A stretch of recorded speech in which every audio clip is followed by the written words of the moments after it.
Space Platform by Murray Leinster. Chapter 1. There wasn't anything underneath but clouds, and there wasn't anything overhead but sky.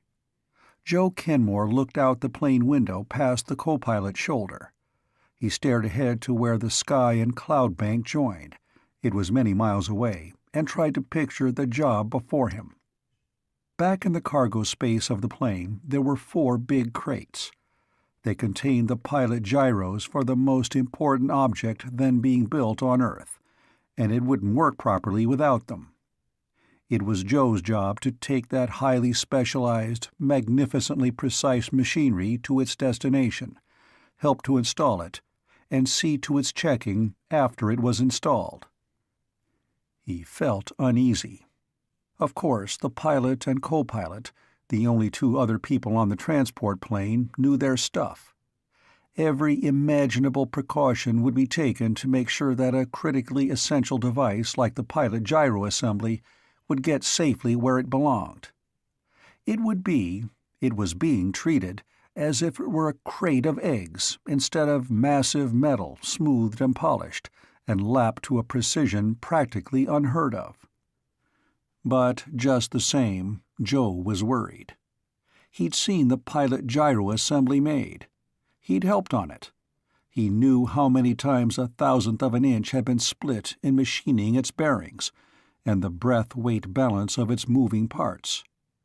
He'd have liked to be back in the cargo compartment with it, but only the pilot's cabin was pressurized, and the ship was at 18,000 feet, flying west by south. He tried to get his mind off that impulse by remembering that at 18,000 feet, a good half of the air on the Earth was underneath him, and by hoping that the other half would be as easy to rise above when the gyros were finally in place and starting out for space. The gyros, of course, were now on their way to be installed in the artificial satellite to be blasted up and set in an orbit around the Earth, as the initial stage of that figurative stepladder by which men would make their first attempt to reach the stars. Until that space platform left the ground, the gyros were Joe's responsibility. The plane's co-pilot leaned back in his chair and stretched luxuriously. He loosened his safety belt and got up. He stepped carefully past the column between the right and left-hand pilot seats. That column contained a fraction of the innumerable dials and controls the pilots of a modern multi-engine plane have to watch and handle. The co-pilot went to the coffee pot and flipped a switch. Joe fidgeted again on his improvised seat. Again, he wished that he could be riding in back with the crates. But it would be silly to insist on perching somewhere in the freight compartment. There was a steady roaring in the cabin, the motors. One's ears got accustomed to it, and by now the noise sounded as if it were heard through cushions. Presently the coffee pot bubbled, unheard. The co-pilot lighted a cigarette. Then he drew a paper cup of coffee and handed it to the pilot. The pilot seemed negligently to contemplate some dozens of dials, all of which were duly duplicated on the right-hand, co-pilot side. The co-pilot glanced at Joe. "Coffee?" "Thanks," said Joe. He took the paper cup. The co-pilot said, "Everything okay with you?" "I'm all right," said Joe. He realized that the co-pilot felt talkative. He explained, "Those crates I'm traveling with. The family firm's been working on that machinery for months. It was finished with the final grinding done practically with feather dusters. I can't help worrying about it. There was 4 months' work in just lapping the shafts and balancing rotors. We made a telescope mounting once for an observatory in South Africa, but compared to this gadget, we worked on that one blindfolded." "Pilot gyros, eh?" said the co-pilot. "That's what the waybill said. But if they were all right when they left the plant, they'll be all right when they are delivered." Joe said ruefully, "Still, I'd feel better riding back there with them." "Sabotage bad at the plant?" asked the co-pilot. "Tough." "Sabotage? No. Why should there be sabotage?" demanded Joe.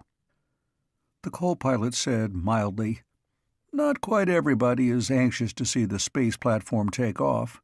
Not everybody. What on earth do you think is the biggest problem out where they're building it?" "I wouldn't know," admitted Joe. "Keeping the weight down? But there is a new rocket fuel that's supposed to be all right for sending the platform up. Wasn't that the worst problem? Getting a rocket fuel with enough power per pound?" The co-pilot sipped his coffee and made a face. It was too hot. "Fella," he said dryly, "that stuff was easy. The slide rule boys did that. The big job in making a new moon for the Earth is keeping it from being blown up before it can get out to space. There are a few gentlemen who thrive on power politics. They know that once the platform's floating serenely around the Earth, with a nice stock of atom-headed guided missiles on board, power politics is finished. So they're doing what they can to keep the world as it's always been, equipped with just one moon and many armies. And they're doing plenty, if you ask me." "I've heard," began Joe. "You haven't heard the half of it," said the co-pilot. "The air transport has lost nearly as many planes and more men on this particular airlift than it did in Korea while that was the big job.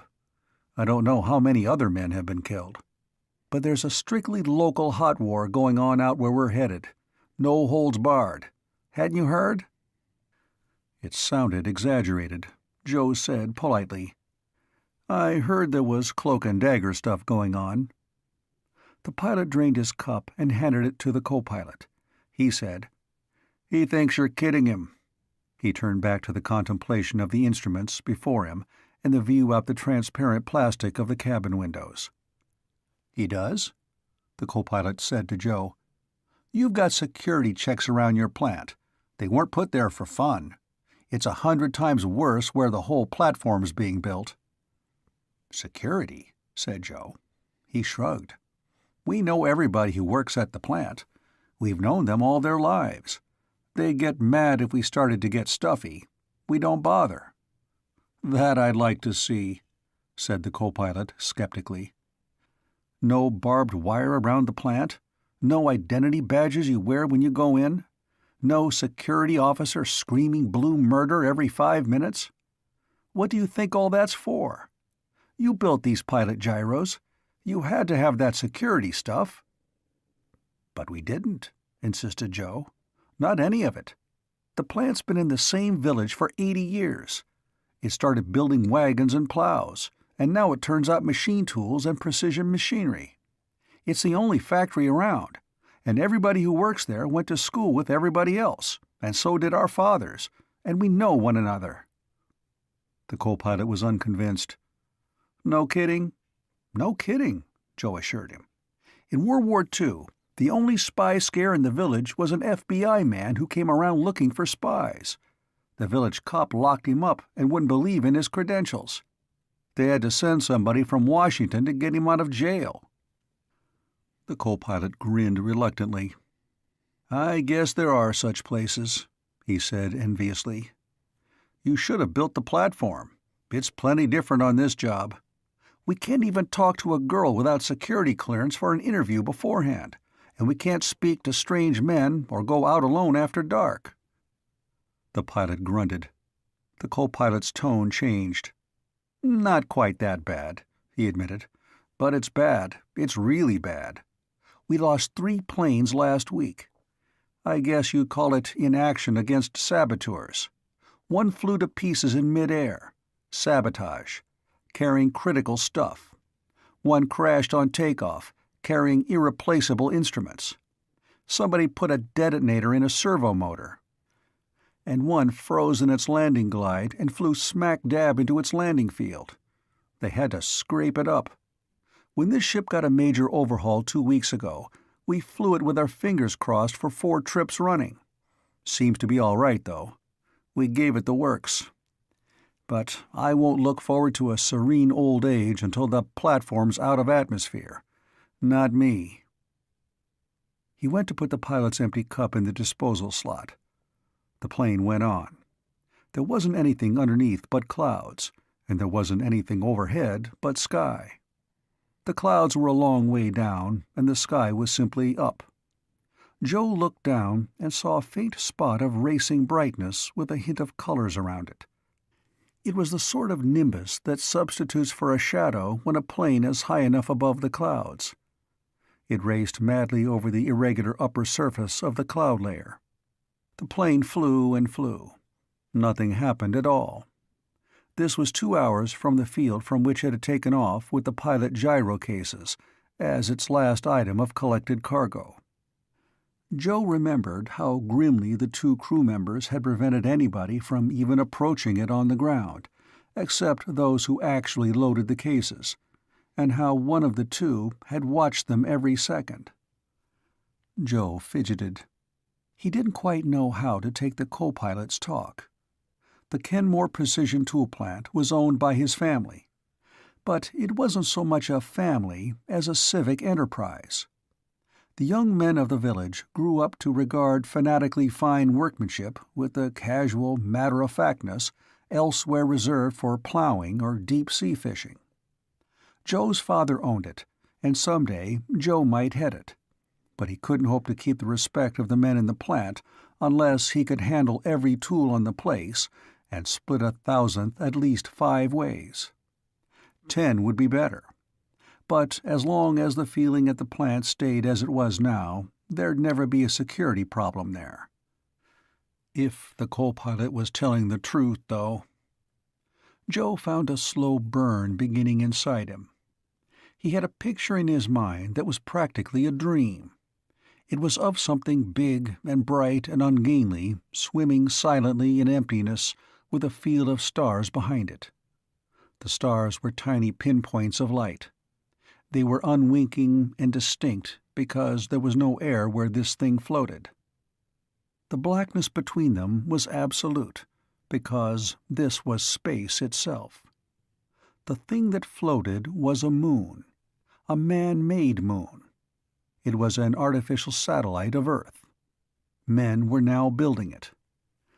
Presently it would float as Joe dreamed of it, and where the sun struck it, it would be unbearably bright, and where there were shadows, they would be abysmally black, except perhaps when earth-shine from the planet below would outline it in a ghostly fashion. There would be men in the thing that floated in space. It swam in a splendid orbit about the world that had built it. Sometimes there were small ships that, so Joe imagined, would fight their way up to it, panting great plumes of rocket smoke, and bringing food and fuel to its crew. And presently one of those panting small ships would refill its fuel tanks to the bursting point from the fuel other ships had brought, and yet the ship would have no weight. So it would drift away from the greater floating thing in space, and suddenly its rockets would spout flame and fumes, and it would head triumphantly out and away from Earth. And it would be the first vessel ever to strike out for the stars. That was the picture Joe had of the space platform and its meaning. Maybe it was romantic, but men were working right now to make that romance come true. This transport plane was flying to a small town improbably called Bootstrap, carrying one of the most essential devices for the platform's equipment. In the desert near Bootstrap, there was a gigantic construction shed. Inside that shed, men were building exactly the monstrous object that Joe pictured to himself. They were trying to realize a dream men have dreamed for decades. The necessary space platform that would be the dock, the wharf, the starting point from which the first of human space explorers could start for infinity. The idea that anybody could want to halt such an undertaking made Joe Kenmore burn. The co-pilot painstakingly crushed out his cigarette. The ship flew with more steadiness than a railroad car rolls on rails. There was the oddly cushioned sound of the motors. It was all very matter-of-fact. But Joe said angrily, "Look, is any of what you said, well, kidding?" "I wish it were, fella," said the co-pilot. "I can talk to you about it, but most of it's hushed up. I tell you, "Why can you talk to me?" demanded Joe suspiciously. "What makes it all right for you to talk to me?" "You've got passage on this ship. That means something." "Does it?" asked Joe. The pilot turned in his seat to glance at Joe. "Do you think we carry passengers regularly?" he asked mildly. "Why not?" Pilot and co-pilot looked at each other. "Tell him," said the pilot. "About 5 months ago," said the co-pilot, "there was an Army colonel wangled a ride to Bootstrap on a cargo plane. The plane took off. It flew all right until 20 miles from Bootstrap. Then it stopped checking. It dove straight for the shed the platform's being built in. It was shot down. When it hit, there was an explosion." The co-pilot shrugged. "You won't believe me, maybe, but a week later they found the colonel's body back east. Somebody'd murdered him." Joe blinked. "It wasn't the colonel who rode as a passenger," said the co-pilot. "It was somebody else. 20 miles from Bootstrap, he'd shot the pilots and taken the controls. That's what they figure, anyhow. He meant to dive into the construction shed. Because, very, very cleverly, they'd managed to get a bomb in the plane disguised as cargo. They got the men who'd done that later, but it was rather late." Joe said dubiously, "But would one bomb destroy the shed and the platform?" "This one would," said the co-pilot. "It was an atom bomb. But it wasn't a good one. It didn't detonate properly. It was a fizz-off." Joe saw the implications. Cranks and crackpots couldn't get hold of the materials for atom bombs. It took the resources of a large nation for that. But a nation that didn't quite dare start an open war might try to sneak in one atom bomb to destroy the space station. Once the platform was launched, no other nation could dream of world domination. The United States wouldn't go to war if the platform was destroyed. But there could be a strictly local hot war. The pilot said sharply, "Something down below." The co-pilot fairly leaped into his right-hand seat, his safety belt buckled in a half a heartbeat. "Check," he said in a new tone. "Where?" The pilot pointed. "I saw something dark," he said briefly, "where there was a deep dent in the cloud." The co-pilot threw a switch. Within seconds, a new sound entered the cabin. Beep, beep, beep, beep. They were thin squeaks, spaced a full half-second apart, that rose to inaudibility in pitch in the fraction of a second they lasted.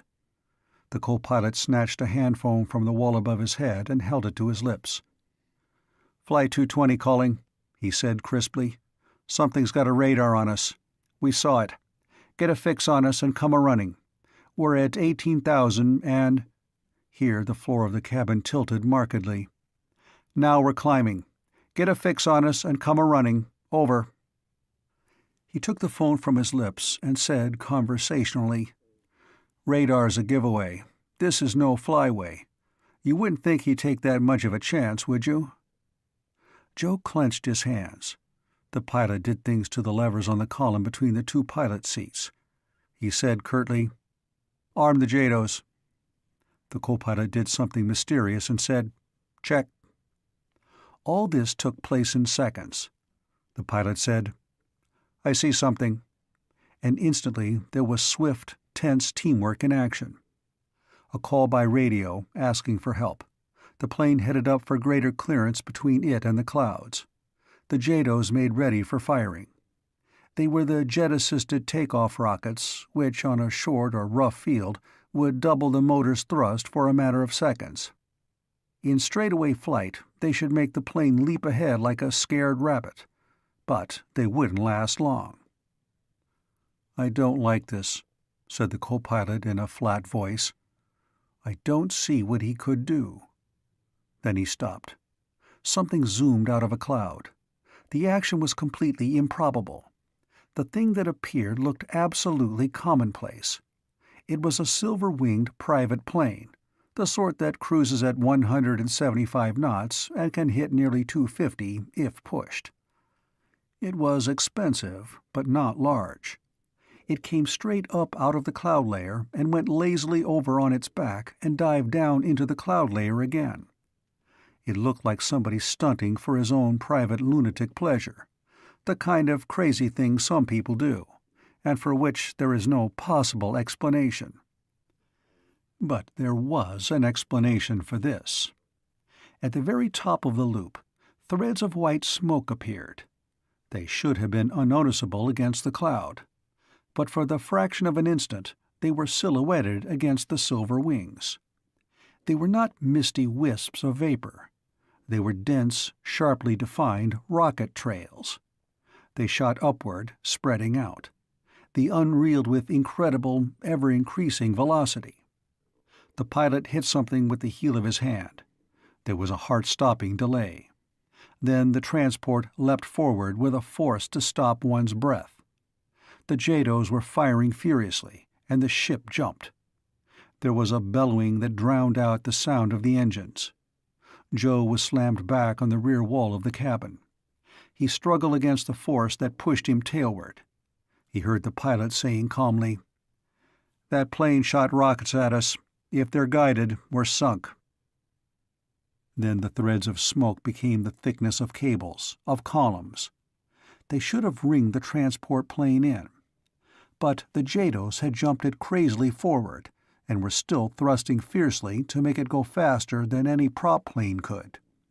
The acceleration made the muscles at the front of Joe's throat ache as he held his head upright against it. "There'll be proximity." Then the plane bucked. Very probably, at that moment, it was stretched far past the limit of strain for which even its factor of safety was designed. One rocket had let go. The others went with it. The rockets had had proximity fuses. If they had ringed the transport ship and gone off with it enclosed, it would now be a tumbling mass of wreckage. But the JADOs had thrown the plane out ahead of the target area. Suddenly they cut off, and it seemed as if the ship had braked. But the pilot dived steeply for speed.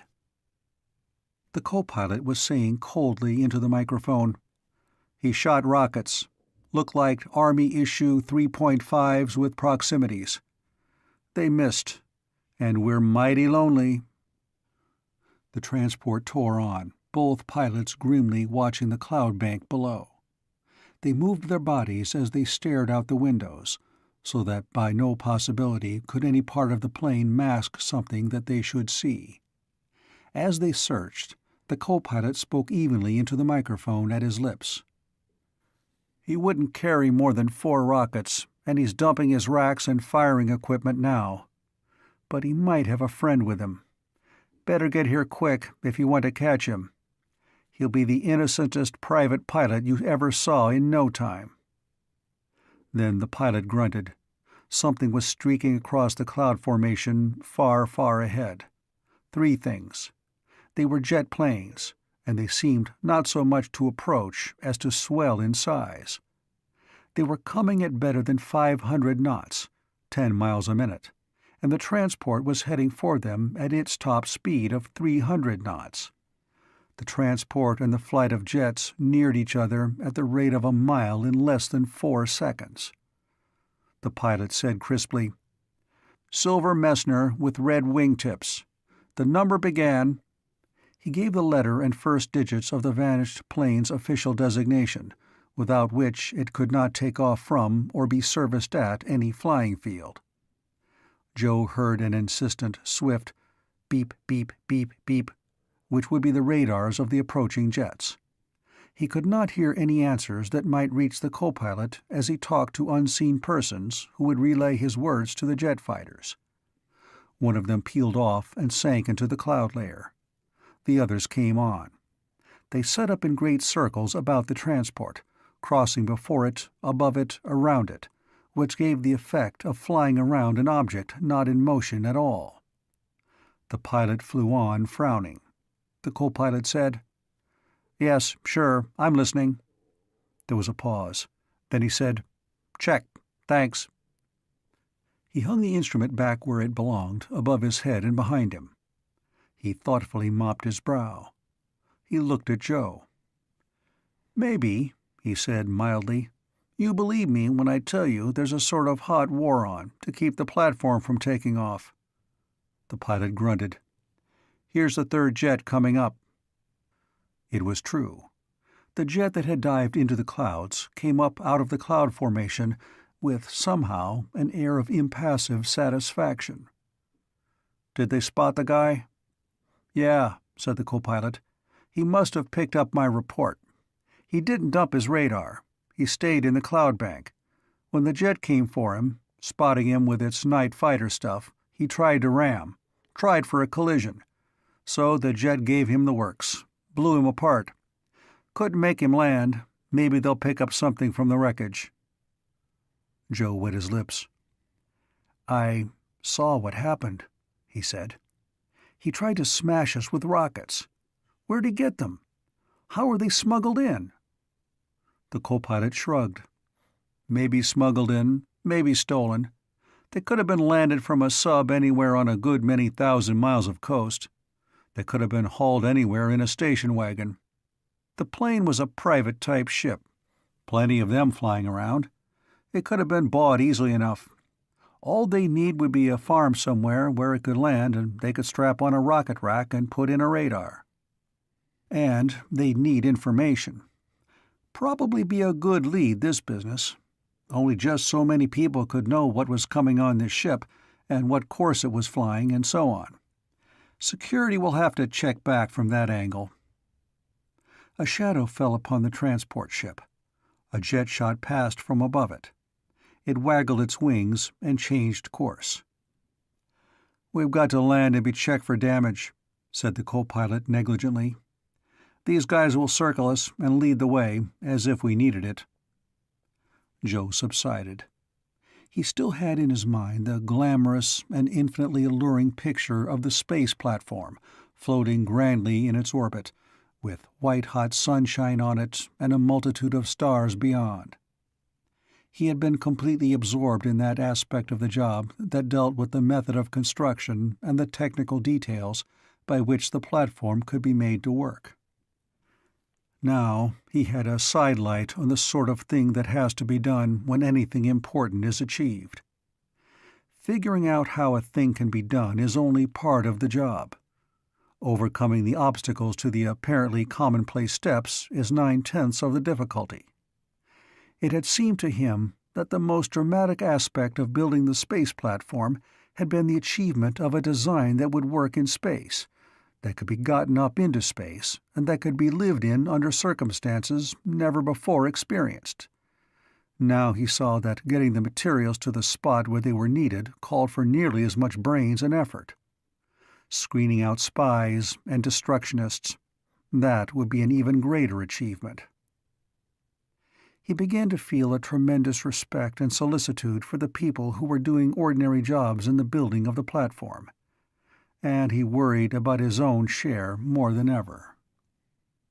Presently the transport ship sank toward the clouds. It sped through them, stone-blind from the mist.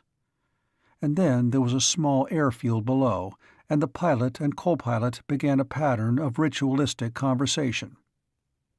"Pitot and wing heaters?" asked the pilot. The co-pilot put his hand successfully on 2 controls. "Off." "Spark advance?" The co-pilot moved his hands. "Take off and climb?" said the co-pilot. "Blowers? Low. Fuel selectors?" The co-pilot moved his hands again to the appropriate controls, verifying that they were as he reported them. "Main on," he said matter-of-factly. "Crossfeed off."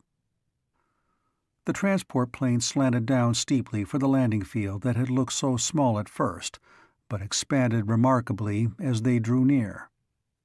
Joe found himself frowning.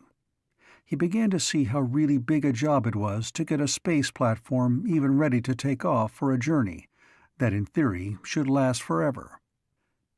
It was daunting to think that before a spaceship could be built and powered and equipped with machinery, there had to be such wildly irrelevant plans worked out as a proper check of controls for the piston-engine ships that flew parts to the job.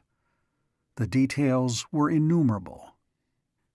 But the job was still worth doing. Joe was glad he was going to have a share in it. End of Chapter 1. Chapter 2. It was a merely misty day. The transport plane stood by the door of a hangar on this military field, and mechanics stood well back from it and looked it over.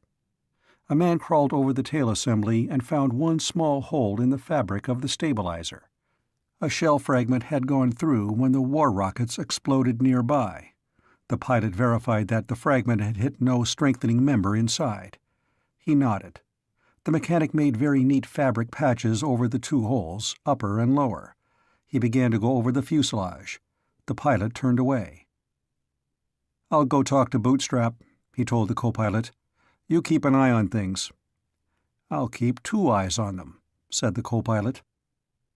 The pilot went toward the control tower of the field. Joe looked around. The transport ship seemed very large, standing on the concrete apron with its tricycle landing gear let down. It curiously resembled a misshapen insect, standing elaborately high on inadequate supporting legs. Its fuselage in particular did not look right for an aircraft. The top of the cargo section went smoothly back to the stabilizing fins, but the bottom did not taper. It ended astern in a clumsy-looking bulge that was closed by a pair of huge clamshell doors, opening straight astern. It was built that way, of course, so that large objects could be loaded direct into the cargo hold, but it was neither streamlined nor graceful. "Did anything get into the cargo hold?" asked Joe in sudden anxiety. "Did the cases I'm with get hit?" After all, 4 rockets had exploded deplorably near the ship. If one fragment had struck, others might have. "Nothing big, anyhow," the co-pilot told him. "We'll know presently." But examination showed no other sign of the ship's recent nearness to destruction. It had been overstressed, certainly, but ships are built to take beatings. A spot check on areas where excessive flexing of the wings would have shown up. A big ship's wings are not perfectly rigid. They come to pieces in the air, if they were, presented no evidence of damage. The ship was ready to take off again. The co-pilot watched grimly until the one mechanic went back to the sidelines. The mechanic was not cordial.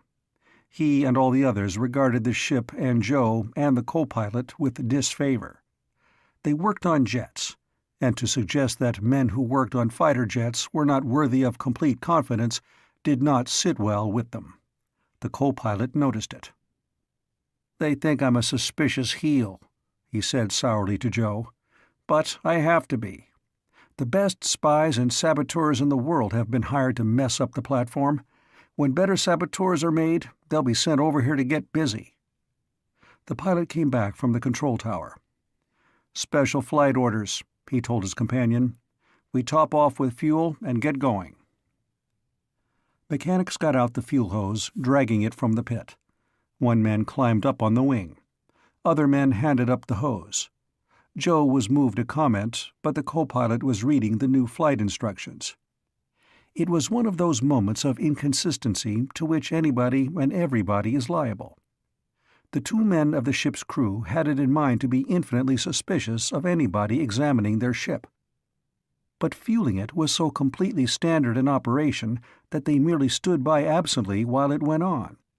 They had the orders to read and memorize anyhow. One wing tank was full. A big, grinning man with sandy hair dragged the hose under the nose of the plane to take it to the other wing tank. Close by the nose wheel, he slipped and steadied himself by the shaft which reaches down to the wheel's hub. His position for a moment was absurdly ungraceful. When he straightened up, his arm slid into the wheel well, but he dragged the hose the rest of the way and passed it on up. Then that tank was full and capped. The refueling crew got down to the ground and fed the hose back to the pit, which devoured it. That was all. But somehow Joe remembered the sandy-haired man and his arm going up inside the wheel well for a fraction of a second. The pilot read one part of the flight orders again and tore them carefully across. One part he touched his pocket lighter to. It burned. He nodded yet again to the co-pilot, and they swung up and in the pilot's doorway. Joe followed. They settled in their places in the cabin. The pilot threw a switch and pressed a knob. One motor turned over stiffly and caught. The second, third, fourth. The pilot listened, was satisfied, and pulled back on the multiple throttle. The plane trundled away.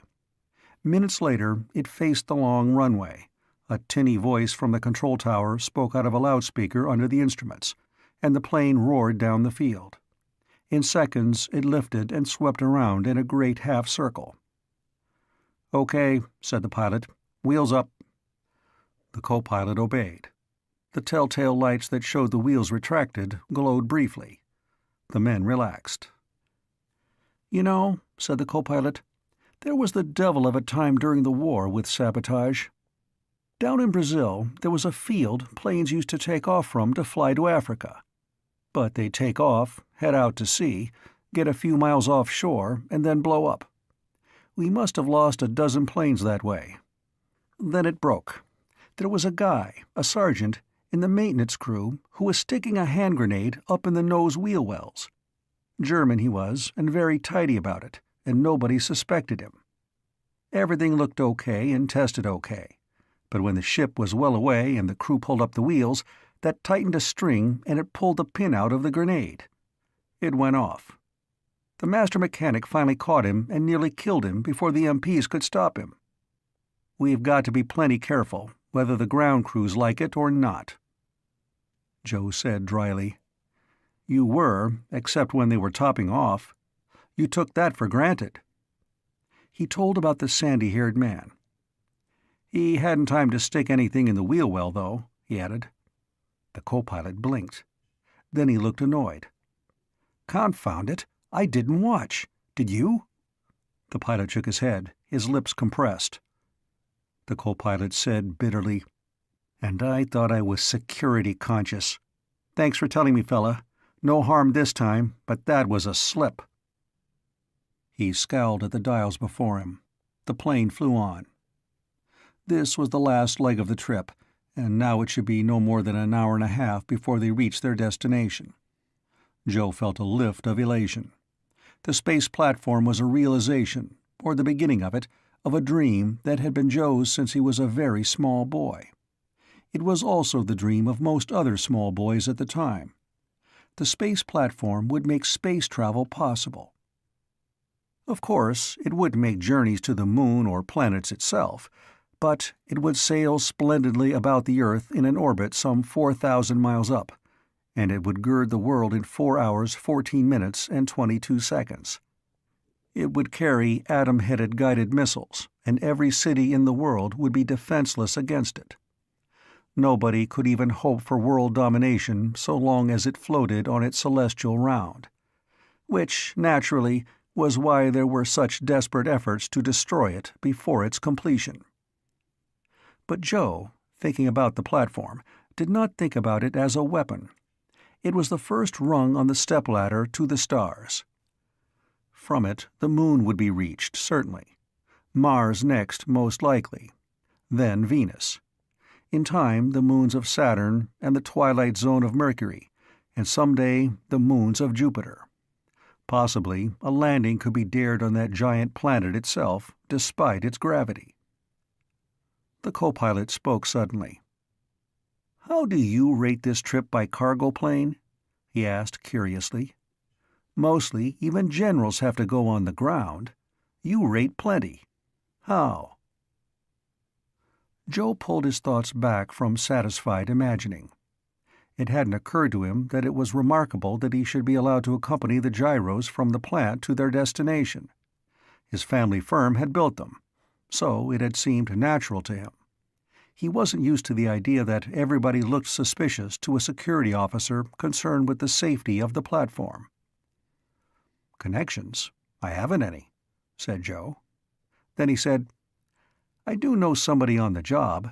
There's a Major Holt out there. He might have cleared me. Known my family for years." "Yeah," said the co-pilot dryly. "He might. As a matter of fact, he's the senior security officer for the whole job. He's in charge of everything, from the security guards to the radar screens and the jet plane umbrella and the checking of the men who work in the shed. If he says you're all right, you probably are." Joe hadn't meant to seem impressive. He explained, "I don't know him too well. He knows my father, and his daughter, Sally's been kicking around underfoot most of my life. I taught her how to shoot, and she's a better shot than I am. She was a nice kid when she was little. I got to like her when she fell out of a tree and broke her arm and didn't even whimper. That shows how long ago it was." He grinned. "She was trying to act grown up last time I saw her." The co-pilot nodded. There was a brisk chirping sound somewhere. The pilot reached ahead to the course correction knob. The plane changed course. Sunshine shifted as it poured into the cabin. The ship was running on automatic pilot well above the cloud level, and at an even-numbered number of thousands of feet altitude, as was suitable for planes traveling south or west. Now it droned on its new course, 45 degrees from the original. Joe found himself guessing that one of the security provisions for planes approaching the platform might be that they should not come too near on a direct line to it, lest they give information to curious persons on the ground. Time went on. Joe slipped gradually back to his meditations about the platform. There was always, in his mind, the picture of a man-made thing shining in blinding sunlight between Earth and Moon. But he began to remember things he hadn't paid too much attention to before. Opposition to the bare idea of a space platform, for instance, from the moment it was first proposed. Every dictator protested bitterly. Even politicians out of office found it a subject for rabble-rousing harangues. The nationalistic political parties, the peddlers of hate, the entrepreneurs of discord, every crank in the world had something to say against the platform from the first.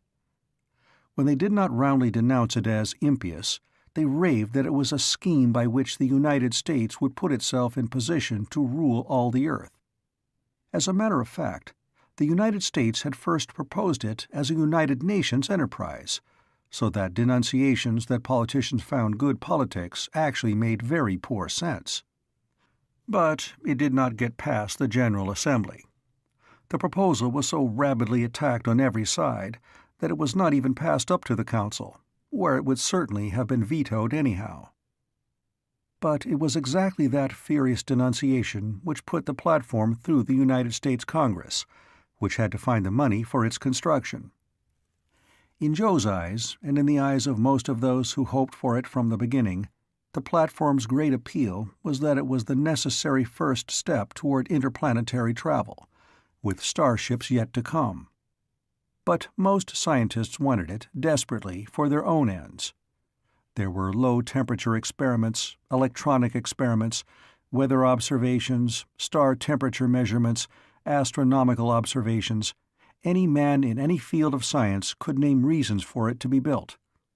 Even the atom scientists had one, and nearly the best. Their argument was that there were new developments of nuclear theory that needed to be tried out, but should not be tried out on Earth. There were some reactions that ought to yield unlimited power for all the world from really abundant materials, but there was one chance in 50 that they wouldn't be safe, just because the materials were so abundant. No sane man would risk a 2% chance of destroying Earth and all its people, yet those reactions should be tried. In a spaceship, some millions of miles out in emptiness, they could be. Either they'd be safe, or they would not. But the only way to get a spaceship a safe enough distance from Earth was to make a space platform as a starting point. Then a ship could shoot away from Earth with effectively zero gravity and full fuel tanks. The platform should be built so civilization could surge ahead to new heights. But despite these excellent reasons, it was the platform's enemies who really got it built. The American Congress would never have appropriated funds for a platform for pure scientific research, no matter what peacetime benefits it promised. It was the vehemence of those who hated it that sold it to Congress as a measure for national defense. And in a sense, it was. These were ironic aspects Joe hadn't thought about before, just as he hadn't thought about the need to defend the platform while it was being built. Defending it was Sally's father's job, and he wouldn't have a popular time. Joe wondered idly how Sally liked living out where the most important job on Earth was being done. She was a nice kid. He remembered appreciatively that she'd grown up to be a very good-looking girl. He tended to remember her mostly as the tomboy who could beat him swimming, but the last time he'd seen her, come to think of it, he'd been startled to observe how pretty she'd grown. He didn't know anybody who ought to be better looking. She was a real swell girl. He came to himself again. There was a change in the look of the sky ahead. There was no actual horizon, of course. There was a white haze that blended imperceptibly into the cloud layer so that it was impossible to tell where the sky ended and the clouds or Earth began. But presently there were holes in the clouds. The ship droned on, and suddenly it floated over the edge of such a hole, and looking down was very much like looking over the edge of a cliff at solid Earth illimitably far below. The holes increased in number. Then there were no holes at all, but only clouds breaking up the clear view of the ground beneath. And presently, again even the clouds were left behind, and the air was clear, but still there was no horizon, and there was brownish earth with small green patches, and beyond was sere brown range. At 17,000 feet there were simply no details. Soon the clouds were merely a white-tipped elevation of the white haze to the sides and behind. And then there came a new sound above the droning roar of the motors. Joe heard it, and then he saw. Something had flashed down from nowhere. It flashed on ahead and banked steeply. It was a fighter jet, and for an instant Joe saw the distant range seem to ripple and dance in its exhaust blast. It circled watchfully. The transport pilot manipulated something. There was a change in the sound of the motors. Joe followed the co-pilot's eyes. The jet fighter was coming up astern, dive brakes extended to reduce its speed. It overhauled the transport very slowly. And then the transport's pilot touched one of the separate prop controls gently, and again and again. Joe, looking at the jet, saw it through the whirling blades. There was an extraordinary stroboscopic effect. One of the two starboard propellers, seen through the other, abruptly took on a look which was not that of mistiness at all, but of writhing, gyrating solidity. The peculiar appearance vanished and came again, and vanished and appeared yet again before it disappeared completely. The jet shot on ahead. Its dive brakes retracted. It made a graceful, wallowing, shallow dive, and then climbed almost vertically. It went out of sight. "Visual check," said the co-pilot dryly to Joe. "We had a signal to give. Individual to this plane. We didn't tell it to you. You couldn't duplicate it." Joe worked it out painfully. The visual effect of one propeller seen through another, that was identification. It was not a type of signaling an unauthorized or uninformed passenger would expect. "Also," said the co-pilot, "we have a television camera in the instrument board yonder. We've turned it on now. The interior of the cabin is being watched from the ground. No more tricks like the phony colonel and the atom bomb that didn't explode." Joe sat quite still. He noticed that the plane was slanting gradually downward. His eyes went to the dial that showed descent at somewhere between 200 and 300 feet a minute. That was for his benefit. The cabin was pressurized, though it did not attempt to simulate sea-level pressure. It was a good deal better than the outside air, however, and yet too quick a descent meant discomfort. 200 to 300 feet per minute is about right. The ground took on features. Small gullies, patches of coloration too small to be seen from farther up. The feeling of speed increased. After long minutes, the plane was only a few thousand feet up. The pilot took over manual control from the automatic pilot. He seemed to wait. There was a plaintive, mechanical beep beep, and he changed course. "You'll see the shed in a minute or two," said the co-pilot. He added, vexedly, as if the thing had been bothering him, "I wish I hadn't missed that sandy-haired guy putting his hand in the wheel well.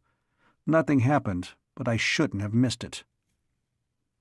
Joe watched. Very, very far away there were mountains, but he suddenly realized the remarkable flatness of the ground over which they were flying. From the edge of the world behind to the very edge of these far distant hills, the ground was flat. There were gullies and depressions here and there, but no hills. It was flat, flat, flat. The plane flew on. There was a tiny glimmer of sunlight. Joe strained his eyes. The sunlight glinted from the tiniest possible round pip on the brown earth. It grew as the plane flew on. It was half a cherry stone. It was half an orange, with gores. It was the top section of a sphere that was simply too huge to have been made by men. Then there was a thin thread of white that ran across the dun-colored range and reached that half ball and then ended. It was a highway. Joe realized that the half-globe was the shed, the monstrous building made for the construction of the space platform. It was gigantic. It was colossal. It was the most stupendous thing that men had ever created. Joe saw a tiny projection near the base of it. It was an office building for clerks and timekeepers and other white-collar workers. He strained his eyes again and saw a motor truck on the highway. It looked extraordinarily flat. Then he saw that it wasn't a single truck, but a convoy of them. A long way back, the white highway was marked by a tiny dot. That was a motor bus. There was no sign of activity anywhere, because the scale was so great. Movement there was, but the things that moved were too small to be seen by comparison with the shed. The huge, round, shining half-sphere of metal stood tranquilly in the midst of emptiness. It was bigger than the pyramids. The plane went on, descending. Joe craned his neck, and then he was ashamed to gawk. He looked ahead, and far away there were white speckles that would be buildings. Bootstrap, the town especially built for the men who built the space platform. In it they slept and ate and engaged in the uproarious festivity that men on a construction job crave on their time off. The plane dipped noticeably. "Airfield off to the right," said the co-pilot. "That's for the town and the job. The jets, there's an air umbrella overhead all the time, have a field somewhere else. The pushpots have a field of their own, too, where they're training pilots." Joe didn't know what a pushpot was, but he didn't ask. He was thinking about the shed, which was the greatest building ever put up, and had been built merely to shelter the greatest hope for the world's peace while it was put together.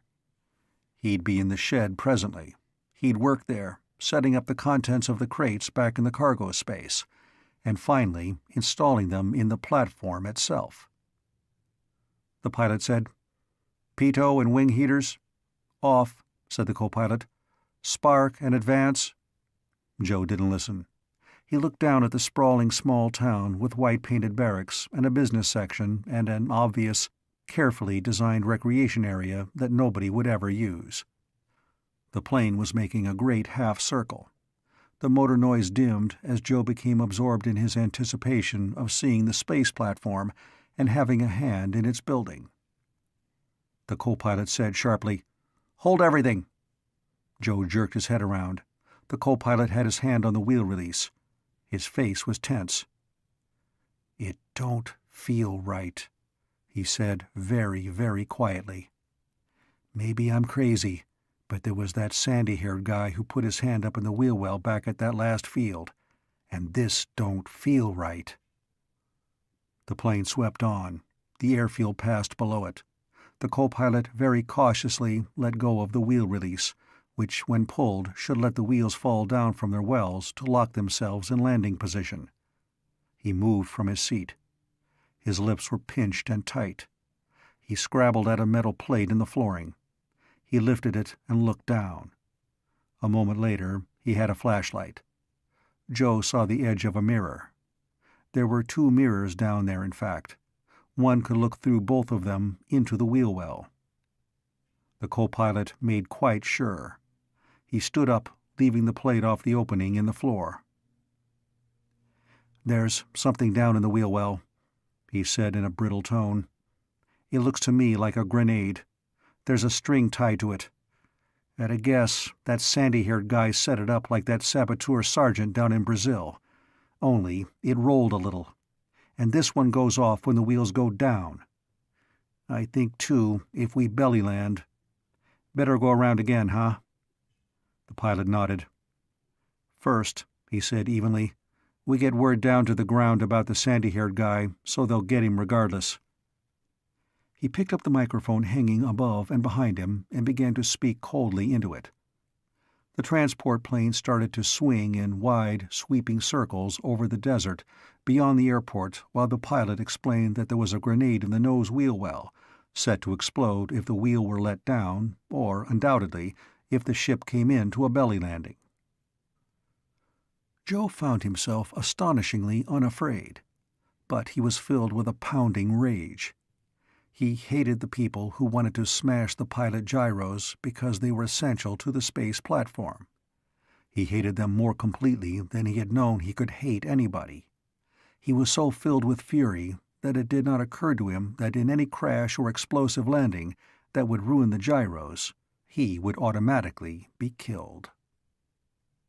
End of Chapter 2. Chapter 3.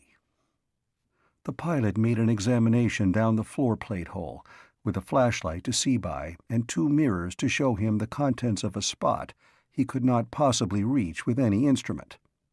Joe heard his report, made to the ground by radio. "It's a grenade," he said coldly. "It took time to fix it the way it is.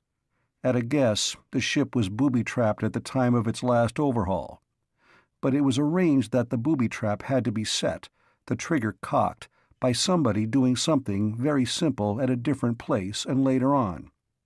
We've been flying with that grenade in the wheel well for 2 weeks, but it was out of sight. Today, back at the airfield, a sandy-haired man reached up and pulled a string he knew how to find. That loosened a slip knot. The grenade rolled down to a new position. Now, when the wheel goes down, the pin is pulled. You can figure things out from that." It was an excellent sabotage device. If a ship blew up 2 weeks after overhaul, it would not be guessed that the bomb had been placed so long before. Every search would be made for a recent opportunity for the bomb's placing. A man who merely reached in and pulled a string that armed the bomb and made it ready for firing would never be suspected. There might be dozens of planes, now carrying their own destruction about with them. The pilot said into the microphone, "Probably." He listened. "Very well, sir."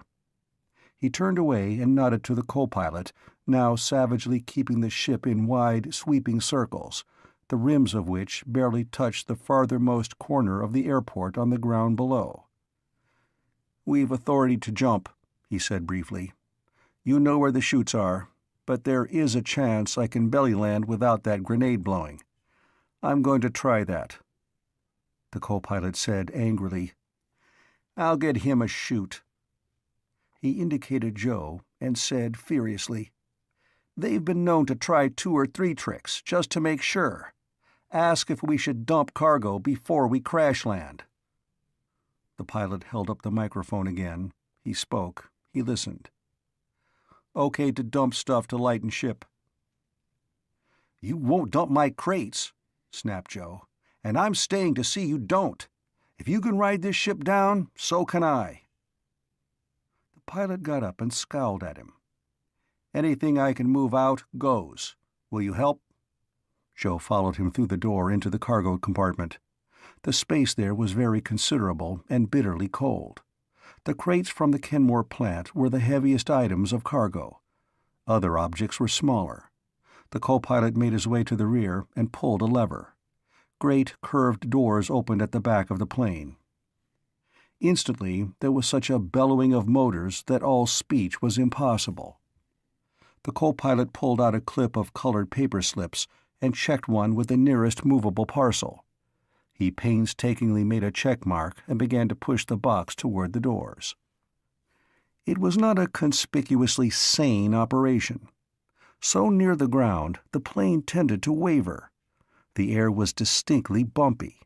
To push a massive box out a doorway so it would tumble down 1,000 feet to desert sands was not so safe a matter as would let it become tedious. But Joe helped. They got the box to the door and shoved it out. It went spinning down. The co-pilot hung onto the doorframe and watched it land. He chose another box. He checked it. And another. Joe helped. They got them out of the door and dropping dizzily through emptiness. The plane soared on in circles. The desert, as seen through the opened clamshell doors, reeled away astern, and then seemed to tilt and reeled away again. Joe and the co-pilot labored furiously, but the co-pilot checked each item before he jettisoned it. It was a singularly deliberate way to dump cargo to destruction. A metal-bound box, over the edge of the cargo space floor. A piece of machinery, visible through its crate. A box marked Instruments Fragile. Each one checked off. Each one dumped to drop 1,000 feet or more. A small crated dynamo. This item and that. A crate marked Stationary.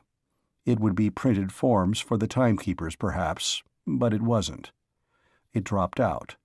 The plane bellowed on. And suddenly there was a burst of blue-white flame on the desert below.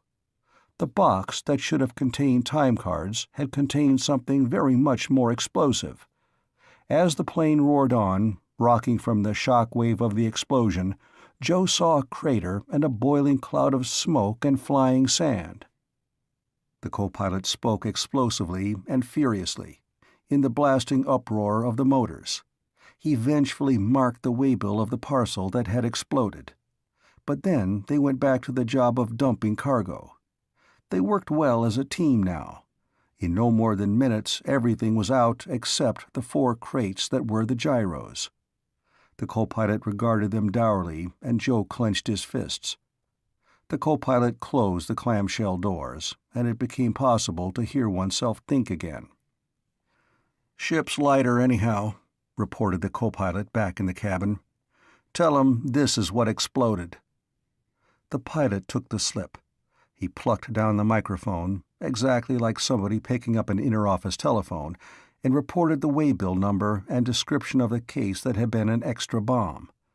The ship carrying the pilot gyros had been booby-trapped, probably with a number of other ships, and a bomb had been shipped on it, and a special saboteur with a private plane had shot at it with rockets.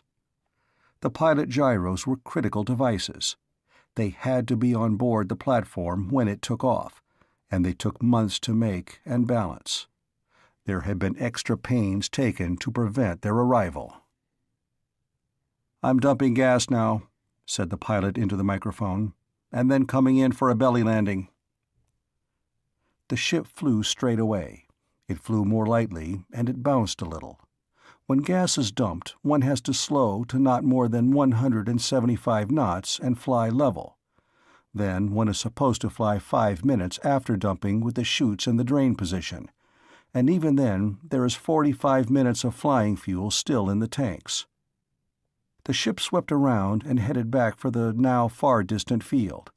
It went slowly lower and lower and lower until it seemed barely to skim the minor irregularities in the ground. And low like this, the effect of speed was terrific. The co-pilot thought of something. Quickly, he went back into the cargo space. He returned with an armful of blankets.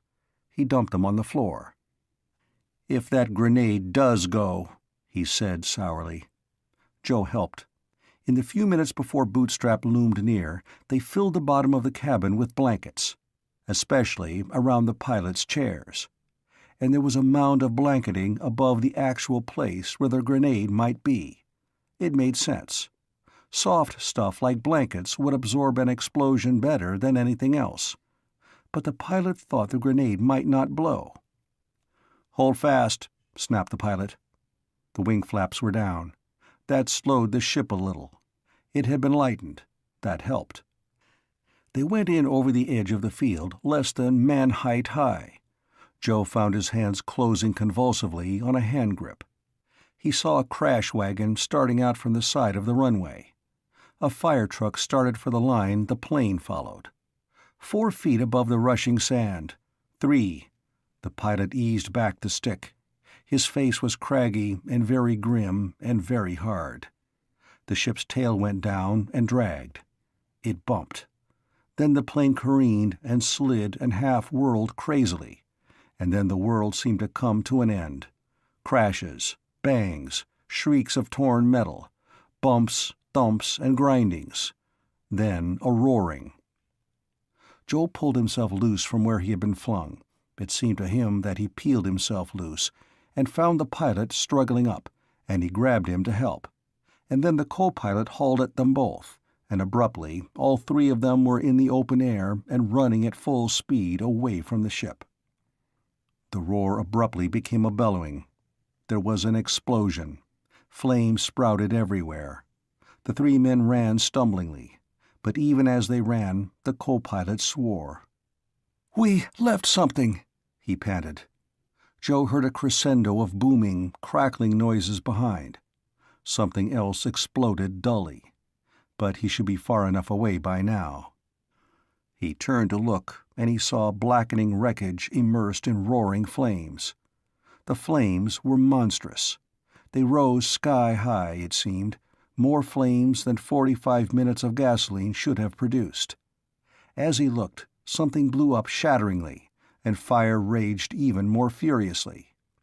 Of course, in such heat, the delicately adjusted gyros would be warped and ruined even if the crash hadn't wrecked them beforehand. Joe made thick, incoherent sounds of rage. The plane was now an incomplete, twisted skeleton, licked through by flames. The crash wagon roared to a stop beside them. "Anybody hurt? Anybody left inside?" Joe shook his head, unable to speak for despairing rage. The fog wagon roared up, already spouting mist from its nozzles. Its tanks contained water treated with detergent so that it broke into the finest of droplets when sprayed at 400 pounds pressure. It drenched the burning wreck with that heavy mist, in which a man would drown. No fire could possibly sustain itself. In seconds, it seemed, there were only steam and white vapor and fumes of smoldering substances that gradually lessened. But then there was a roaring of motorcycles racing across the field with a black car trailing them. The car pulled up beside the fog wagon, then sped swiftly to where Joe was coming out of wild rage and sinking into sick, black depression. He'd been responsible for the pilot gyros and their safe arrival. What had happened wasn't his fault, but it was not his job merely to remain blameless. It was his job to get the gyros delivered and set up in the space platform. He had failed. The black car braked to a stop. There was Major Holt. Joe had seen him 6 months before. He'd aged a good deal. He looked grimly at the 2 pilots. "What happened?" he demanded. "You dumped your fuel. What burned like this?" Joe said thickly, "Everything was dumped but the pilot gyros. They didn't burn. They were packed at the plant." The co-pilot suddenly made an incoherent sound of rage. "I've got it," he said hoarsely. "I know." "What?" snapped Major Holt. "They planted that grenade at the major overhaul," panted the co-pilot, too enraged even to swear. "They fixed it so any trouble would mean a wreck, and I pulled the fire extinguisher releases just as we hit, for all compartments, to flood everything with CO2. But it wasn't CO2. That's what burned." Major Holt stared sharply at him. He held up his hand. Somebody materialized beside him. He said harshly, "Get the extinguisher bottles sealed and take them to the laboratory." "Yes, sir." A man went running toward the wreck. Major Holt said coldly. "That's a new one. We should have thought of it. You men get yourselves attended to and report to security at the shed." The pilot and co-pilot turned away. Joe turned to go with them. Then he heard Sally's voice, a little bit wobbly. "Joe, come with us, please." Joe hadn't seen her, but she was in the car. She was pale. Her eyes were wide and frightened. Joe said stiffly, "I'll be all right. I want to look at those crates." Major Holt said curtly, "They're already under guard. There'll have to be photographs made before anything can be touched. And I want a report from you anyhow. Come along." Joe looked. The motorcycles were abandoned, and there were already armed guards around the still steaming wreck, grimly watching the men of the fog wagon as they hunted for remaining sparks or flame. It was noticeable that now nobody moved toward the wreck. There were figures walking back toward the edge of the field. What civilians were about, even to the mechanics on duty, had started out to look at the debris at close range. But the guards were on the job. Nobody could approach. The onlookers went back to their proper places. "Please, Joe," said Sally shakily. Joe got drearily into the car. The instant he seated himself, it was in motion again. It went plunging back across the field and out the entrance. Its horn blared, and it went streaking toward the town and abruptly turned to the left. In seconds it was on a broad white highway that left the town behind and led toward the emptiness of the desert. But not quite emptiness. Far, far away, there was a great half-globe rising against the horizon. The car hummed toward it, tires singing. And Joe looked at it and felt ashamed, because this was the home of the space platform, and he hadn't brought to it the part for which he alone was responsible. Sally moistened her lips. She brought out a small box. She opened it. There were bandages and bottles. "I have a first aid kit, Joe," she said shakily. "You're burned. Let me fix the worst ones, anyhow." Joe looked at himself. One coat sleeve was burned to charcoal. His hair was singed on one side. A trouser leg was burned off around the ankle. When he noticed, his burns hurt. Major Holt watched her spread a salve on scorched skin. He showed no emotion whatever.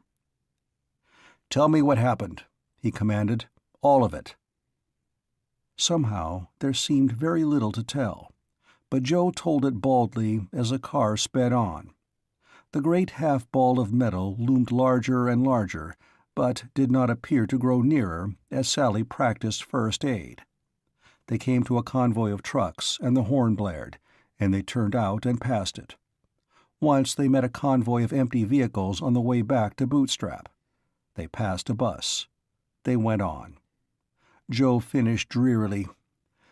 "The pilots did everything anybody could, even checked off the packages as they were dumped. We reported the one that blew up."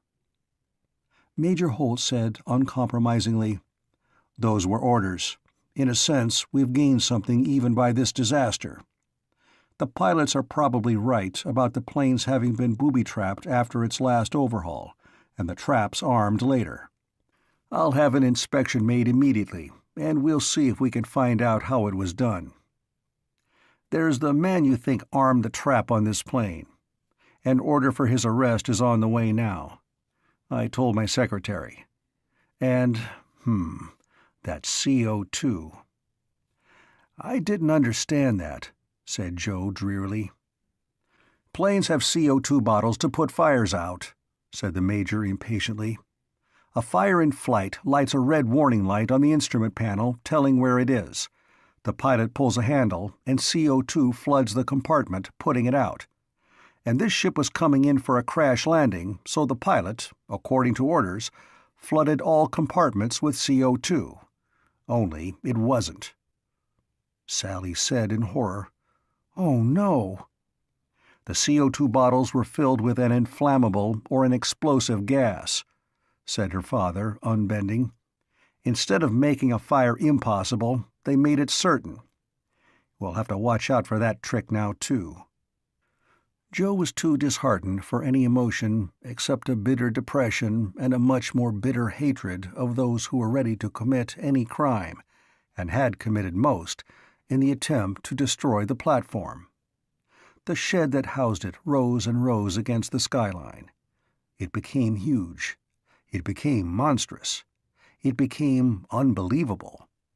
But Joe could have wept when the car pulled up at an angular, 3-story building built out from the shed's base. From the air, this substantial building had looked like a mere chip. The car stopped. They got out. A sentry saluted as Major Holt led the way inside. Joe and Sally followed. The Major said curtly to a uniformed man at the desk, "Get some clothes for this man. Get him a long-distance telephone connection to the Kenmore Precision Tool Company. Let him talk, then bring him to me again." He disappeared. Sally tried to smile at Joe. She was still quite pale. "That's Dad, Joe. He means well, but he's not cordial.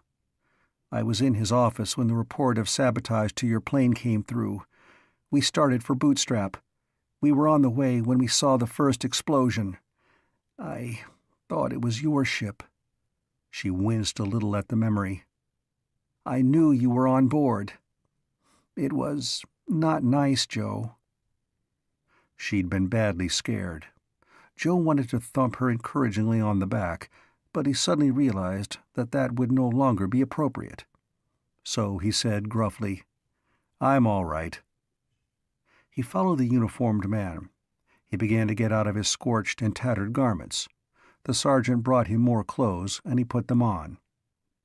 He was just changing his personal possessions to the new pockets when the sergeant came back again. "Kenmore plant on the line, sir." Joe went to the phone. On the way, he discovered that the banging around he'd had when the plane landed had made a number of places on his body hurt. He talked to his father. Afterward, he realized that it was a queer conversation. He felt guilty because something had happened to a job that had taken 8 months to do, and that he alone was escorting to its destination. He told his father about that, but his father didn't seem concerned. Not nearly so much concerned as he should have been. He asked urgent questions about Joe himself. If he was hurt, how much, where. Joe was astonished that his father seemed to think such matters more important than the pilot gyros. But he answered the questions and explained the exact situation, and also a certain desperate hope he was trying to cherish that the gyros might still be reparable. His father gave him advice. Sally was waiting again when he came out. She took him into her father's office and introduced him to her father's secretary. Compared to Sally, she was an extraordinarily plain woman. She wore a sorrowful expression, but she looked very efficient.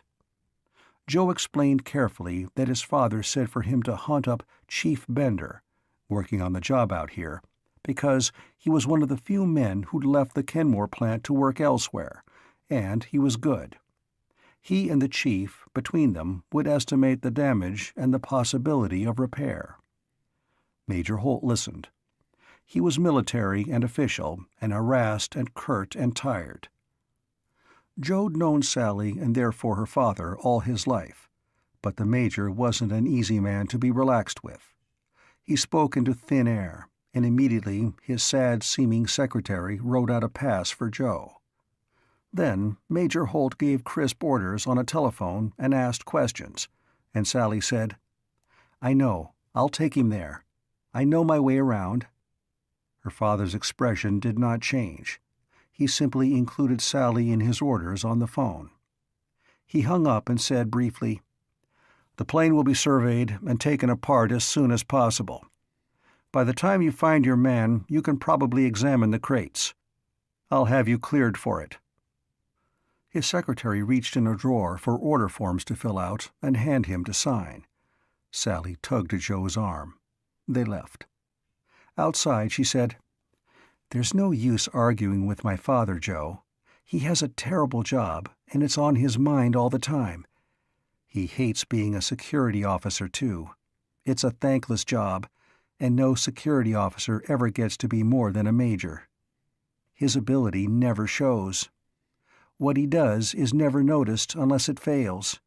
So he's frustrated. He's got poor Miss Ross, his secretary, you know, so she just listens to what he says must be done and she writes it out. Sometimes he goes days without speaking to her directly. But really, it's pretty bad. It's like a war with no enemy to fight except spies. And the things they do. They've been known even to booby-trap a truck after an accident, so anybody who tries to help will be blown up. So everything has to be done in a certain way, or everything will be ruined. She led him to an office with a door that opened directly into the shed. In spite of his bitterness, Joe was morosely impatient to see inside. But Sally had to identify him formally as the Joe Kenmore who was the subject of her father's order, and his fingerprints had to be taken, and somebody had him stand for a moment before an X-ray screen. Then she led him through the door, and he was in the shed where the space platform was under construction. It was a vast cavern of metal sheathing and spidery girders, filled with sound and detail. It took him seconds to begin to absorb what he saw and heard. The shed was 500 feet high in the middle, and it was all clear space without a single column or interruption. There were arc lamps burning about its edges, and high up somewhere there were strips of glass which let in a pale light. All of it resounded with many noises and clanging echoes of them. There were rivet guns at work, and there were the grumblings of motor trucks moving about, and the oddly harsh roar of welding torches. But the torch flames looked only like marsh fires, blue-white and eerie against the mass of the thing that was being built. It was not too clear to the eye, this incomplete space platform. There seemed to be a sort of mist, a glamour about it, which was partly a veiling mass of scaffolding. But Joe gazed at it with an emotion that blotted out even his aching disappointment and feeling of shame. It was gigantic. It had the dimensions of an ocean liner. It was strangely shaped. Partly obscured by the fragile-seeming framework about it, there was bright plating and swelling curves, and the plating reached up irregularly and followed a peculiar pattern. And above the plating there were girders, themselves shining brightly in the light of many arc lamps, and they rose up and up toward the roof of the shed itself. The platform was ungainly, and it was huge, and it rested under a hollow metal half-globe that could have doubled for a sky. It was more than 300 feet high itself, and there were men working on the bare bright beams of its uppermost parts, and the men were specks. The far side of the shed's floor had other men on it, and they were merely jerkily moving motes.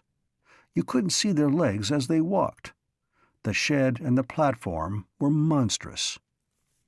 Joe felt Sally's eyes upon him. Somehow they looked proud. He took a deep breath. She said, "Come on." They walked across acres of floor neatly paved with shining wooden blocks. They moved toward the thing that was to take mankind's first step toward the stars. As they walked centerward, a big 16-wheel truck and trailer outfit backed out of an opening under the lacy haze of the scaffolds. It turned clumsily and carefully circled the scaffolding, and moved toward a side wall of the shed. A section of the wall, it seemed as small as a rabbit hole, lifted inward like a flap, and the 16-wheeler trundled out into the blazing sunlight. 4 other trucks scurried out after it. Other trucks came in. The sidewall section closed. There was the smell of engine fumes and hot metal, and of ozone from electric sparks. There was that indescribable smell a man can get homesick for, of metal being worked by men. Joe walked like someone in a dream, with Sally satisfiedly silent beside him, until the scaffolds, which had looked like veiling, became latticework, and he saw openings. They walked into one such tunnel. The bulk of the platform above them loomed overhead with a crushing menace. There were trucks rumbling all around underneath. here in this maze of scaffold columns. Some carried ready-loaded cages waiting to be snatched up by hoists. Crane grips came down and snapped fast on the cages and lifted them up and out of sight.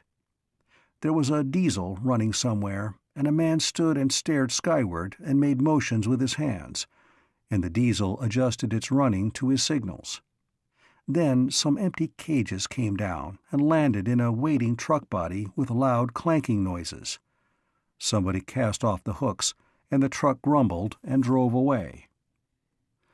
Sally spoke to a preoccupied man in shirt-sleeves with a badge on an armband near his shoulder.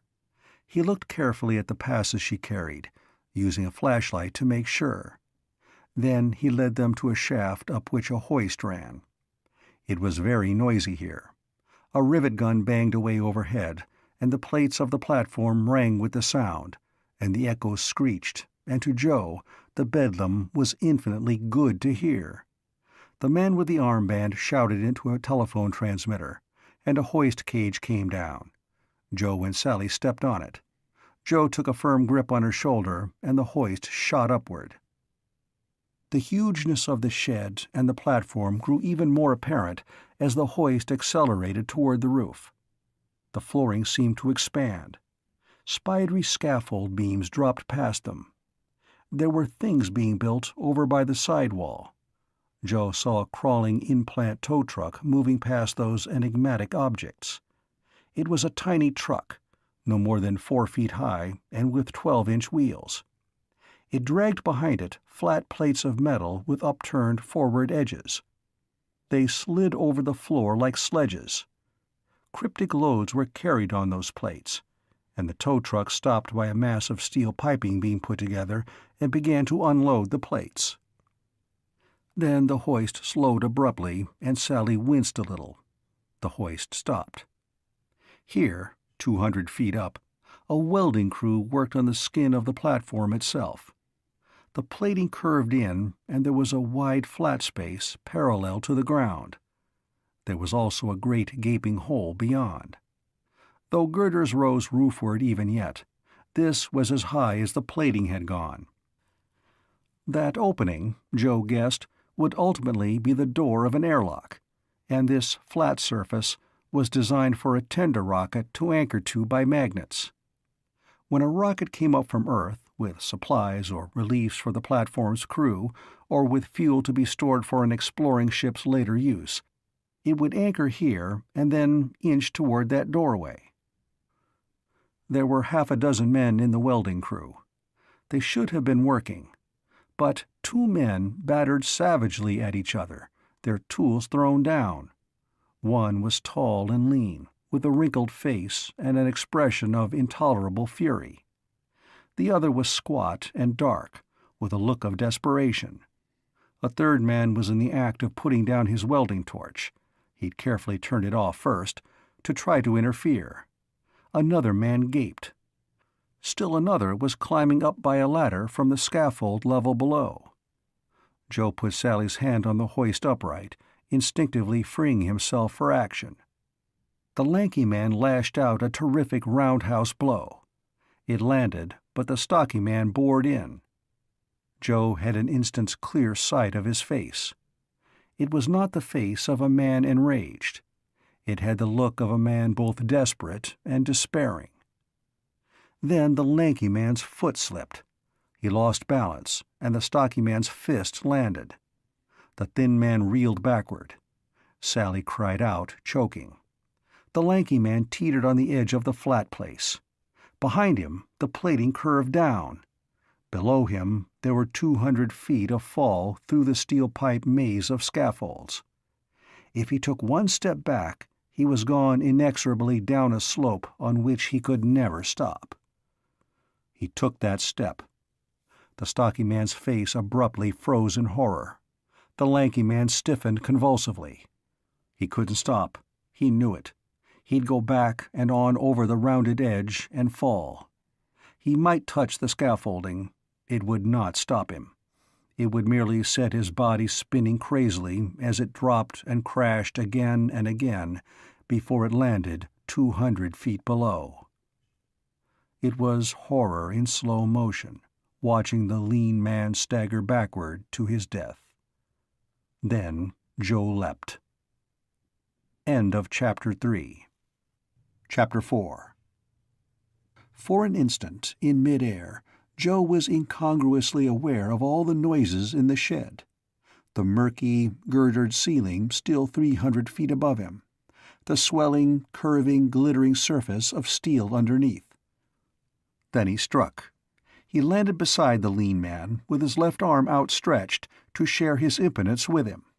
Alone, he would have had momentum enough to carry himself up the slope down which the man had begun to descend. But now he shared it. The two of them toppled forward together.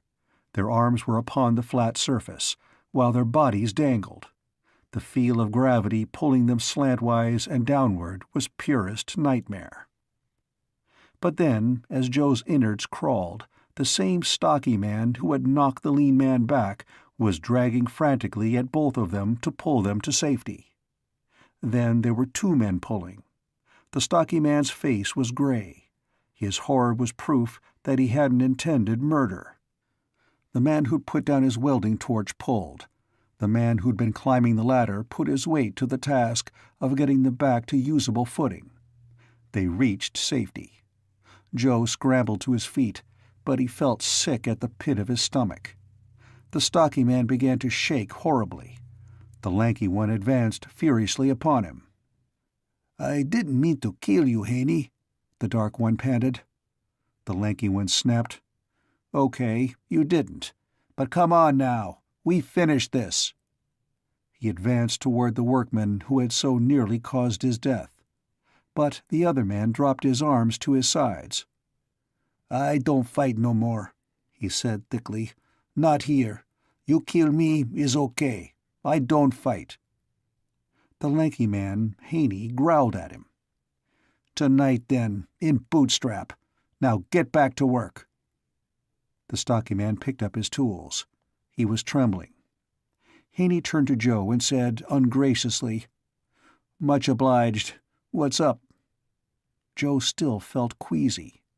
There is rarely any high elation after one has risked his life for somebody else. He'd nearly plunged 200 feet to the floor of the shed with Haney. But he swallowed. "I'm looking for Chief Bender. You're Haney, foreman?" "Gang boss," said Haney. He looked at Joe and then at Sally, who was holding convulsively to the upright Joe had put her hand on. Her eyes were closed. "Yeah," said Haney. "The chief took off today. Some kind of Injun stuff. Funeral, maybe. Want me to tell him something?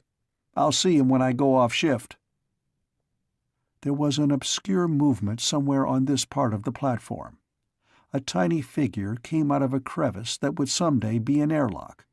Joe didn't move his eyes toward it. He said awkwardly, "Just tell him Joe Kenmore's in town and needs him. He'll remember me, I think. I'll hunt him up tonight." "Okay," said Haney.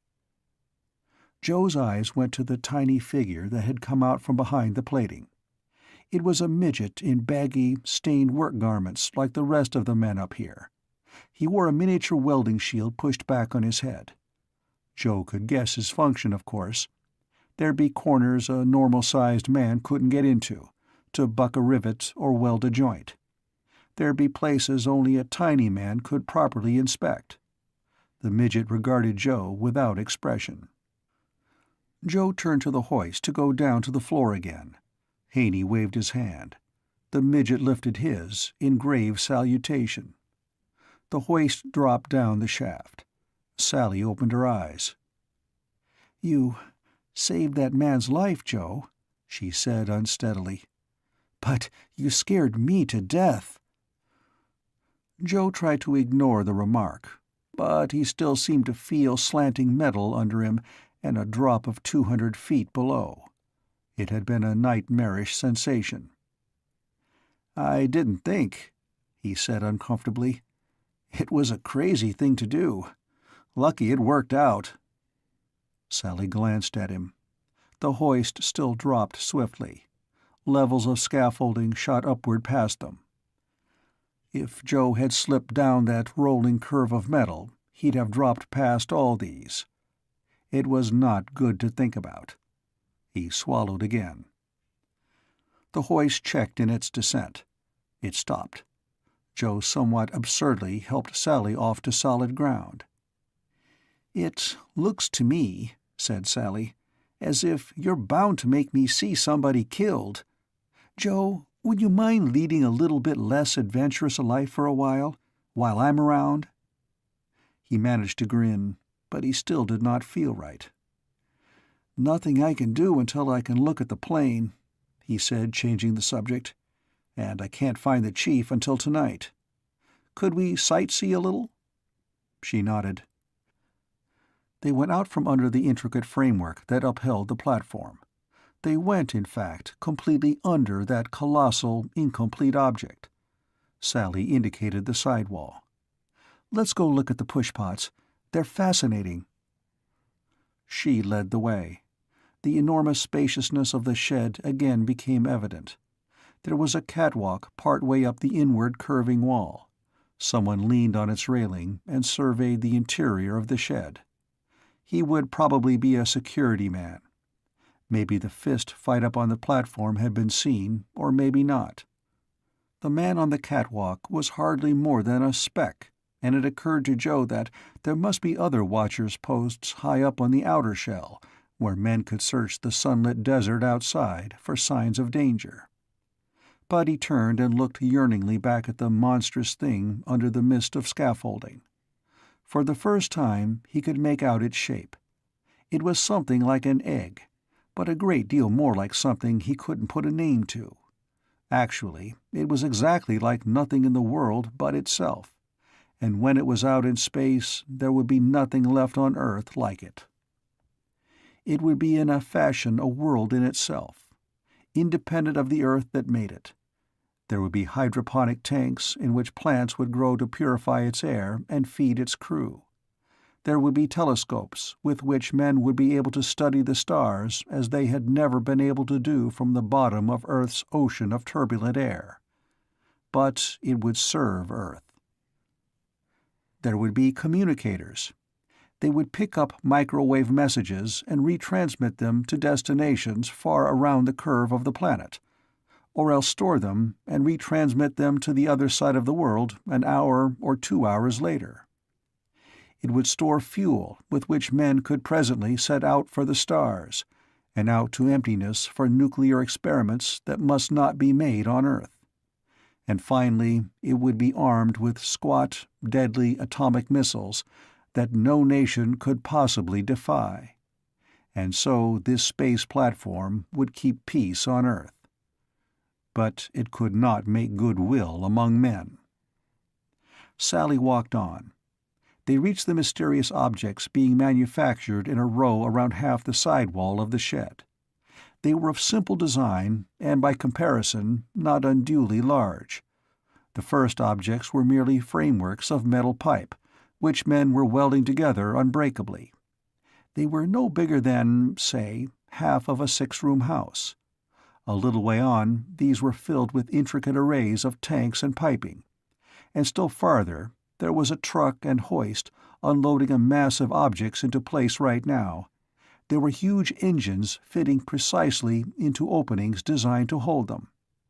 Others were being plated in with metallic skins. At the very end of this assembly line, a crane was loading a finished object onto a flatbed trailer. As it swung in the air, Joe realized what it was. It might be called a jet plane, but it was not of any type ever used before. More than anything else, it looked like a beetle. It would not be really useful for anything but its function at the end of Operation Stepladder. Then hundreds of these ungainly objects would cluster upon the platform's sides, like swarming bees. They would thrust savagely up with their separate jet engines. They would lift the platform from the foundation on which it had been built. Tugging, straining, panting, they would get it out of the shed. But their work would not end there. Holding it aloft, they would start it eastward, lifting effortfully. They would carry it as far and as high and as fast as their straining engines could work. Then there would be one last surge of fierce thrusting, with oversized JATO rockets built separately into each pushpot, all firing at once. Finally, the clumsy things would drop off and come bumbling back home, while the platform's own rockets flared out their mile-long flames, and it headed up for emptiness. But the making of these pushpots and all the other multitudinous activities of the shed would have no meaning if the contents of 4 crates in the wreckage of a burned-out plane could not be salvaged and put to use again. Joe said restlessly, "I want to see all this, Sally, and maybe anything else I do is useless, but I've got to find out what happened to the gyros I was bringing here." Sally said nothing. She turned, and they moved across the long, long space of woodblock flooring toward the doorway by which they had entered. And now that he had seen the space platform, all of Joe's feeling of guilt and despondency came back. It seemed unbearable. They went out through the guarded door. Sally surrendered the pass, and Joe was again checked carefully before he was free to go. Then Sally said, "You don't want me tagging around, do you?" Joe said honestly, "It isn't exactly that, Sally. But if the stuff is really smashed, I'd rather not have anybody see me.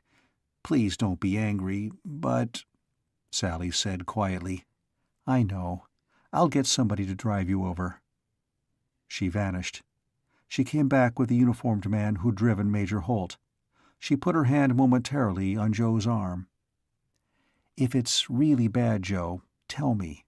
You won't let yourself cry, but I'll cry for you." She searched his eyes. "Really, Joe?" He grinned feebly and went out to the car. The feeling on the way to the airfield was not a good one. It was 20-odd miles from the shed, but Joe dreaded what he was going to see. The black car burned up the road. It turned to the right off the white highway onto the curved shortcut, and there was the field. And there was the wreck of the transport plane, still where it had crashed and burned. There were still armed guards about it, but men were working on the wreck, cutting it apart with torches. Already, some of it was dissected. Joe went to the remains of the 4 crates.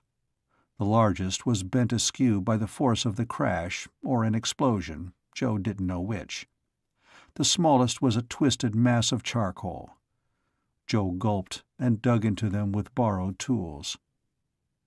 The pilot gyros of the space platform would apply the torque that would make the main gyro shift it to any desired position, or else hold it absolutely still.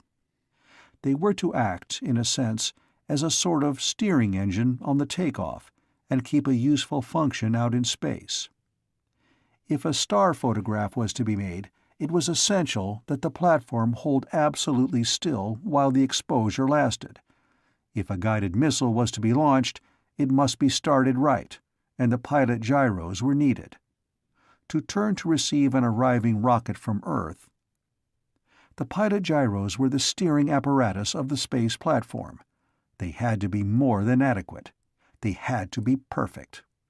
On the takeoff alone, they were starkly necessary.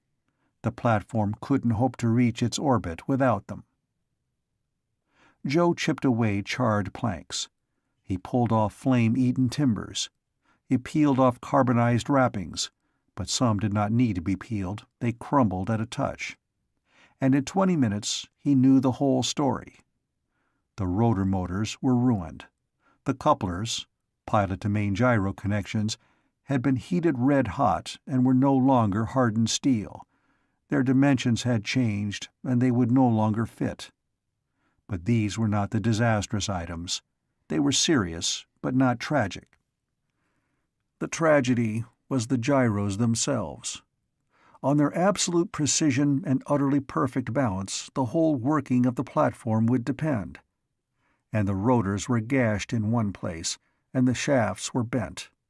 Being bent and nicked, the precision of the apparatus was destroyed. Its precision lost, the whole device was useless.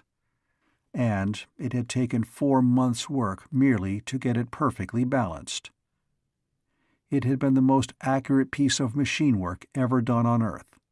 It was balanced to a microgram, to a millionth of the combined weight of 3 aspirin tablets. It would revolve at 40,000 revolutions per minute. It had to balance perfectly, or it would vibrate intolerably. If it vibrated at all, it would shake itself to pieces, or, failing that, send aging sound waves through all the platform's substance. If it vibrated by the least fraction of a 10,000th of an inch, it would wear and vibrate more strongly, and destroy itself and possibly the platform. It needed the precision of an astronomical telescope's lenses multiplied. And it was bent. It was exactly as useless as if it had never been made at all. Joe felt as a man might feel if the mirror of the greatest telescope on Earth, in his care, had been smashed. As if the most priceless picture in the world, in his charge, had been burned. But he felt worse. Whether it was his fault or not, and it wasn't, it was destroyed. A truck rolled up and was stopped by a guard. There was talk, and the guard let it through. A small crane lift came over from the hangars. Its normal use was the lifting of plane motors in and out of their nacelles. Now it was to pick up the useless pieces of equipment on which the best workmen and the best brains of the Kenmore Precision Tool Company had worked unceasingly for 8 calendar months, and which now was junk. Joe watched, numbed by disaster, while the crane hook went down to position above the once precious objects. Men shored up the heavy things and ran planks under them, and then deftly fitted rope slings for them to be lifted by. It was late afternoon by now. Long shadows were slanting as the crane truck's gears whined, and the slack took up, and the first of the 4 charred objects lifted and swung, spinning slowly, to the truck that had come from the shed. Joe froze, watching. He watched the second. The third did not spin, it merely swayed. But the fourth. The lines up to the crane hook were twisted. As the largest of the 4 crates lifted from its bed, it twisted the lines toward straightness. It spun. It spun more and more rapidly, and then more and more slowly, and stopped and began to spin back. Joe caught his breath. It seemed that he hadn't breathed in minutes. The big crate wasn't balanced. It was spinning. It wasn't vibrating. It spun around its own center of gravity, unerringly revealed by its flexible suspension. He watched until it was dropped into the truck. Then he went stiffly over to the driver of the car that had brought him. "Everything's all right," he said, feeling a queer astonishment at his own words. "I'm going to ride back to the shed with the stuff I brought. It's not hurt too much. I'll be able to fix it with a man or 2 I can pick up out here. But I don't want anything else to happen to it." So he rode back out to the shed on the tailboard of the truck that carried the crates. The sun set as he rode. He was smudged and disheveled. The reek of charred wood and burnt insulation and scorched wrappings was strong in his nostrils. But he felt very much inclined to sing. It occurred to Joe that he should have sent Sally a message that she didn't need to cry as a substitute for him. He felt swell. He knew how to do the job that would let the space platform take off. He'd tell her first chance. It was very good to be alive. End of Chapter 4. Chapter 5. There was nobody in the world to whom the space platform was meaningless. To Joe and a great many people like him, it was a dream long and stubbornly held to, and now doggedly being made a reality. To some it was the prospect of peace, and the hope of a quiet life, children and grandchildren, and a serene look forward to the future. Some people prayed yearningly for its success, though they could have no other share in its making. And, of course, there were those men who had gotten into power and could not stay there without ruthlessness. They knew what the platform would mean to their kind, for once the world peace was certain, they would be killed by the people they ruled over. so they sent grubby, desperate men to wreck it at any cost. They were prepared to pay for or to commit any crime if the space platform could be smashed and turmoil kept as the norm of life on Earth. And there were the people who were actually doing the building. Joe rode a bus into Bootstrap that night with some of them. The middle shift, 2 to 10 o'clock, was off. Fleets of buses rolled out from the small town 20 miles away, their headlights making a procession of paired flames in the darkness. They rolled into the unloading area and disgorged the late shift, 10 to 6, to be processed by security and admitted to the shed. Then, quite empty, the buses went trundling around to where Joe waited with the released shift milling around him. The buses stopped and opened their doors. The waiting men stormed in, shoving zestfully, calling to each other, scrambling for seats, or merely letting themselves be pushed on board. The bus Joe found himself on was jammed in seconds. He held on to a strap and didn't notice. He was absorbed in the rapt contemplation of his idea for the repair of the pilot gyros. The motors could be replaced easily enough. The foundation of his first despair had been the belief that everything could be managed but one thing, that the all-important absolute accuracy was the only thing that couldn't be achieved. Getting that accuracy, back at the plant, had consumed 4 months of time. Each of the gyros was 4 feet in diameter and weighed 500 pounds. Each spun at 40,000 RPM. It had to be machined from a special steel to assure that it would not fly to pieces from sheer centrifugal force. Each was plated with iridium lest a speck of rust form and throw it off balance. If the shaft and bearings were not centered exactly at the center of gravity of the rotors, 500 pounds of steel off balance at 40,000 RPM could raise the devil. They could literally wreck the platform itself. And exactly at the center of gravity meant exactly. There could be no error by which the shaft was off-center by the 1,000th of an inch, or a 10,000th, or even the 10th of a 10,000th. The accuracy had to be absolute. Gloating over the solution he'd found, Joe could have hugged himself. Hanging to a strap in the waiting bus, he saw another bus start off with a grinding of gears and a spouting of exhaust smoke. It trundled to the highway and rolled away. Another and another followed it. Joe's bus fell in line.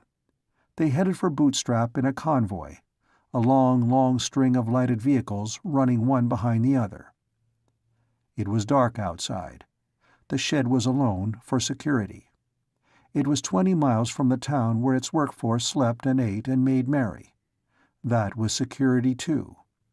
One shift came off and went through a security check, and during that time the shed was empty save for the security officers who roamed it endlessly, looking for trouble.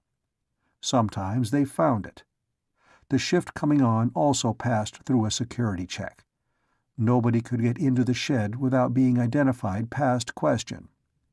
The picture badge stage was long since passed on the space platform job. Security was tight. The long procession of buses rolled through the night. Outside was dark desert. Overhead were many stars. Inside the jammed bus were swaying figures crowded in the aisle, and every seat was filled. There was the smell of sweat and oil and tobacco. Somebody still had garlic on his breath from lunch. There was the noise of many voices. There was an argument 2 seats up the aisle. There was the rumble of the motor and the peculiar whine of spinning tires. Men had to raise their voices to be heard above the din. A swaying among the crowded figures, more pronounced than that caused by the motion of the bus, caught Joe's eye. Somebody was crowding his way from the back toward the front. The aisle was narrow. Joe clung to his strap, thinking hard and happily about the rebalancing of the gyros. There could be no tolerance. It had to be exact. There had to be no vibration at all. Figures swayed away from him, a hand on his shoulder. "Hiya!" He swung around. It was the lean man, Haney, whom he'd kept from being knocked off the level place 200 feet up. Joe said, "Hello?" "I thought you were Big Brass," said Haney, rumbling in his ear. "But Big Brass don't ride the buses." "I'm going to try to hunt up the chief," said Joe. Haney grunted. He looked estimatingly at Joe. His glance fell to Joe's hands. Joe had been digging further into the crates, and afterward he'd washed up, but packing grease is hard to get off. When mixed with soot and charcoal, it leaves signs. Haney relaxed. "We mostly eat together," he observed, satisfied that Joe was regular, because his hands weren't soft and because mechanic soap had done an incomplete job on them. "The chief's a good guy. Join us?" "Sure," said Joe. "And thanks." A brittle voice sounded somewhere around Haney's knees. Joe looked down, startled. The midget he'd seen up on the platform nodded up at him. He'd squirmed through the press in Haney's wake. He seemed to bristle a little out of pure habit. Joe made room for him. "I'm okay," said the midget pugnaciously. Haney made a formal introduction. "Mike Scandia." He thumbed at Joe. "Joe Kenmore.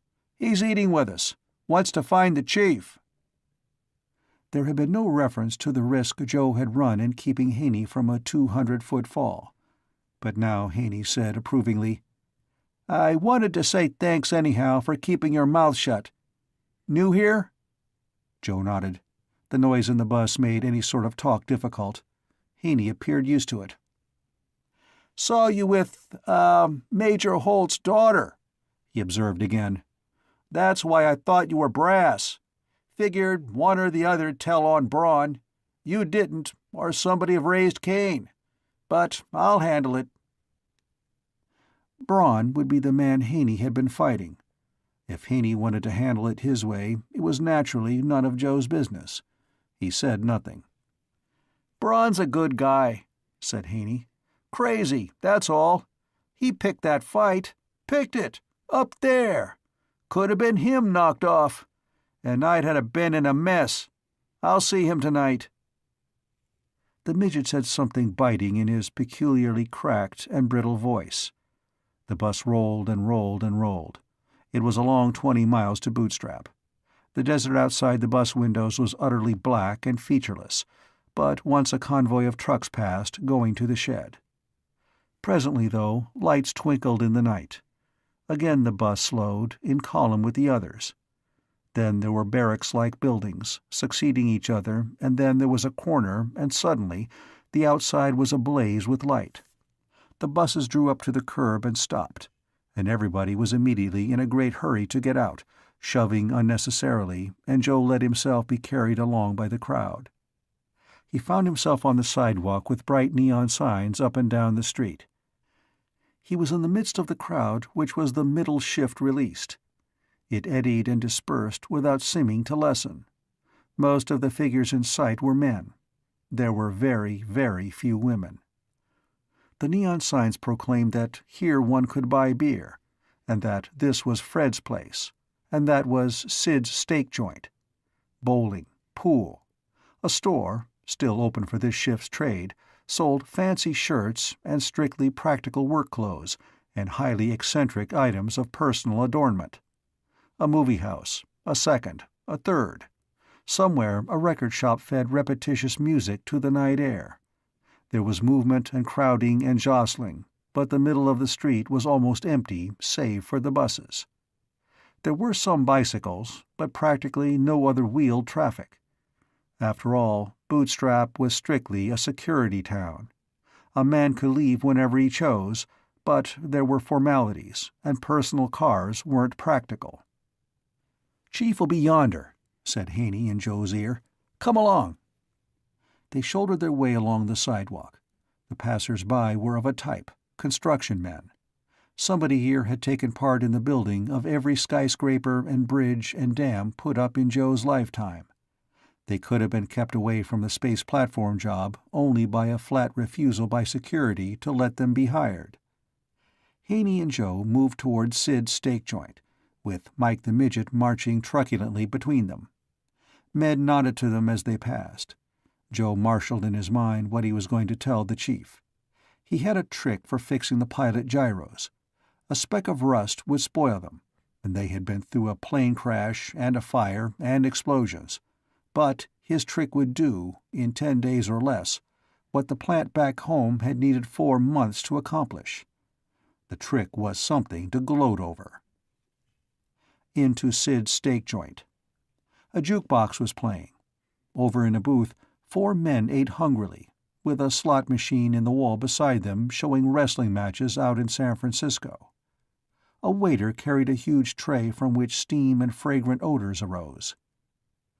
There was the chief, dark and saturnine to look at, with his straight black hair gleaming in the light.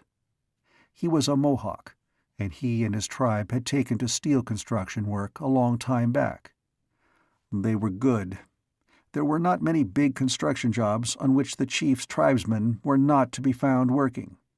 40 of them had died together in the worst construction accident in history, when a bridge on its way to completion collapsed in the making, but there were a dozen or more at work on the space platform now. The chief had essayed machine tool work at the Kenmore plant, and he'd been good. He'd pitched on the plant baseball team, and he'd sung bass in the church choir, but there had been nobody else around who talked Indian, and he'd gotten lonely.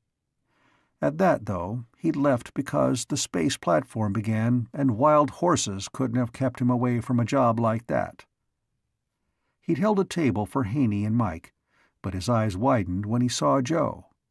Then he grinned and almost upset the table to stand and greet him. "Son of a gun," he said warmly. "What you doing here?"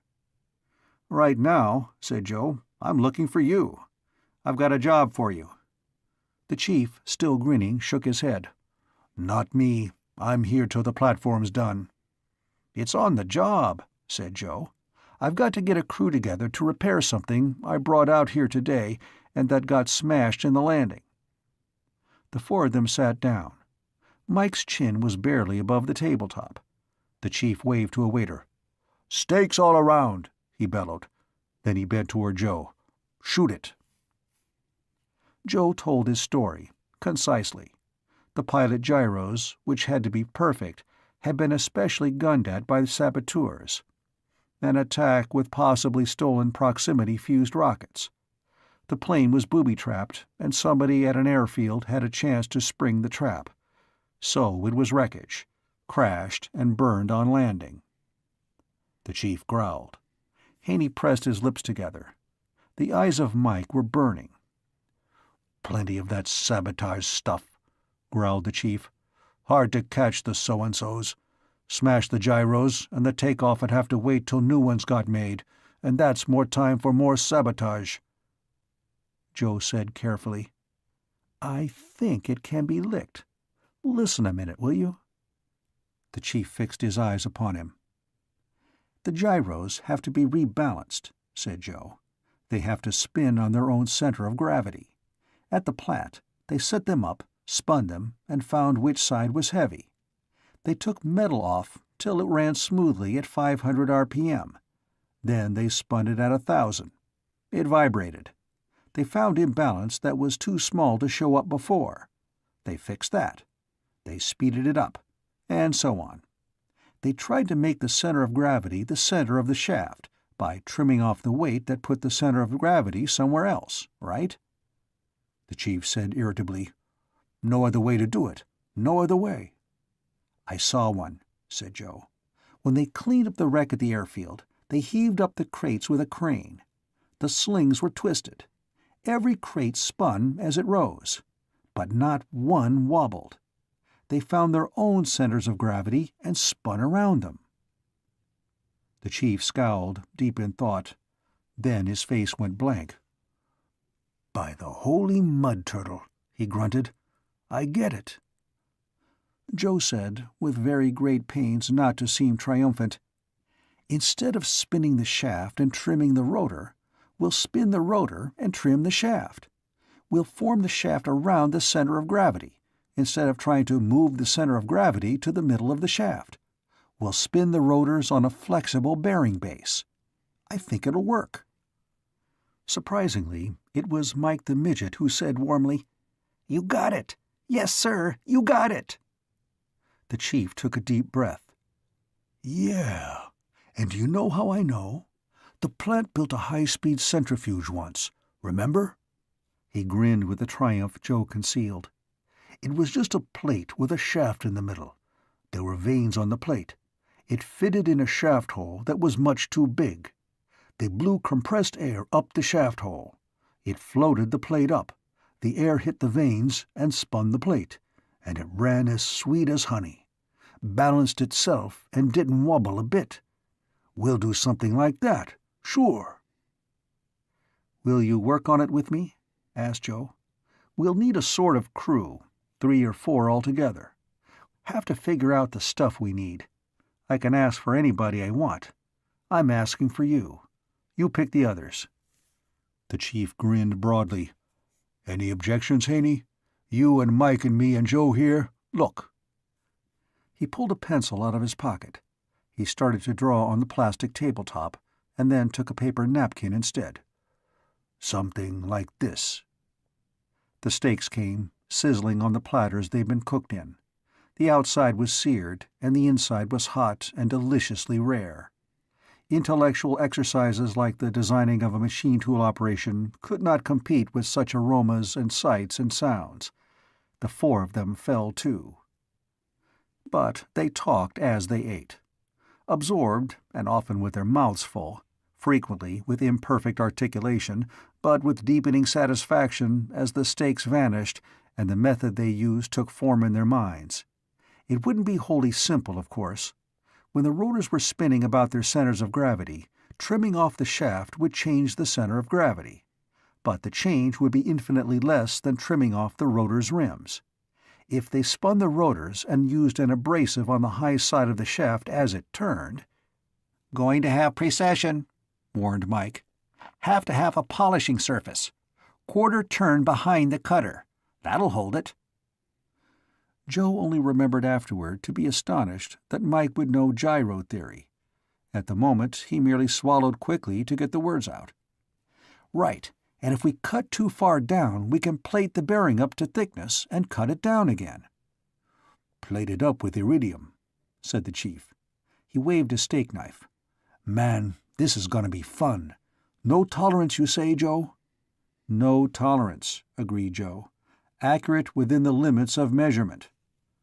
The chief beamed. The platform was a challenge to all of humanity.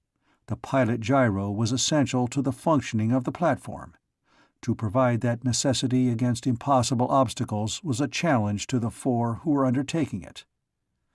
"Some fun," repeated the chief blissfully.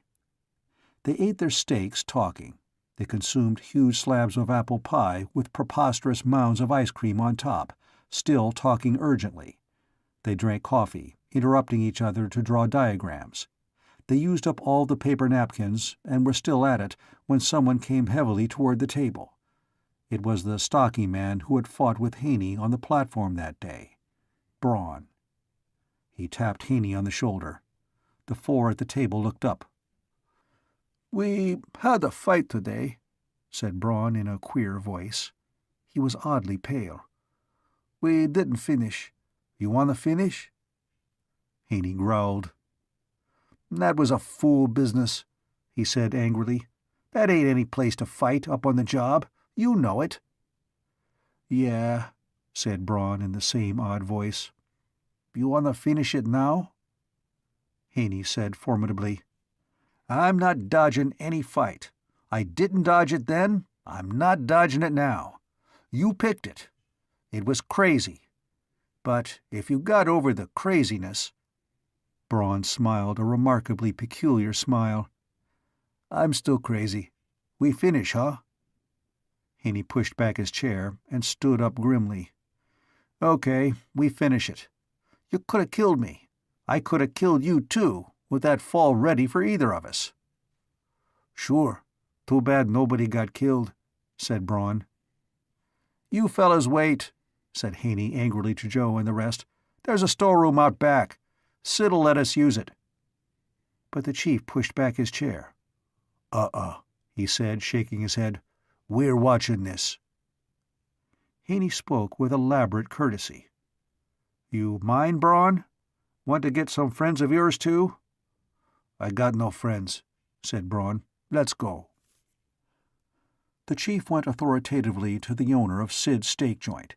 He paid the bill, talking. The owner of the place negligently jerked his thumb toward the rear. This was not an unparalleled request, for the use of a storeroom so that two men could batter each other undisturbed. Bootstrap was a law-abiding town, because to get fired from work on the platform was to lose a place in the most important job in history. So it was inevitable that the settlements of quarrels in private should become commonplace. The chief leading, they filed through the kitchen and out of doors. The storeroom lay beyond. The chief went in and switched on the light. He looked about and was satisfied. It was almost empty, save for stacked cartons in one corner. Braun was already taking off his coat. "You want rounds and stuff?" demanded the chief. "I want fight," said Braun thickly. "Okay, then," snapped the chief. "No kicking or gouging. A man's down, he has a chance to get up. That's all the rules, right?" Haney, stripping off his coat in turn, grunted an assent. He handed his coat to Joe. He faced his antagonist. It was a curious atmosphere for a fight. There were merely the plank walls of the storeroom, with a single dangling light in the middle and an unswept floor beneath. The chief stood in the doorway, scowling. This didn't feel right. There was not enough hatred in evidence to justify it. There was doggedness and resolution enough, but Braun was deathly white, and if his face was contorted, and it was not with the lust to batter and injure and maim, it was something else. The two men faced each other, and then the stocky, swarthy Braun swung at Haney. The blow had sting in it, but nothing more. It almost looked as if Braun were trying to work himself up to the fight he'd insisted on finishing. Haney countered with a roundhouse blow that glanced off Braun's cheek, and then they bore in at each other, slugging without science or skill. Joe watched. Braun launched a blow that hurt, but Haney sent him reeling back. He came in doggedly again and swung, but he had no idea of boxing. His only idea was to slug. He did slug. Haney had been peevish rather than angry. Now he began to glower. He began to take the fight to Braun. He knocked Braun down. Braun staggered up and rushed. A wildly flailing fist landed on Haney's ear. He doubled Braun up with a wallop to the midsection. Braun came back, fist swinging. Haney closed one eye for him. He came back. Haney shook him from head to foot with a chest blow. He came back. Haney split his lip and loosened a tooth. He came back. The chief said sourly, "This ain't a fight. Quit it, Haney. He don't know how." Haney tried to draw away, but Braun swarmed on him, striking fiercely until Haney had to floor him again. He dragged himself up and rushed at Haney, and was knocked down again. Haney stood over him, panting furiously. "Quit it, you fool! What's the matter with you?" Braun started to get up again. The chief interfered and held him, while Haney glared. "He ain't going to fight any more, Braun," pronounced the chief firmly. "You ain't got a chance. This fight's over. You had enough." Braun was bloody and horribly battered, but he panted, "He's got enough?" "Are you out of your head?" demanded the chief. "He ain't got a mark on him." "I ain't got enough," panted Braun, "till he's got enough." His breath was coming in sob-like gasps, the result of body blows. It hadn't been a fight, but a beating, administered by Haney. But Braun struggled to get up. Mike the midget said brittly, "You got enough, Haney. You're satisfied. Tell him so." "Sure, I'm satisfied," snorted Haney. "I don't want to hit him any more. I got enough of that." Braun panted, "Okay, okay." The chief let him get to his feet. He went groggily to his coat. He tried to put himself into it. Mike caught Joe's eye and nodded meaningfully. Joe helped Braun into the coat. There was silence, save for Braun's heavy, labored breathing. He moved unsteadily toward the door. Then he stopped. "Haney," he said effortfully, "I don't say I'm sorry for fighting you today. I fight first, but now I say I am sorry. You are good guy, Haney. I was crazy. I got reason." He stumbled out of the door and was gone. The four who were left behind stared at each other. "What's the matter with him?" demanded Haney blankly. "He's nuts," said the chief. "If he was gonna apologize—" Mike shook his head. "He wouldn't apologize," he said brittlely, "because he thought you might think he was scared. But when he'd proved he wasn't scared of a beating, then he could say he was sorry." He paused. "I've seen guys I liked a lot less than him." Haney put on his coat, frowning. "I don't get it," he rumbled. "Next time I see him—" "You won't," snapped Mike. "None of us will. I'll bet on it." But he was wrong. The others went out of the storeroom and back into Sid's steak joint, and the chief politely thanked the proprietor for the loan of his storeroom for a private fight. Then they went out into the neon-lighted business street of Bootstrap. "What do we do now?" asked Joe. "Where you sleeping?" asked the chief hospitably. "I can get you a room at my place." "I'm staying out at the shed," Joel told him awkwardly. "My family's known Major Holt a long time. I'm staying at his house behind the shed." Haney raised his eyebrows, but said nothing. "Better get out there, then," said the chief. "It's midnight, and they might want to lock up. There's your bus." A lighted bus was waiting by the curb. Its doors were open, but it was empty of passengers. Single buses ran out to the shed now and then, but they ran in fleets at shift change time. Joe went over and climbed aboard the bus. "We'll turn up early," said the chief. "This won't be a shift job. We'll look things over and lay out what we want and then get to work, eh?" "Right," said Joe. "And thanks." "We'll be there with our hair in braids," said Mike in his cracked voice. "Now a glass of beer and so to bed. Night." Haney waved his hand. The three of them marched off, the two huge figures of Haney and the chief, with Mike trotting truculently between them, hardly taller than their knees. They were curiously colorful with all the many-tinted neon signs upon them. They turned into a diner. Joe sat in the bus alone. The driver was off somewhere. The sounds of Bootstrap were distinctive by night. Footsteps, the jangling of bicycle bells, and voices, and a radio blaring somewhere, and a record shop loudspeaker somewhere else, and a sort of underwriting noise of festivity. There was a sharp rap on the glass by Joe's window. He started and looked out. Braun, battered and bleeding from the corner of his mouth, motioned urgently for him to come to the door of the bus. Joe went. Braun stared up at him in a new fashion. Now he was neither dogged, nor fierce, nor desperate to look at. Despite the beating he'd taken, he seemed completely, and somehow frighteningly, tranquil. He looked like somebody who has come to the end of torment and is past any feeling but that of relief from suffering. "You," said Braun. "That girl you were with today. Her pop is Major Holt, eh?" Joe frowned and reservedly said that he was. "You tell her pop," said Braun detachedly. "This is hot tip. Hot tip. Look 2 kilometers north of shed tomorrow. He finds something bad. Hot. You tell him. 2 kilometers. "Yes," said Joe, his frown increasing. "But look here." "Be sure say hot," repeated Braun. Rather incredibly, he smiled. Then he turned and walked quickly away. Joe went back to his seat in the empty bus and sat there and waited for it to start, and tried to figure out what the message meant. Since it was for Major Holt, it had something to do with security. And security meant defense against sabotage. And hot might mean merely significant, or, in these days, it might mean something else.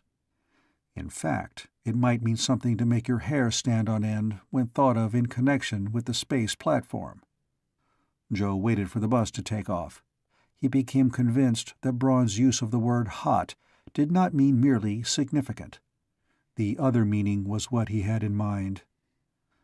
Joe's teeth tried to chatter. He didn't let them. End of Chapter 5. Chapter 6. Major Holt wasn't to be found when Joe got out to the shed, and he wasn't in the house in the officers' quarters area behind it. There was only the housekeeper, who yawned pointedly as she let Joe in. Sally was presumably long since asleep, and Joe didn't know any way to get hold of the Major. He assured himself that Braun was a good guy. If he weren't, he wouldn't have insisted on taking a licking before he apologized, and he hadn't said there was any hurry. Tomorrow, he'd said. So Joe uneasily let himself be led to a room with a cot, and he was asleep in what seemed seconds. But just the same, he was badly worried. In fact, next morning Joe woke at a practically unearthly hour with Braun's message pounding on his brain. He was downstairs waiting when the housekeeper appeared. She looked startled. "Major Holt?" she asked. But the Major was gone.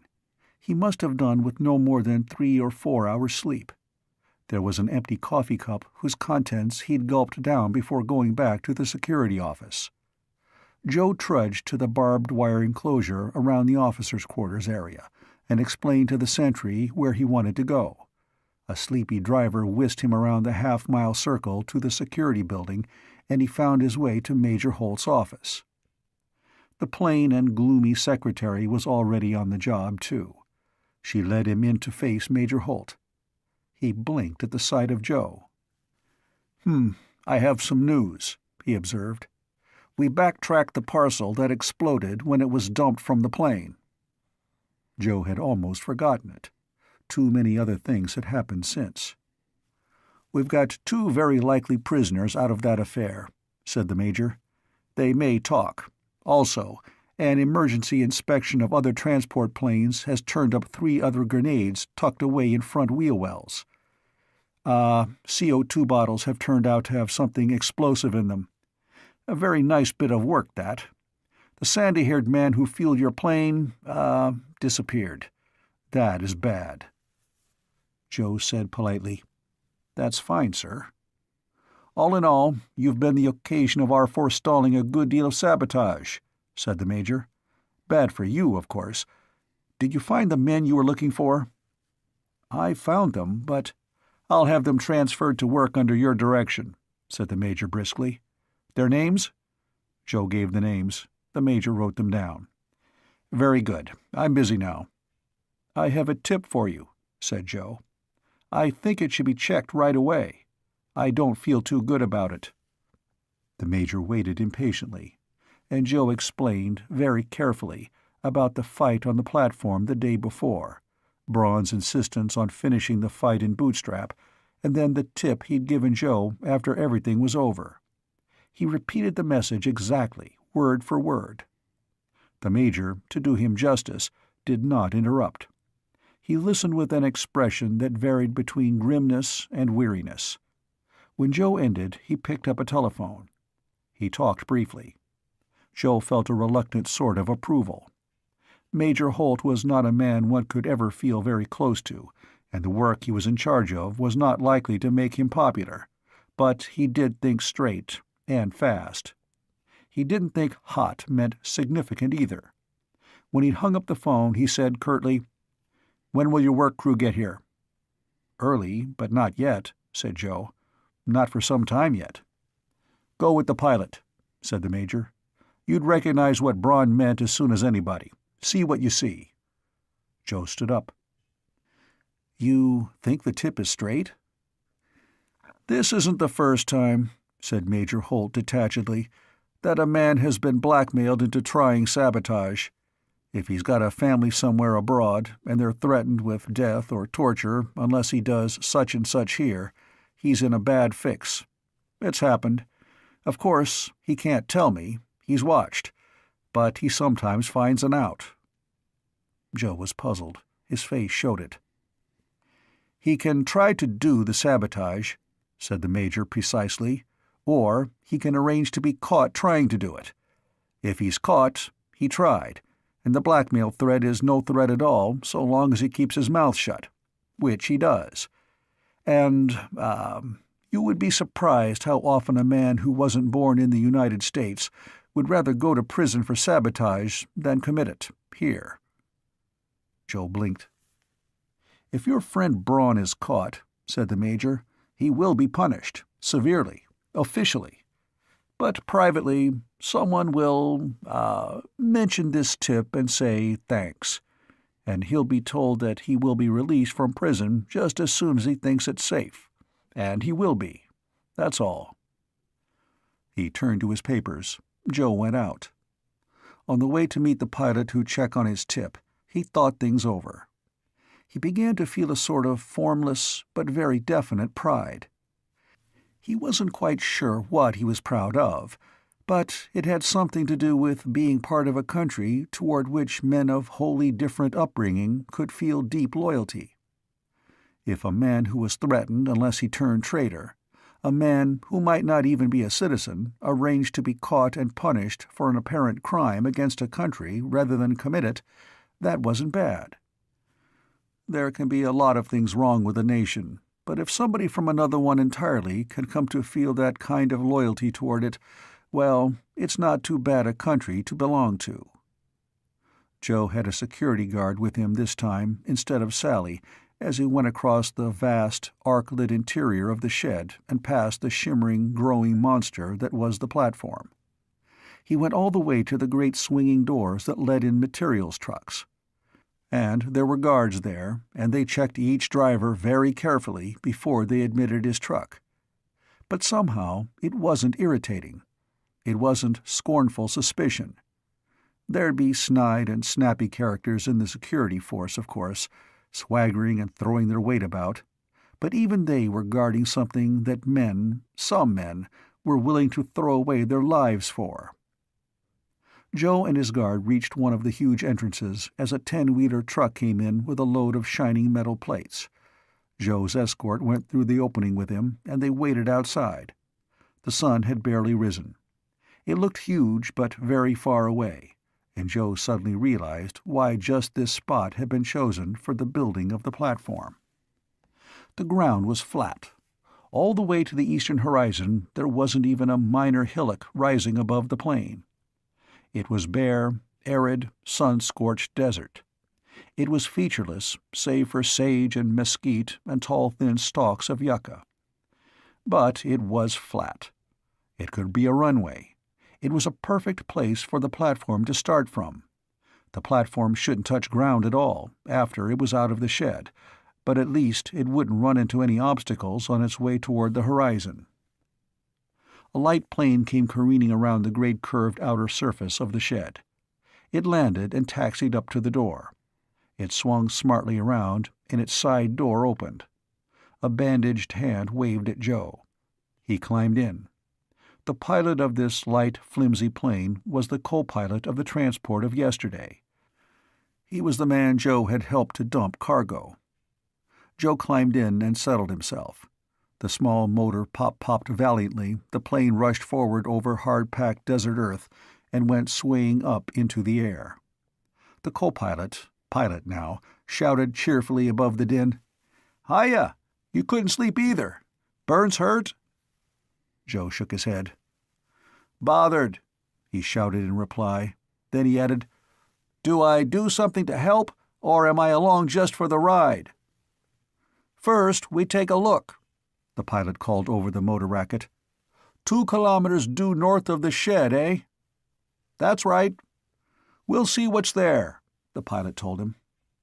The small plane went up and up. At 500 feet, nearly level with the roof of the shed, it swung away and began to make seemingly erratic dartings out over the spotty desert land, and then back. Actually, it was a search pattern. Joe looked down from his side of the small cockpit. This was a very small plane indeed, and in consequence its motor made much more noise inside its cabin than much more powerful engines in bigger ships. "Those burns I got," shouted the pilot, staring down, "kept me awake. So I got up and was just walking around when the call came for somebody to drive one of these things. I took over." Back and forth, and back and forth. From 500 feet in the early morning, the desert had a curious appearance. The plane was low enough for each smallest natural feature to be visible, and it was early enough for every shrub or hummock to cast a long, slender shadow. The ground looked streaked, but all the streaks ran the same way, and all were shadows. Joe shouted, "What's that?" The plane banked at a steep angle and ran back. It banked again. The pilot stared carefully. He reached forward and pushed a button. There was a tiny impact underfoot. Another steep banking turn, and Joe saw a puff of smoke in the air. The pilot shouted, "It's a man! He looks dead!" He swung directly over the small prone object, and there was a second puff of smoke. "They've got rangefinders on us from the shed," he called across the 2-foot space separating him from Joe. "This marks the spot. Now we'll see if there's anything to the hot part of that tip." He reached over behind his seat and brought out a stubby pole, like a fish pole, with a very large reel. There was also a headset, and something very much like a large aluminum fish on the end of the line. "You know Geiger counters?" called the pilot. "Stick on these headphones and listen." Joe slipped on the headset. The pilot threw a switch, and Joe heard clickings. They had no pattern and no fixed frequency. They were clickings at strictly random intervals, but there was an average frequency at that. "Let the counter out the window," called the pilot, "and listen. Tell me if the noise goes up." Joe obeyed. The aluminum fish dangled. The line slanted astern from the wind. It made a curve between the pole and the aluminum plummet, which was hollow in the direction of the plane's motion. The pilot squinted down and began to swing in a wide circle around the spot where an apparent dead man had been sighted, and above which puffs of smoke now floated. 3/4 of the way around, the random clickings suddenly became a roar. Joe said, "Hey!" The pilot swung the plane about and flew back. He pointed to the button he'd pushed. "Poke that when you hear it again." The clickings, they roared. Joe pushed the button. He felt the tiny impact. "Once more," said the pilot. He swung in nearer where the dead man lay. Joe had a sickening idea of who the dead man might be. A sudden rush of noise in the headphones, and he pushed the button again. "Reel in now," shouted the pilot. "Our job is done." Joe reeled in as the plane winged steadily back toward the shed. There were puffs of smoke floating in the air behind. They had been ranged on at the instant they appeared. Somebody back at the shed knew that something that needed to be investigated was at a certain spot, and the 2 later puffs of smoke had said that radioactivity was notable in the air along the line the 2 puffs made. Not much more information would be needed. The meaning of Braun's warning that his tip was hot was definite. It was hot in the sense that it dealt with radioactivity. The plane dipped down and landed by the great doors again. It taxied up, and the pilot killed the engine. "We've been using Geigers for months," he said pleasedly, "and never got a sign before. This is one time we were set for something." "What?" asked Joe. But he knew. "Atomic dust is one good guess," the pilot told him. "It was talked of as a possible weapon away back in the Smith report. Nobody's ever tried it. We thought it might be tried against the platform. If somebody managed to spread some really hot radioactive dust around the shed, all 3 shifts might get fatally burned before it was noticed. They'd think so anyhow. But the guy who was supposed to dump it opened up the can for a look, and it killed him." He climbed out of the plane and went to the doorway. He took a telephone from a guard and talked crisply into it. He hung up. "Somebody coming for you," he said amiably. "Wait here. Be seeing you." He went out, the motor kicked over and caught, and the tiny plane raced away. Seconds later, it was aloft and winging southward. Joe waited. Presently, a door opened and something came clanking out. It was a tractor with surprisingly heavy armor. There were men in it, also wearing armor of a peculiar sort, which they were still adjusting. The tractor towed a half-track platform on which there were a crane and a very considerable lead-coated bin with a top. It went briskly off into the distance toward the north. Joe was amazed, but comprehending. The vehicle and the men were armored against radioactivity. They would approach the dead man from upwind, and they would scoop up his body and put it in the lead-lined bin, and with it all deadly radioactive material near him. This was the equipment that must have been used to handle the dud atom bomb some months back. It had been ready for that. It was ready for this emergency. Somebody had tried to think of every imaginable situation that could arise in connection with the platform. But in a moment a guard came for Joe and took him where the chief and Haney and Mike waited by the still incompletely pulled-away crates. They had some new ideas about the job on hand that were better than the original ones in some details. All four of them set to work to make a careful survey of damage, of parts that would have to be replaced, and of those that needed to be repaired. The discoveries they made would have appalled Joe earlier. Now he merely made notes of parts necessary to be replaced by new ones that could be had within the repair time for rebalancing the rotors. "This is sure a mess," said Haney mournfully as they worked. "It's 2 days just getting things cleaned up." The chief eyed the rotors. There were 2 of them, great 4-foot discs with extraordinary short and stubby shafts that were brought to beautifully polished conical ends to fit in the bearings. The bearings were hollowed to fit the shaft ends, but they were intricately scored to form oil channels. In operation, a very special silicone oil would be pumped into the bearings under high pressure. Distributed by the channels, the oil would form a film that by its pressure would hold the cone end of the bearing away from actual contact with the metal. The rotors, in fact, would be floated in oil just as the high-speed centrifuge the chief had mentioned had floated on compressed air. But they had to be perfectly balanced, because any imbalance would make the shaft pierce the oil film and touch the metal of the bearing, and when a shaft is turning at 40,000 RPM, it is not good for it to touch anything. Shaft and bearing would burn white hot in fractions of a second, and there would be several devils to pay. "We've got to spin it in a lathe," said the chief profoundly, "to hold the chucks. The chucks have got to be these same bearings, because nothing else will stand the speed.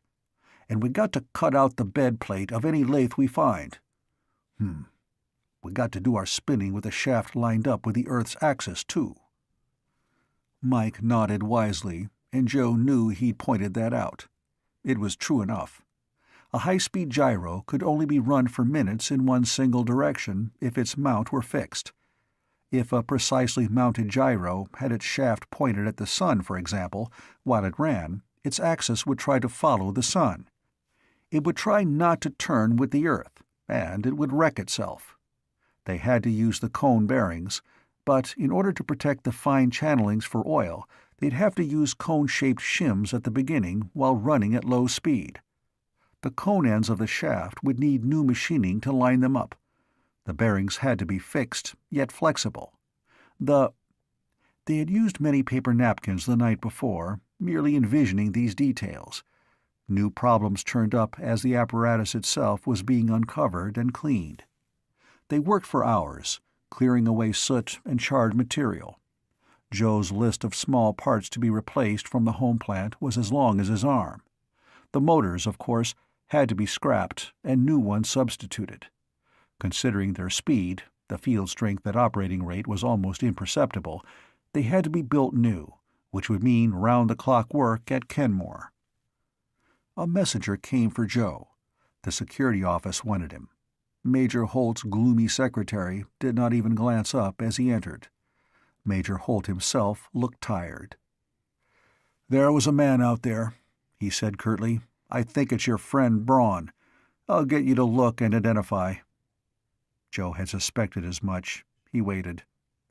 "He'd opened a container of cobalt powder, It was in a beryllium case. There was a half-pound of it. It killed him." "Radioactive cobalt," said Joe. "Definitely," said the Major grimly. "Half a pound of it gives off the radiation of 1/8 of a ton of pure radium. One can guess that he had been instructed to get up as high as he could in the shed and dump the powder into the air. It would diffuse, scatter as it sifted down. It would have contaminated the whole shed past all use for years, let alone killing everybody in it." Joe swallowed. He was burned, then. He had the equivalent of 250 pounds of radium within inches of his body, the Major said unbendingly. And naturally, it was not healthy. For that matter, the container itself was not adequate protection for him. Once he'd carried it in his pocket for a very few minutes, he was a dead man, even though he was not conscious of the fact. Joe knew what was wanted of him. "You want me to look at him?" he said. The Major nodded. "Yes, afterward, get a radiation check on yourself. It is hardly likely that he was, carrying the stuff with him last night in Bootstrap, but if he was, you may need some precautionary treatment. You and the men who were with you." Joe realized what that meant. Braun had been given a relatively small container of the deadliest available radioactive material on Earth. Milligrams of it, shipped from Oak Ridge for scientific use, were encased in thick lead chests. He'd carry 250 grams in a container he could put in his pocket. He was not only dead as he walked under such circumstances, he was also death to those who walked near him. "Somebody else may have been burned in any case," said the Major detachedly. "I am going to issue a radioactivity alarm and check every man in Bootstrap for burns. It is, very likely that the man who delivered it to this man is burned too, but you will not mention this, of course." He waved his hand in dismissal. Joe turned to go. The Major added grimly, "By the way, there is no doubt about the booby-trapping of planes. We've found 8 so far, ready to be crashed when a string was pulled while they were serviced. But the men who did the booby-trapping have vanished. They disappeared suddenly during last night. They were warned. Have you talked to anybody?" "No, sir," said Joe. "I would like to know," said the Major coldly, "how they knew we'd found out their trick." Joe went out. He felt very cold at the pit of his stomach. He was to identify Braun. Then he was to get a radiation check on himself. In that order of events. He was to identify Braun first, because if Braun had carried a half-pound of radioactive cobalt on him in Sid's steak joint the night before, Joe was going to die. And so were Haney and the Chief and Mike, and anybody else who'd passed near him. So Joe was to do the identification before he was disturbed by the information that he was dead. He made the identification. Braun was very decently laid out in a lead-lined box, with a lead-glass window over his face. There was no sign of any injury on him except from his fight with Haney. The radiation burns were deep, but they left no marks of their own. He'd died before outer symptoms could occur. Joe signed the identification certificate. He went to be checked for his own chances of life. It was a peculiar sensation. The most peculiar was that he wasn't afraid. He was neither confident that he was not burned inside, nor sure that he was. He simply was not afraid. Nobody really ever believes that he is going to die, in the sense of ceasing to exist. The most arrant coward, stood before a wall to be shot, or strapped in an electric chair, finds that astoundingly he does not believe that what happens to his body is going to kill him, the individual. That is why a great many people die with reasonable dignity. They know it is not worth making too much of a fuss over. But when the Geiger counters had gone over him from head to foot, and his body temperature was normal, and his reflexes sound, when he was assured that he had not been exposed to dangerous radiation, Joe felt distinctly weak in the knees. And that was natural, too. He went trudging back to the wrecked gyros. His friends were gone, leaving a scrawled memo for him. They had gone to pick out the machine tools for the work at hand. He continued to check over the wreckage, thinking with a detached compassion of that poor devil Braun, who was the victim of men who hated the idea of the space platform and what it would mean to humanity. Men of that kind thought of themselves as superior to humanity, and of human beings as creatures to be enslaved. So they arranged for planes to crash and burn, and for men to be murdered, and they practiced blackmail, or rewarded those who practiced it for them. They wanted to prevent the platform from existing, because it would keep them from trying to pull the world down in ruins so they could rule over the wreckage. Joe, who had so recently thought it likely that he would die, considered these actions with an icy dislike that was much deeper than anger. It was backed by everything he believed in, everything he had ever wanted, and everything he had hoped for. And anger could cool off, but the way he felt about people who would destroy others for their own purposes could not cool off. It was part of him. He thought about it as he worked, with all the noises of the shed singing in his ears. A voice said, "Joe." He started and turned.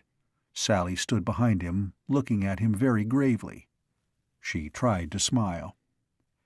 "Dad told me," she said, "about the checkup that says you're all right. May I congratulate you on your being with us for a while? On the kobolds not getting near you, or the rest of us?" Joe did not know exactly what to say. "I'm going inside the platform," she told him. "Would you like to come along?" He wiped his hands on a piece of waste. "Naturally. My gang is off picking out tools. I can't do much until they come back." He fell into step beside her. They walked toward the platform, and it was still magic, no matter how often Joe looked at it. It was huge beyond belief, though it was surely not heavy in proportion to its size. Its bright plating shone through the gossamer scaffolding all about it. There was always a faint bluish mist in the air, and there were the marsh fire lights of welding torches playing here and there. The sounds of the shed were a steady small tumult in Joe's ears. He was getting accustomed to them, though. "How is it you can go around so freely?" he asked abruptly. "I have to be checked and rechecked." "You'll get a full clearance," she told him. "It has to go through channels. Me, I have influence. I always come in through security, and I have the door guards trained, and I do have business in the platform." He turned his head to look at her. "Interior decoration," she explained. "And don't laugh. It isn't prettifying, it's psychology.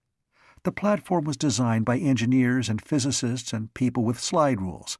They made a beautiful environment for the machinery, but there will be men living in it, and they aren't machines."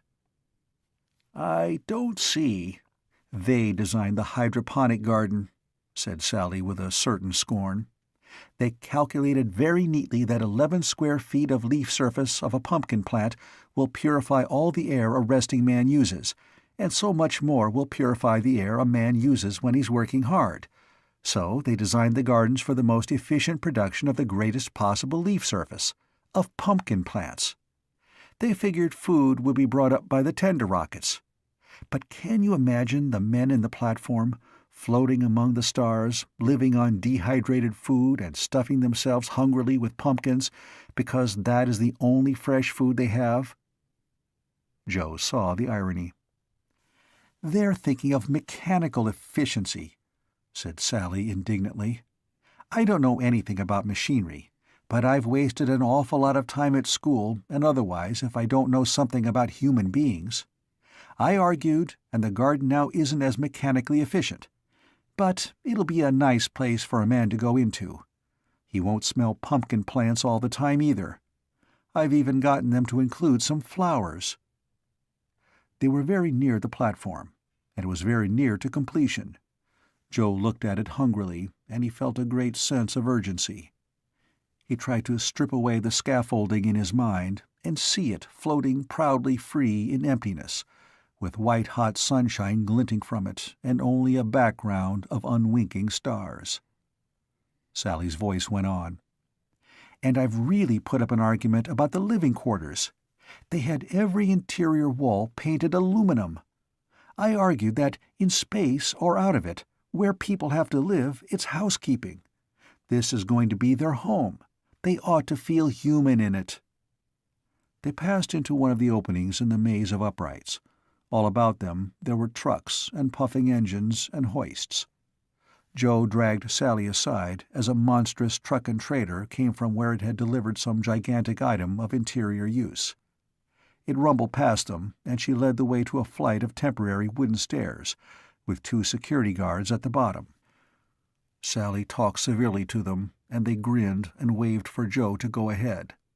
He went up the steps, which would be pulled down before the platform's launching, and went actually inside the space platform for the first time.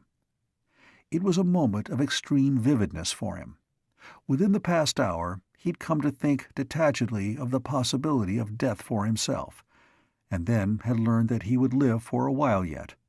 He knew that Sally had been scared on his account, and that her matter-of-fact manner was partly assumed. She was at least as much wrought up as he was. And this was the first time he was going into what would be the first spaceship ever to leave the Earth on a non-return journey. End of Chapter 6. Chapter 7. Nobody could have gone through the changes of emotion Joe had experienced that morning and remained quite matter-of-fact. Seeing a dead man, who had more or less deliberately killed himself so that he wouldn't have to kill Joe, for one, had its effect. Knowing that it was certainly possible the man hadn't killed himself in time had another. Being checked over for radiation burns, which would mean that he'd die quite comfortably within 3 or 4 days, and then learning that no burns existed, was something of an ordeal. And Sally. Of course, her feelings shouldn't have been as vivid as his own, but the fact that she'd been scared for him held some significance. When, on top of all the rest, he went into the space platform for the first time, Joe was definitely keyed up. But he talked technology. He examined the inner skin and its lining before going beyond the temporary entrance. The plating of the platform was actually double. The outer layer was a meteor bumper against which particles of cosmic dust would strike and explode without damage to the inner skin. They could even penetrate it without causing a leak of air. Inside the inner skin there was a layer of glass wool for heat insulation.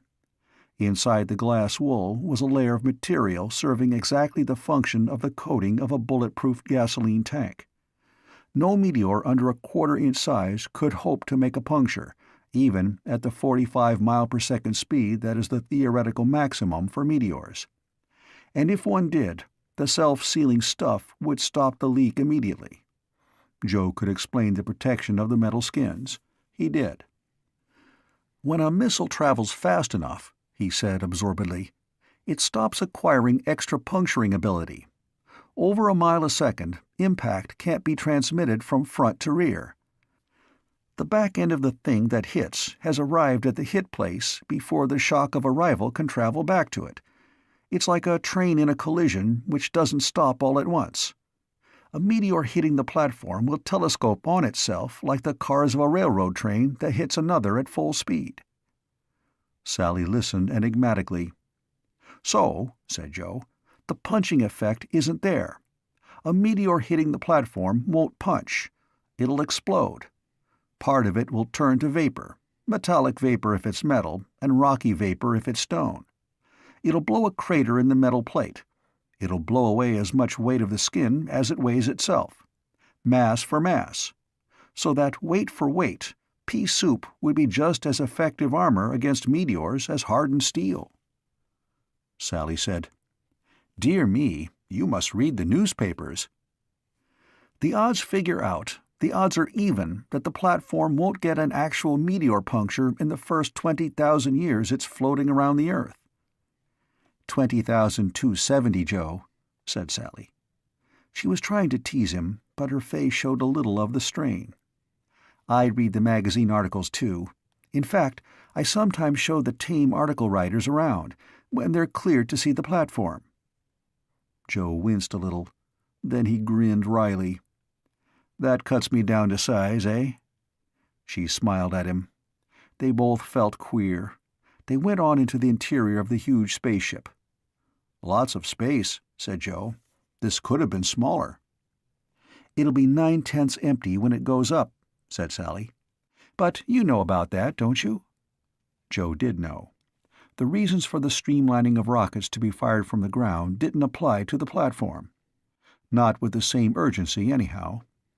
Rockets had to burn their fuel fast to get out of the dense air near the ground. They had to be streamlined to pierce the thick, resisting part of the atmosphere. The platform didn't. It wouldn't climb by itself. It would be carried necessarily at slow speed up to the point where jet motors were most efficient, and then it would be carried higher until they ceased to be efficient. Only when it was up where air resistance was a very small fraction of ground-level drag would its own rockets fire. It wouldn't gain much by being shaped to cut thin air, and it would lose a lot.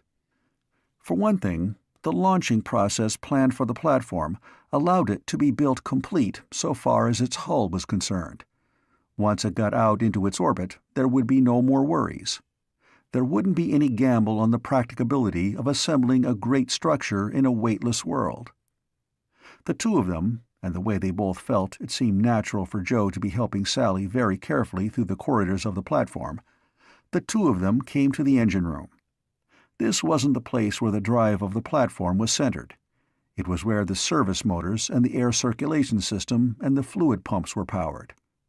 Off the engine room, the main gyros were already installed. They waited only for the pilot gyros to control them as a steering engine controls an Earth ship's rudder. Joe looked very thoughtfully at the gyro assembly.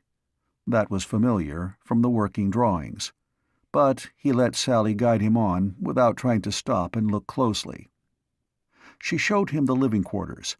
They centered in a great open space 60 feet long and 20 wide and high. There were bookshelves and 2 balconies and chairs. Private cabins opened from it on different levels, but there were no steps to them. Yet there were comfortable chairs with straps, so that when a man was weightless he could fasten himself in them. There were ashtrays, ingeniously designed to look exactly that and nothing else. But ashes would not fall into them, but would be drawn into them by suction. There was an unpatterned carpet on the floor and on the ceiling.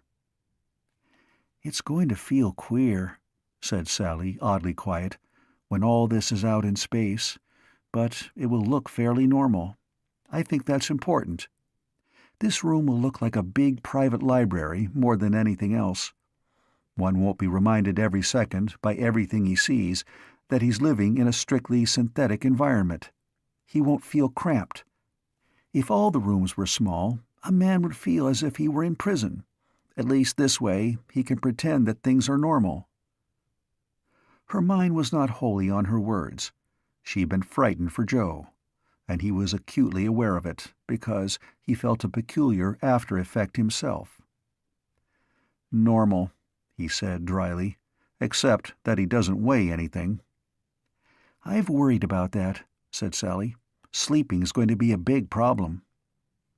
"It'll take getting used to," Joe agreed. There was a momentary pause. They were simply looking about the great room. Sally stirred uneasily. "Tell me what you think," she said. "You've been in an elevator that started to drop like a plummet. When the platform is orbiting, it'll be like that all the time, only worse. No weight. Joe, if you were in an elevator that seemed to be dropping and dropping and dropping for hours on end, do you think you could go to sleep?" Joe hadn't thought about it, and he was acutely conscious of Sally just then, but the idea startled him. "It might be hard to adjust to," he admitted. "It'll be hard to adjust to awake," said Sally. "But getting adjusted to it asleep should be worse. You've waked up from a dream that you're falling?" "Sure," said Joe. Then he whistled. "Uh-oh, I see. You'd drop off to sleep and you'd be falling, so you'd wake up. Everybody in the platform will be falling around the Earth in the platform's orbit. Every time they doze off, they'll be falling and they'll wake up." He managed to think about it. It was true enough. A man awake could remind himself that he only thought and felt that he was falling, and that there was no danger. But what would happen when he tried to sleep? Falling is the first fear a human being ever knows. Everybody in the world has at one time waked up gasping from a dream of precipices down which he plunged. It is an inborn terror. And no matter how thoroughly a man might know in his conscious mind that weightlessness was normal in emptiness, his conscious mind would go off duty when he was asleep. A completely primitive subconscious would take over then, and it would not be satisfied. It might wake him frantically at any sign of dozing until he cracked up from sheer insomnia. Or else let him sleep only when exhaustion produced unconsciousness rather than restful slumber. "That's a tough one," he said disturbedly, and noticed that she still showed signs of her recent distress. "There's not much to be done about it either." "I suggested something," said Sally, "and they built it in. I hope it works," she explained uncomfortably. "It's a sort of blanket with a top that straps down, and an inflatable underside. When a man wants to sleep, he'll inflate this thing, and it will hold him on his bunk. It won't touch his head, of course, and he can move, but it will press against him gently." Joe thought over what Sally had just explained. He noticed that they were quite close together, but he put his mind on her words. "It'll be like a man swimming?" he asked. "One can go to sleep floating. There's no sensation of weight, but there's the feeling of pressure all about. A man might be able to sleep if he felt he were floating." "Yes, that's a good idea, Sally. It'll work. A man will think he's floating rather than falling." Sally flushed a little. "I thought of it another way," she said awkwardly.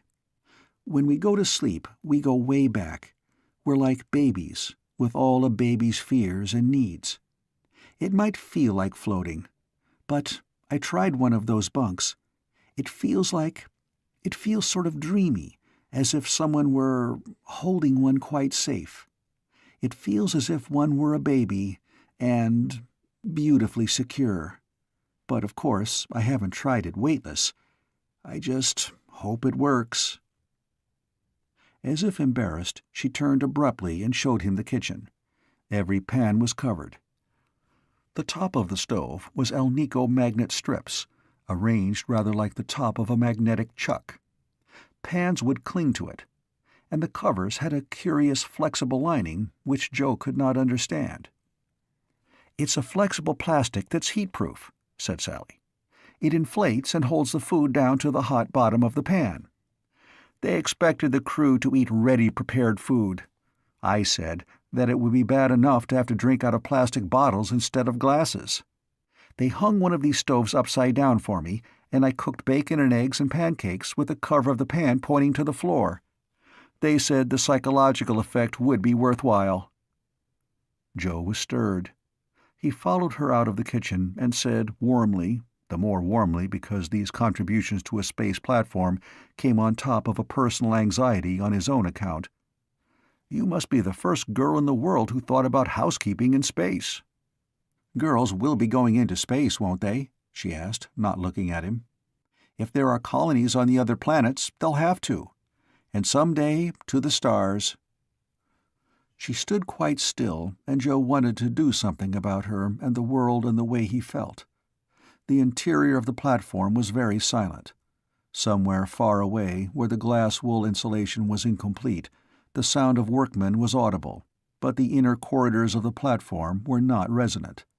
They were lined with a material to destroy reminders that this was merely a metal shell, an artificial world that would swim in emptiness. Here and now, Joe and Sally seemed very private and alone, and he felt a sense of urgency.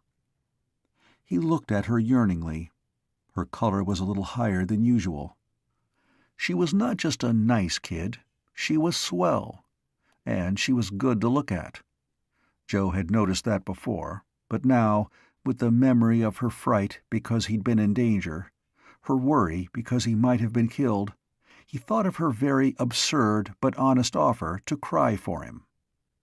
Joe found himself twisting at the ring on his finger. He got it off and there was some soot and grease on it from the work he'd been doing. He knew that she saw what he was about, but she looked away.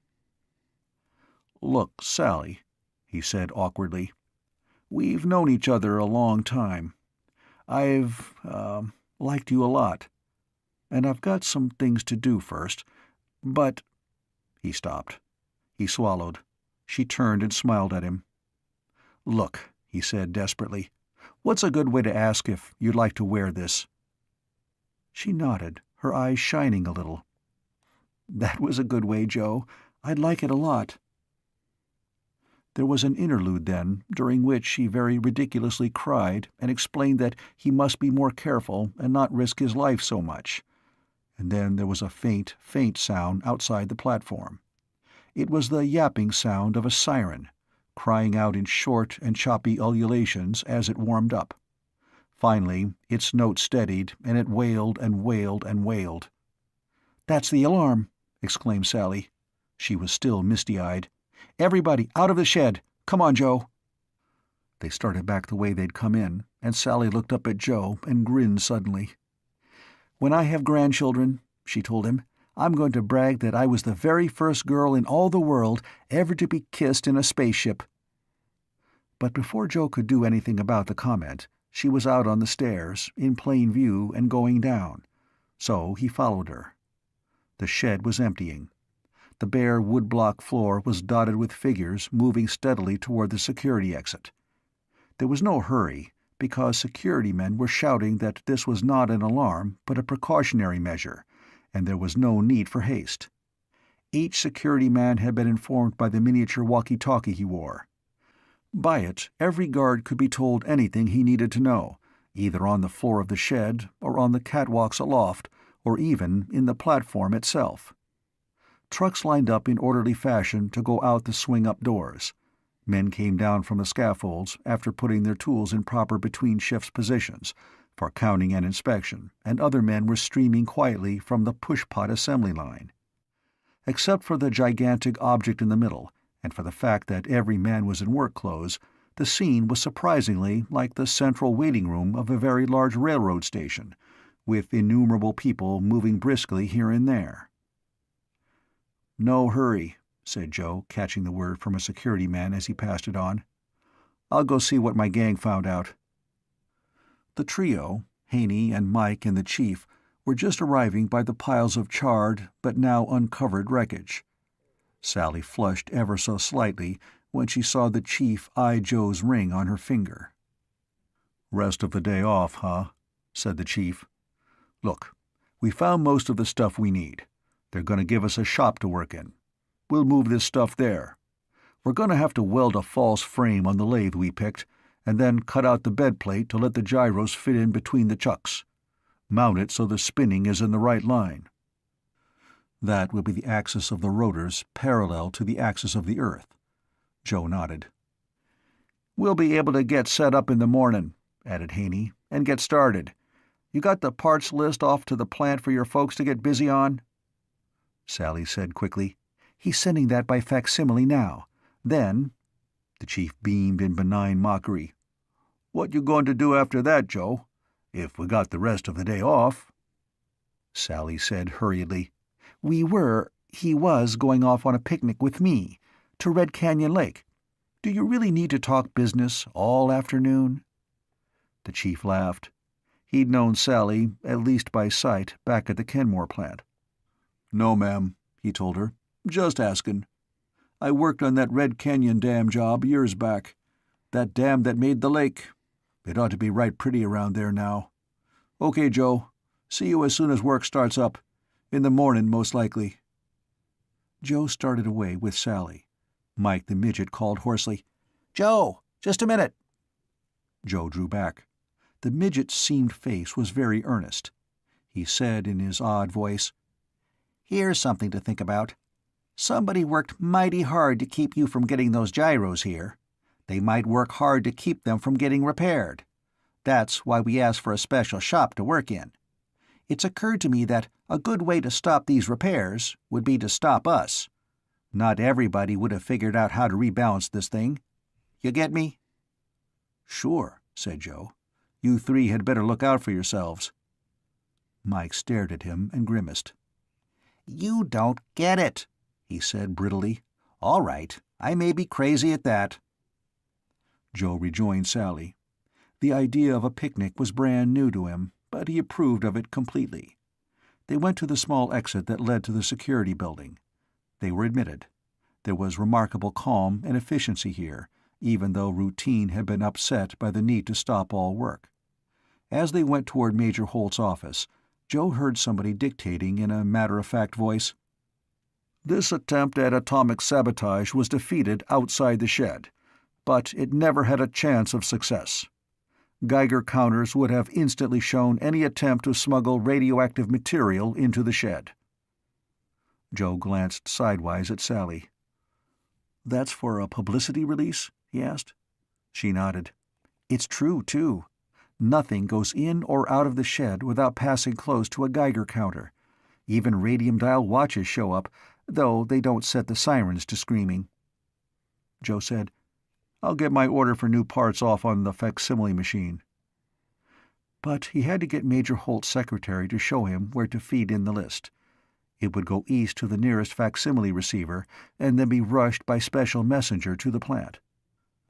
Miss Ross gloomily set the machine and initialed the delivery requisition, which was part of the document. It flashed through the scanning process and came out again. "You and Sally," remarked Sally's father's secretary with a morose sigh, "can go and relax this afternoon, but there's no relaxation for Major Holt, or for me." Joe said unhopefully, "I'm sure Sally'd be glad if you came with us."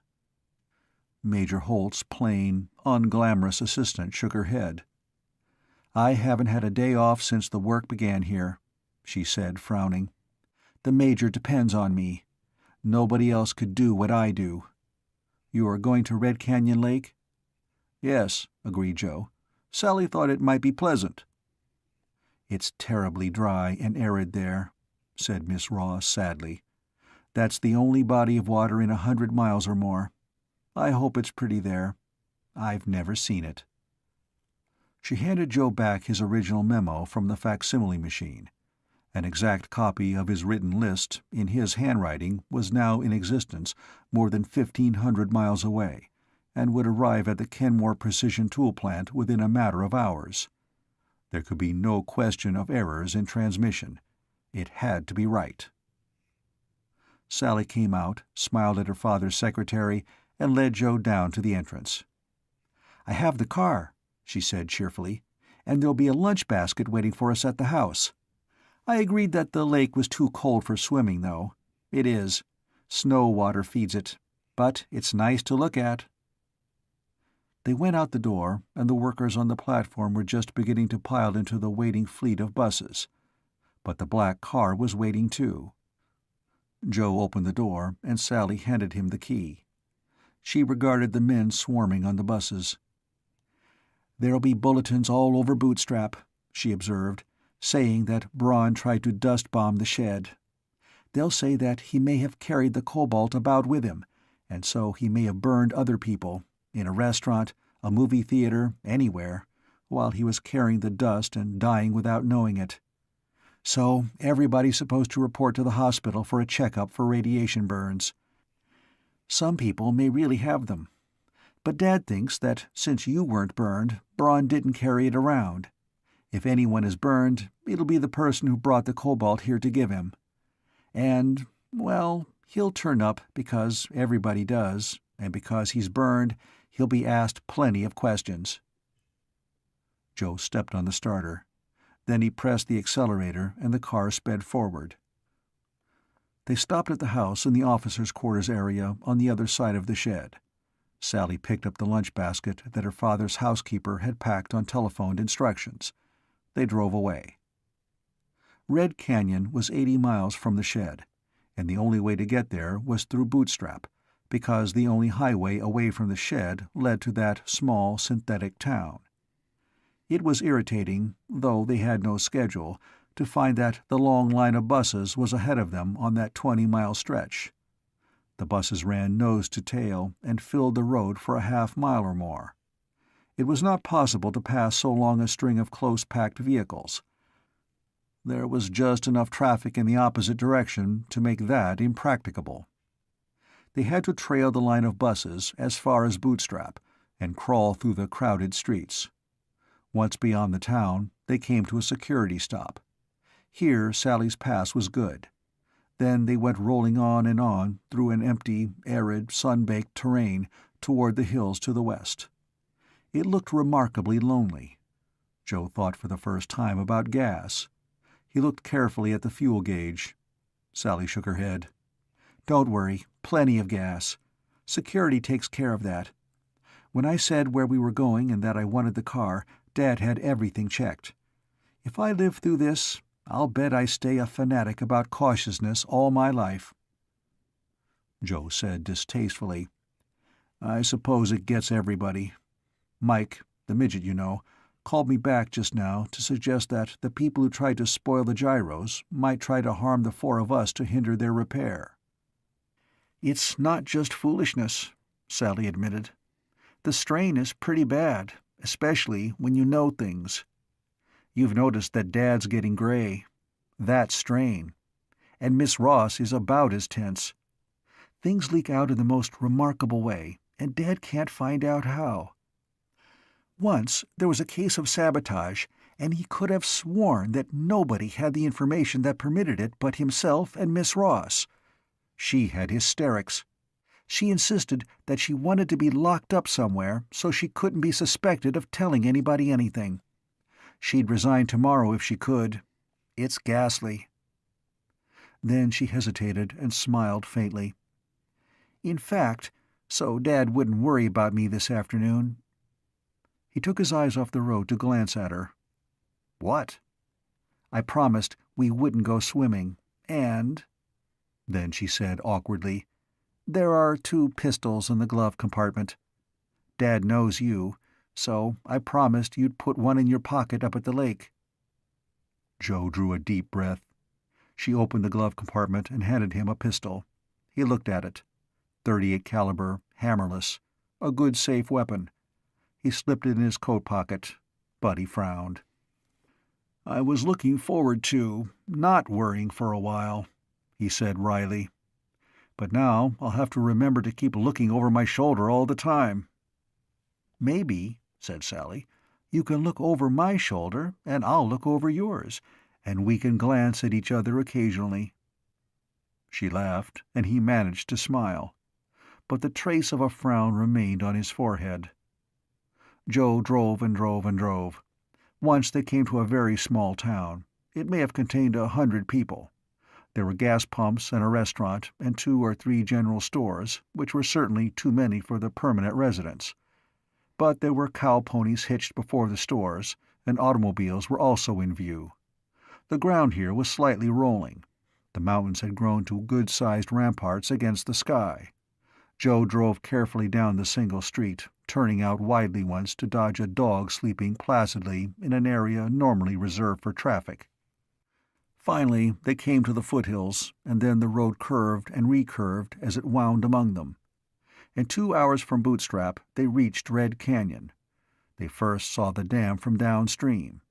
It was a monstrous structure of masonry, alone in the mountains. From its top, a plume of falling water jetted out. "The dam's for irrigation," said Sally professionally, "and the shed gets all its power from here. One of Dad's nightmares is that somebody may blow up this dam and leave Bootstrap and the shed without power." Joe said nothing. He drove on up the trail as it climbed the canyon wall in hairpin slants. It was ticklish driving.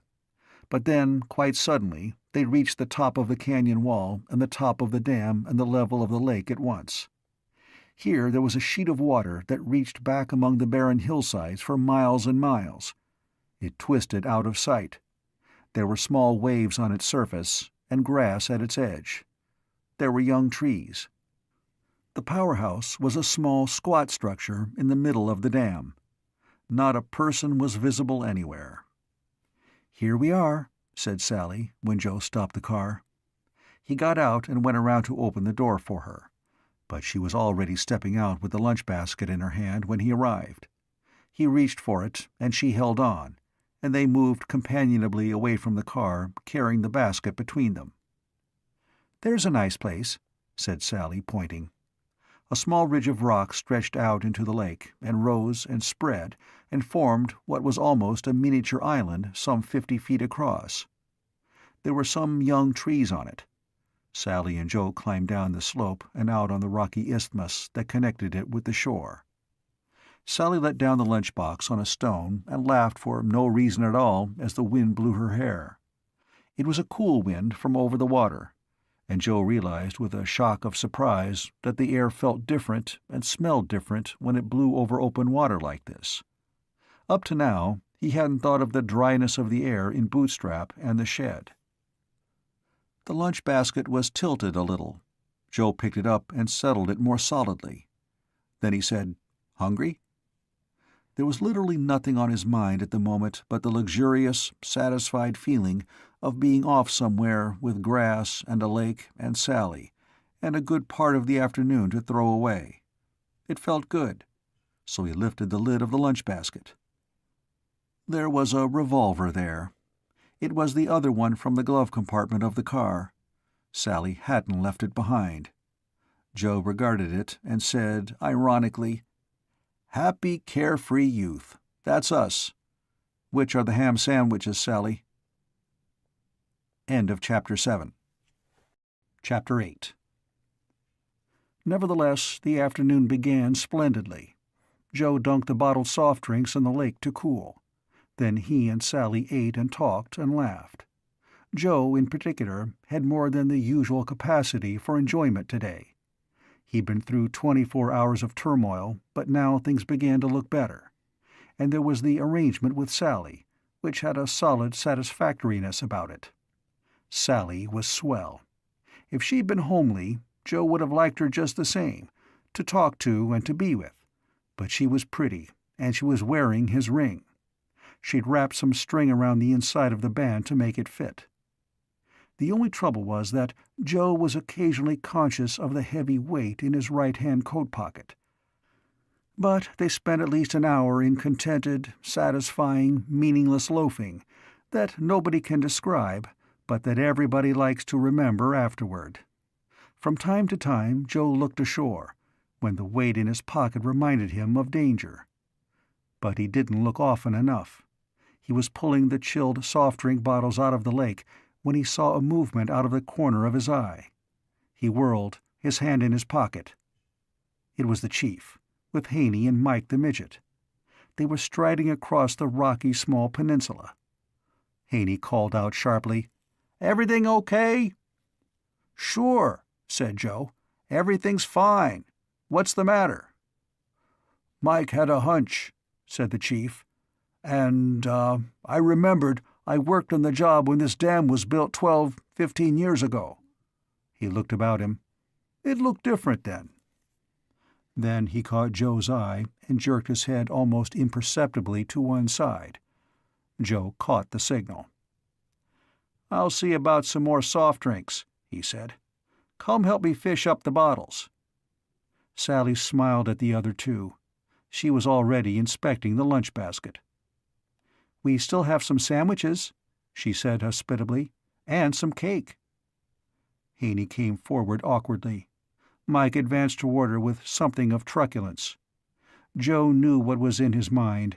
If Sally treated him like a freak, but Joe knew with deep satisfaction that she wouldn't. He went down to the water's edge. "What's up, Chief?" he asked in a low tone. "Mike had a hunch," rumbled the chief. "Somebody tried to smash the stuff you brought. They did. But we started getting set to mend it. So what would they do? Polish us off. If they were set to atom dust the whole shed and everybody in it, they wouldn't stop at 4 more murders." Joe fished for a pop bottle. "Mike said something like that back at the shed," he observed. "Yeah, but you were the one who figured things out. You'd be first target. Haney and Mike and me, we'd be hard to knock off in a crowd in Bootstrap. But you and her headed off by yourselves. Mike figured you mightn't be safe, so we checked." Joe brought up one bottle and then another. "We're all right. Haven't seen a soul." "Don't mean a soul hasn't seen you," growled the chief. "A car left Bootstrap less than 20 minutes behind you. There were 3 guys in it. It's parked down below the dam, out of sight. We saw it, and when we came up, careful, we spotted 3 guys hiding out behind the rocks yonder. They look to me like they're waiting for somebody to go strolling back from the shoreline, maybe folks out at the powerhouse can't see 'em. That'd be you and her, huh?" Joe went cold. Not for himself, for Sally. "There's nobody else around," said the chief. "Who'd they be waiting for but you two? Suppose they got a chance to kill you. They take the car keys. They drop your 2 bodies somewheres, God knows where. There'd be considerable of a hunt for you two. Major Holt would be upset plenty. Security might get loosened up. There might be breaks for guys who wanted to do a little extra sabotage, besides maybe hampering the repairing of the pilot gyros. Then they could try for Haney and Mike and me." Joe said coldly, "I've got a pistol, and so has Sally. Shall we take those pistols and go ask those 3 if they want to start something?" The chief snorted. "Use sense. It's good you got the pistols, though. I snagged a .22 rifle from a shooting gallery. It was all I could get in a hurry. But go hunting trouble? Fella, I want to see that platform go up. I'll take care of things now. Good layout here. They got to come across the open to get near. Don't say anything to Sally, but we'll keep your eyes open." Joe nodded. He carried the chilled, dripping bottles back to where Haney solemnly ate a sandwich, sitting cross-legged with his back to the lake and regarding the shore. The chief dragged a .22 repeating rifle from inside his belt, where it had hung alongside his thigh.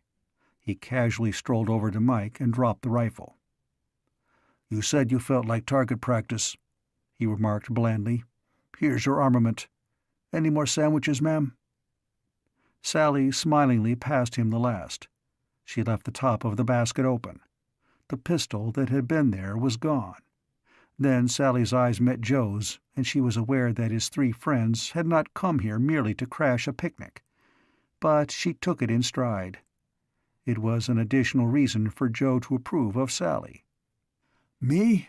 said the chief largely. "I'm going to swim.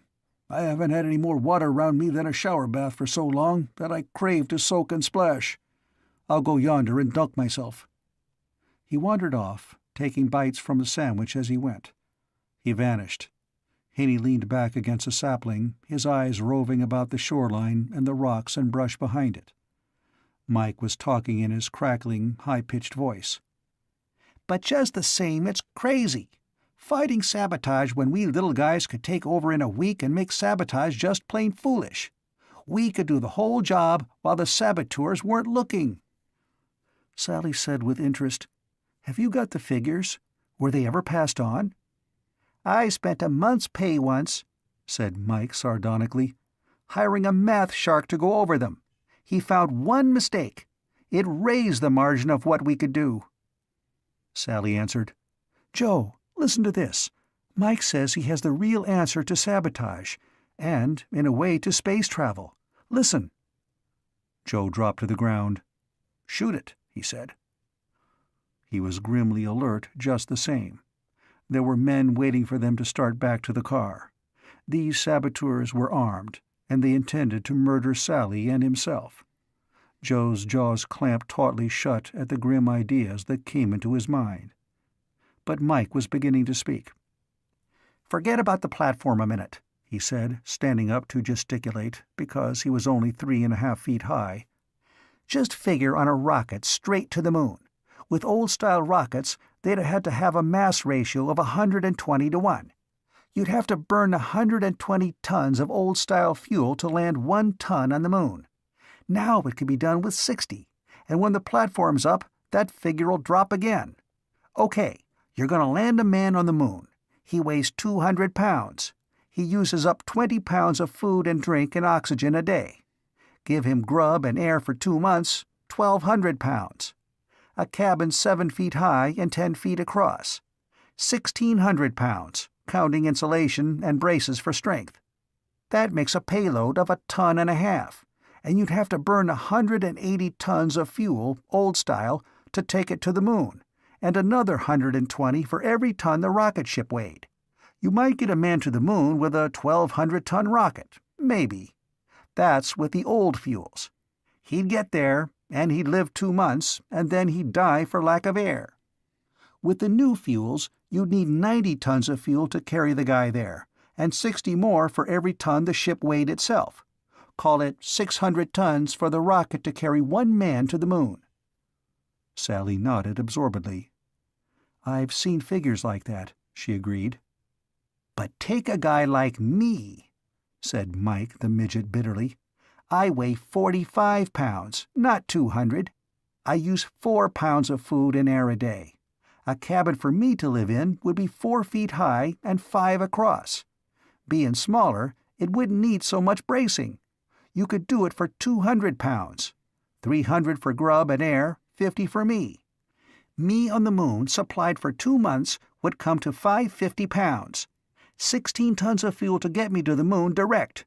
To carry the weight of the ship, it's smaller, 50 tons maximum." "I see," said Sally, frowning. He looked at her suspiciously, but there was no mockery in her face. "It'd take a 600-ton rocket to get a full-sized man to the moon," he said with sudden flippancy. "But a guy my size could do the same job of strangling in a 50-ton job. Counting how much easier it'd be to get back, with atmosphere deceleration, I can make a trip, land, take observations, pick up mineral specimens, and get back, all in a 60-ton rocket. That's just 10% of what it'd cost to take a full-sized man one way." He stamped his foot. Then he said coldly, "Haney, sittin' still, you're a sittin' duck." The comment was just. Joe knew that Sally was on the lakeward side of this small island, and that there were impenetrable rocks between her and the mainland. But Haney sat cross-legged where he could watch the mainland, and he hadn't moved in a long while. If someone did intend to commit murder from a distance, Haney was offering a chance for a very fine target. He moved. "Yeah," said Mike with fine irony, reverting to his topic. "I could show you plenty of figures. There are other guys like me. We've got as much brains as full-sized people. If the big brass had figured on us small guys, they could have made the platform the size of a 4-family house, and it had been up in the sky right now, with guys like me running it. Guys my size could man the ferry rockets bringing up fuel for storage, and 4 of us could take a 600-ton rocket and slide out to Mars and be back by springtime, next springtime, with all the facts and the photographs to prove 'em. By golly." Then he made a raging, helpless gesture. "But that's just the big picture," he said bitterly. "Right now, right at this minute, we can make it easy to finish the platform the way it's building in the shed. There are ferry rockets building somewhere else. You know about them?" Sally said apologetically, "Yes, I know there'll be smaller rockets going up to the platform. They'll carry fuel and stores and exchanges for the crew. Yes, I know there are ferry rockets building." "Those ferry rockets," said Mike sardonically, "carry 4 men, plus 2 replacements for the crew. They'll carry air for 10 days. But put 4 of us small guys in a ferry rocket. We'd have air and grub for 2 months almost. Pull out the payload and put in a hydroponic garden and communicators, and we'd be a platform right then. Send up another ferry rocket to join us, and it could bring guided missiles. The ferry rockets could be finished quicker than the platform. Send up 3 ferry rockets with midgets as crews, and we could weld them together and have a space platform in orbit and working. And what'd be the use of sabotaging the big platform then? The job would be done. There'd be no sense sabotaging the big platform, because the little one could do anything the big one could. It'd be up there and working. But," he demanded bitterly, "do you think anybody'll do anything as sensible as that?" His small features were twisted in angry rebellion. And he was quite right in all his reasoning. Mankind could have made the journey to the planets in a hurry, and it could have had its space platform in the sky much more quickly, If only it could have consented to be represented by people like Mike, who would have represented mankind very valiantly. Sally said distressedly, "Oh, Mike, it's all true, and I'm so sorry." And she meant it. Joe liked Sally especially right then, because she didn't patronize Mike or try to reason him out of his heartbreak. Then Haney said abruptly, "Somebody spotted the chief." Joe mentally kicked himself. The chief had said he was going to swim. Now, but only now, Joe looked to see what he was doing.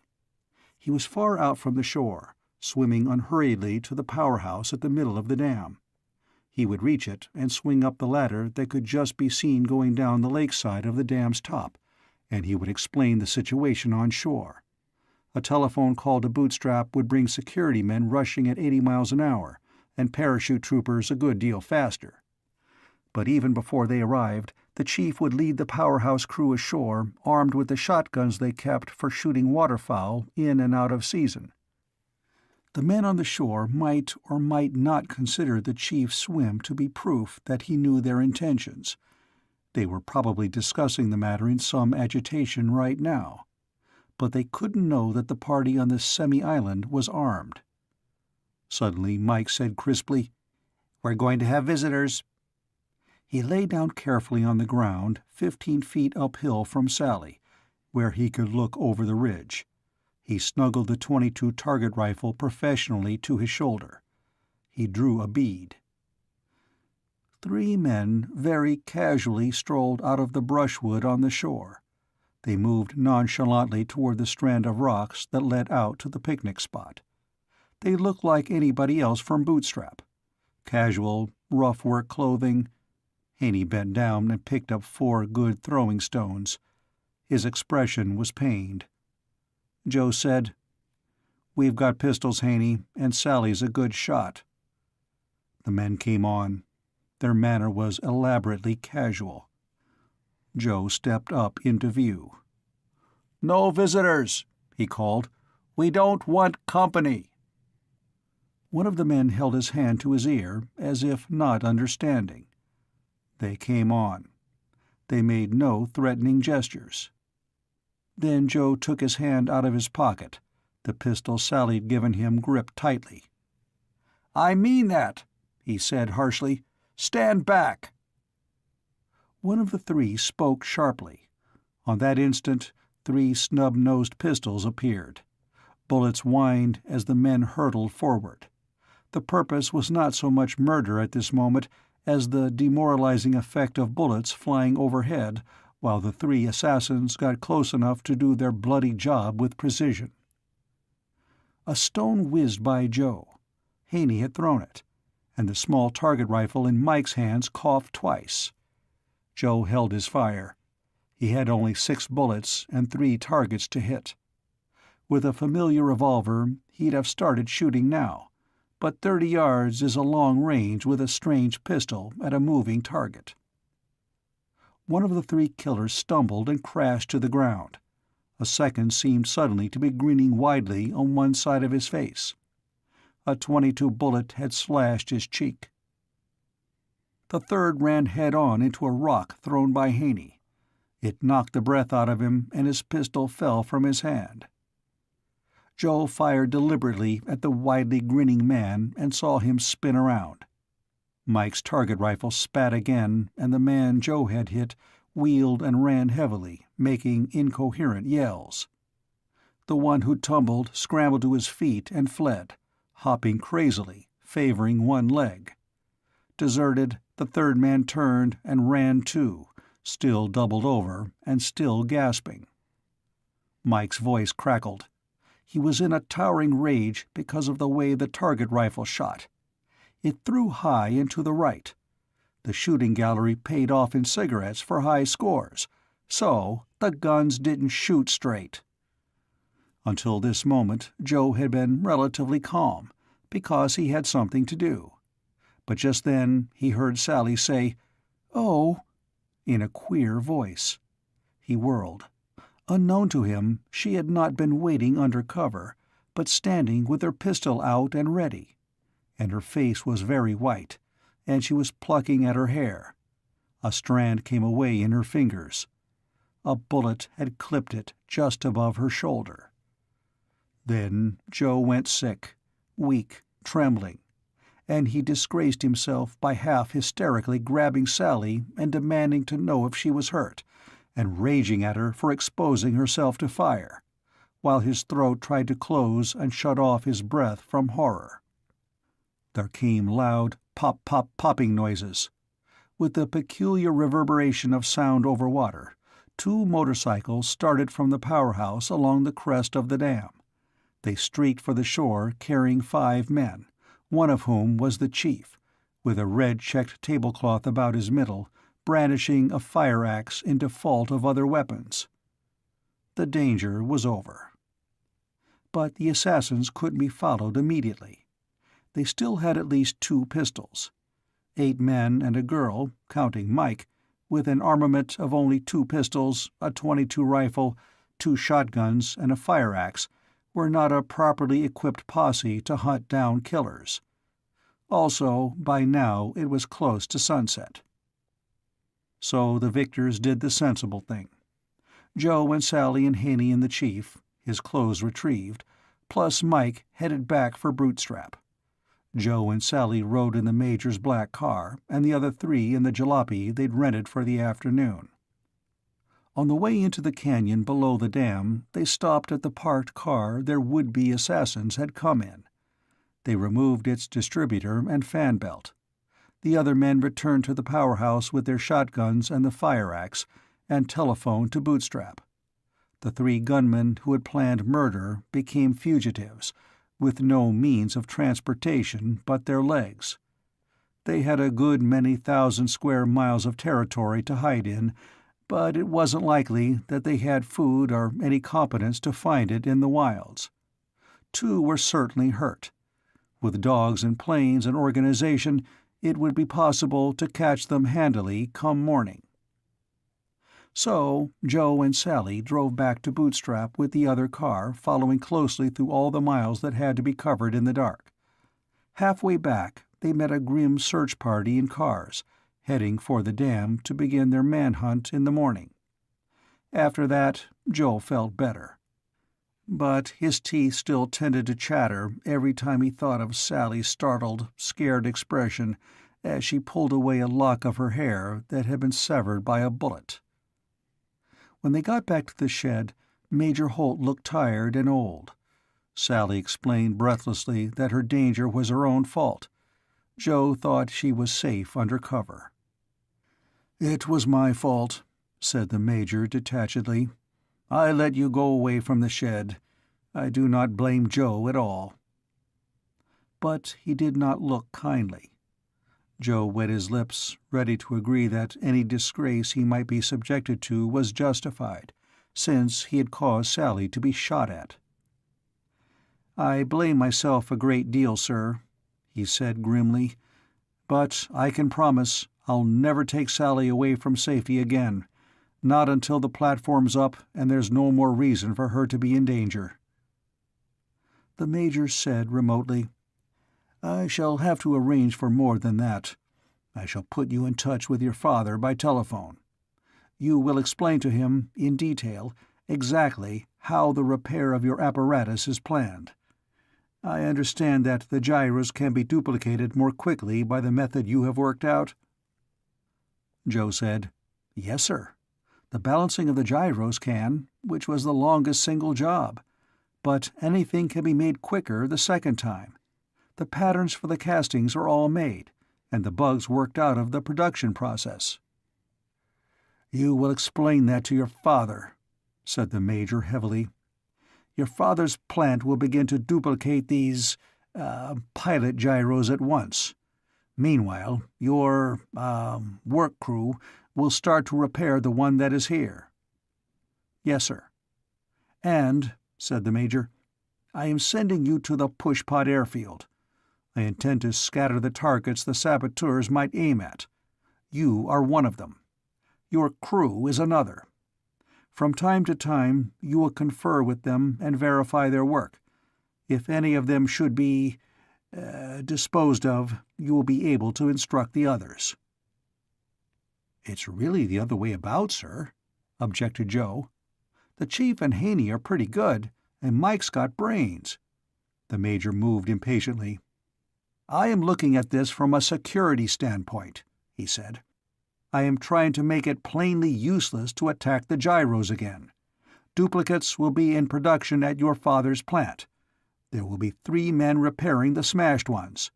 There will be another man in another place, and this will be you, who can instruct new workmen in the repair procedure if anything should happen. Thus there will have to be 3 separate successful coups if the pilot gyros are not to be ready when the platform needs them. Saboteurs might try 1, possibly 2, but I think they will look for another weak spot to attack." Joe did not like the idea of being moved away.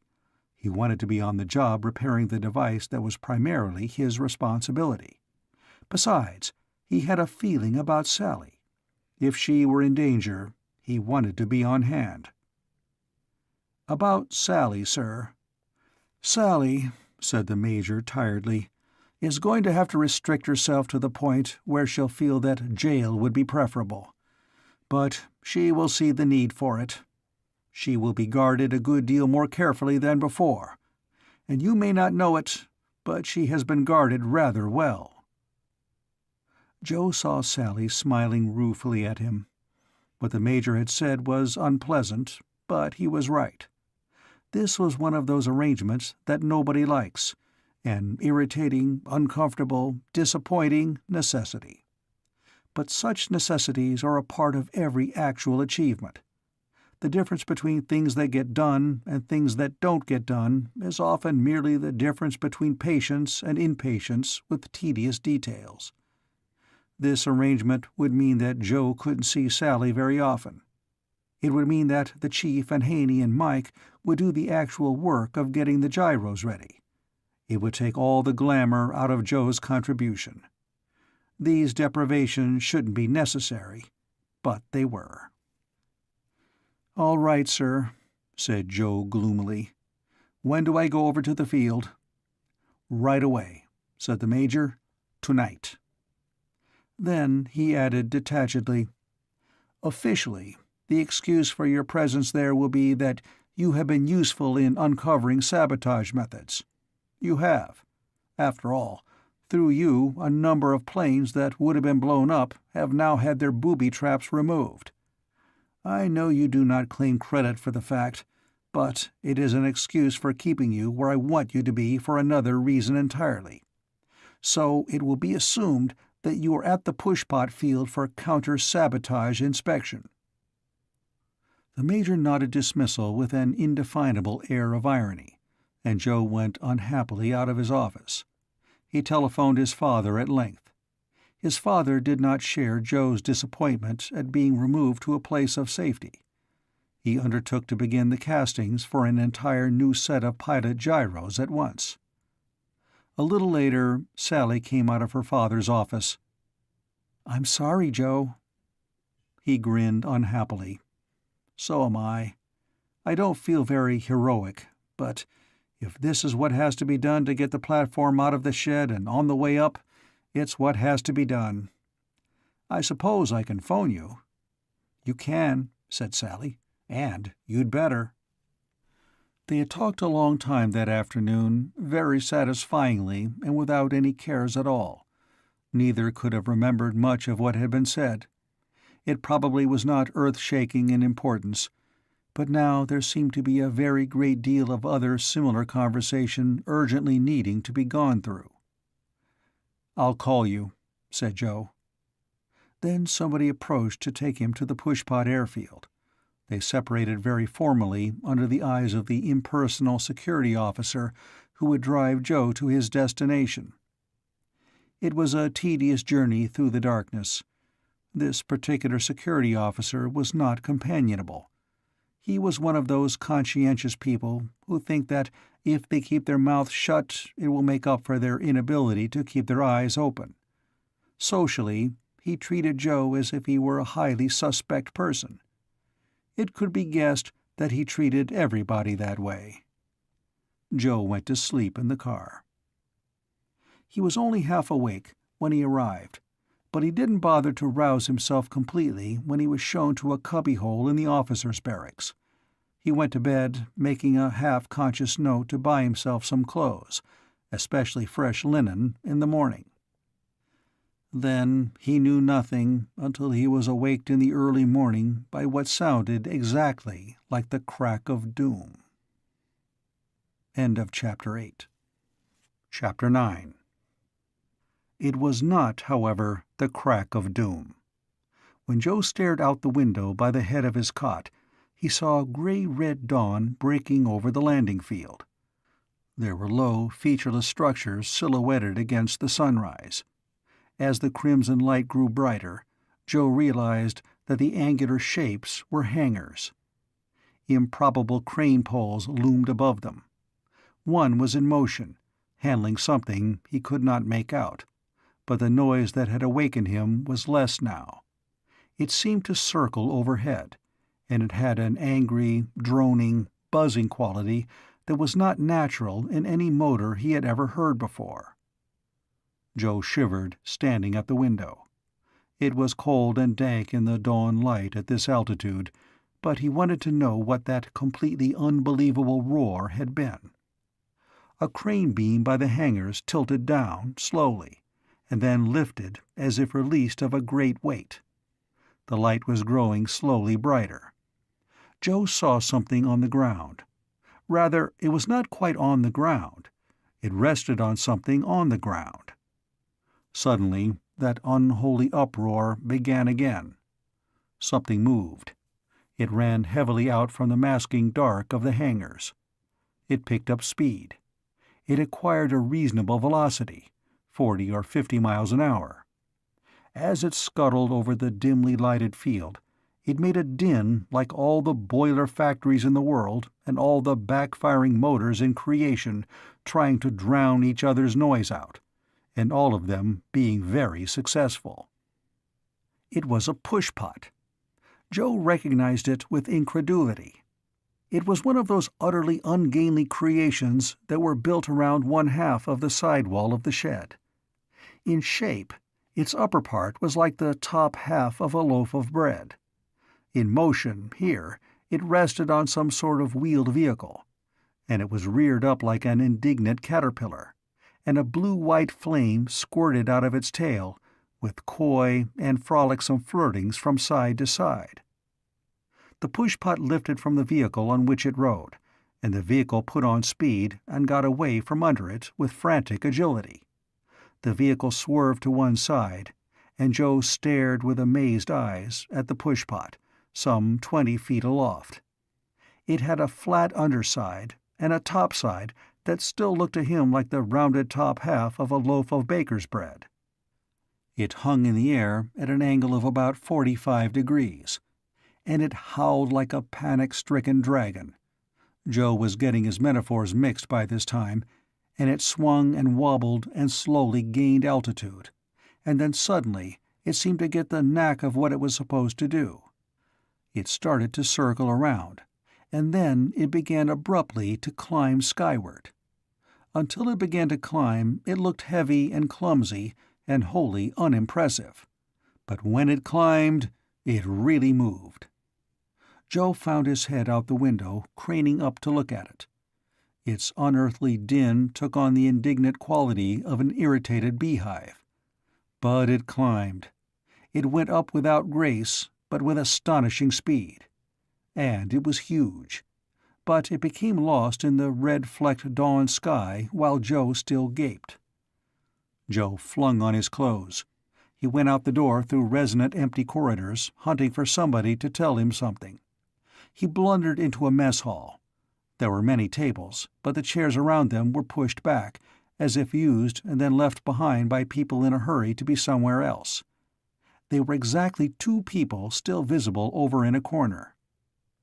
Another din like the wailing of a baby volcano with a toothache. It began and moved, and went through the series of changes that ended in a climbing, droning hum. Another. The launching of pushpots for their morning flight was evidently getting well under way. Joe hesitated in the nearly empty mess hall. Then he recognized the two seated figures. They were the pilot and co-pilot, respectively, of the fateful plane that had brought him to Bootstrap. He went over to their table. The pilot nodded matter-of-factly. The co-pilot grinned. Both still wore bandages on their hands, which would account for their remaining here. "Fancy seeing you," said the co-pilot cheerfully. "Welcome to the Hotel de Gink. But don't tell me you're going to fly a pushpot." "I hadn't figured on it," admitted Joe. "Are you?" "Perish forbid," said the co-pilot amiably.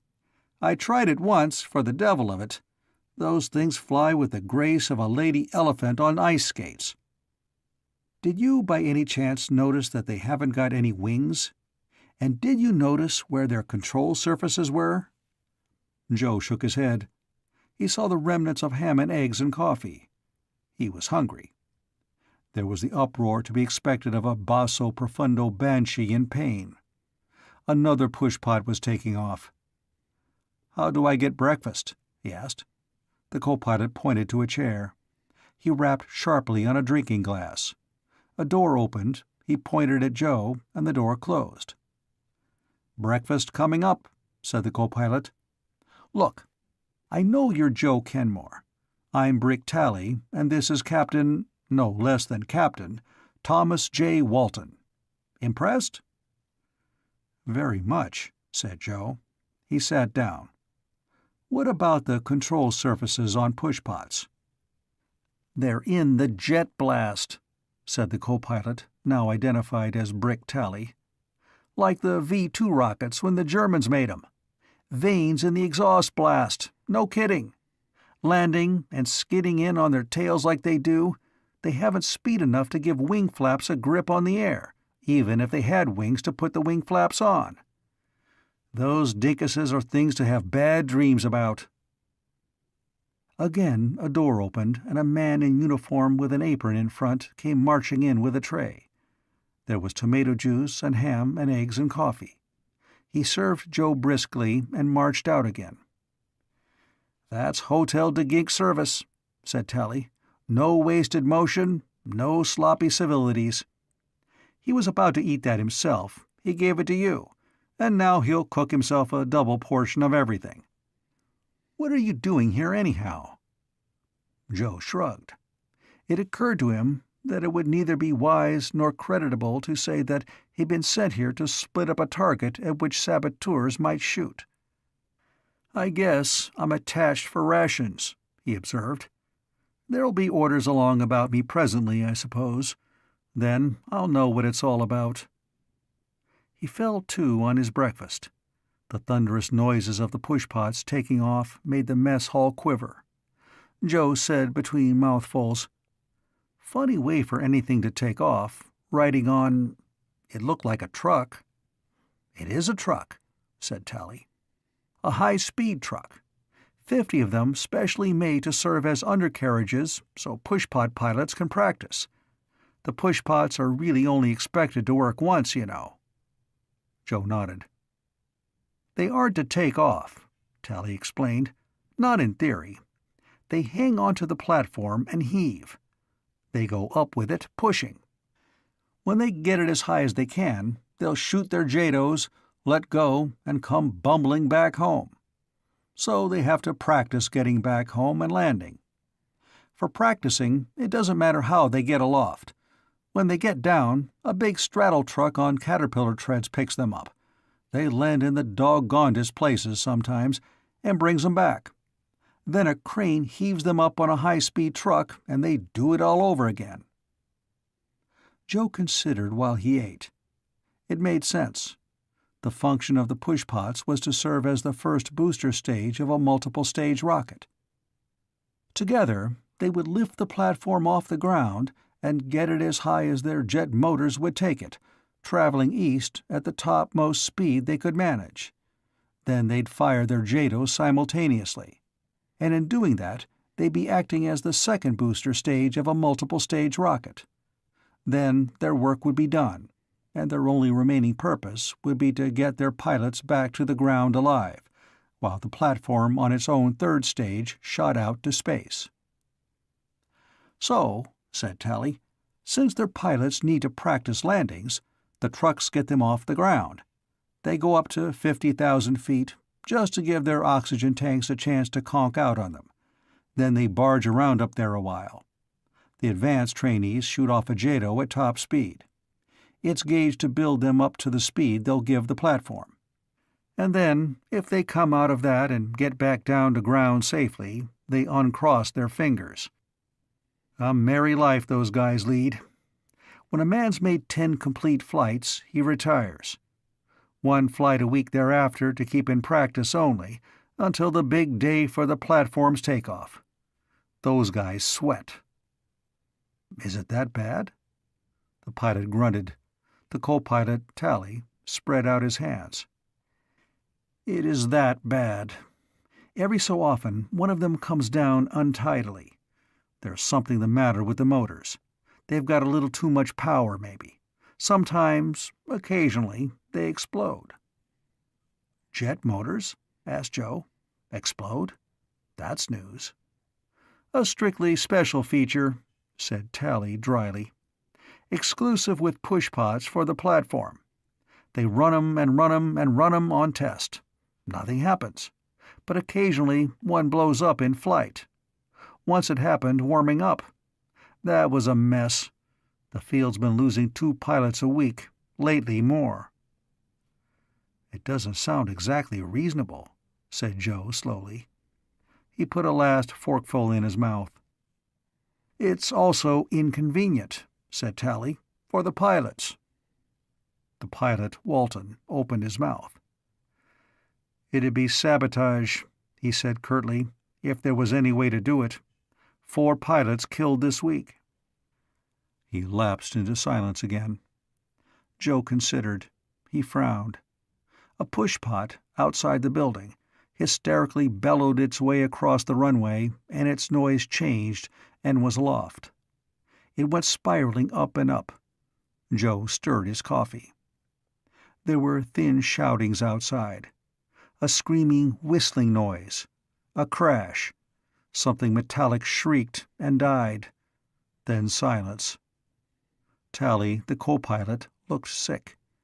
Then he said, "Correction. It's been 5 pushpots exploded, and 5 pilots killed this week. It's getting a little bit serious." He looked sharply at Joe. "Better drink your coffee before you go look. You won't want to afterward." He was right. Joe saw the crashed pushpot half an hour later. He found that his ostensible assignment to the airfield for the investigation of sabotage was quaintly taken at face value there. A young lieutenant solemnly escorted him to the spot where the pushpot had landed, only 10 feet from a hangar wall.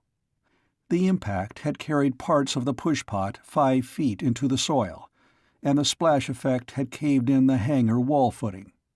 There had been a fire, which had been put out. The ungainly flying thing was twisted and torn. Entrails of steel tubing were revealed. The plastic cockpit cover was shattered. There were only grisly stains where the pilot had been. The motor had exploded. The jet motor. And jet motors do not explode. But this one had. It had burst from within, and the turbine vanes of the compressor section were revealed, twisted intolerably where the barrel of the motor was ripped away. The jagged edges of the tear testified to the violence of the internal explosion. Joe looked wise and felt ill. The young lieutenant very politely looked away as Joe's face showed how he felt. But of course there were the orders that said he was a sabotage expert, and Joe felt angrily that he was sailing under false colors. He didn't know anything about sabotage. He believed that he was probably the least qualified of anybody that security had ever empowered to look into methods of destruction. Yet, in a sense, that very fact was an advantage. A man may be set to work to contrive methods of sabotage.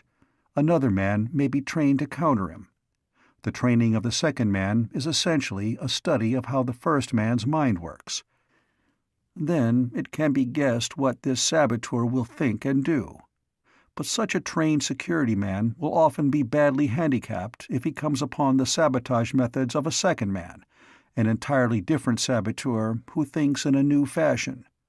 The security man may be hampered in dealing with the second man's sabotage just because he knows too much about the thinking of the first. Joe went off and scowled at a wall, while the young lieutenant waited hopefully nearby. He was in a false position, but he could see that there was something odd here. There was a sort of pattern in the way the other sabotage incidents had been planned. It was hard to pick out, but it was there. Joe thought of the trick of booby-trapping a plane during its major overhaul and then arming the traps at a later date. A private plane had been fitted to deliver proximity rockets in mid-air when the transport ship flew past.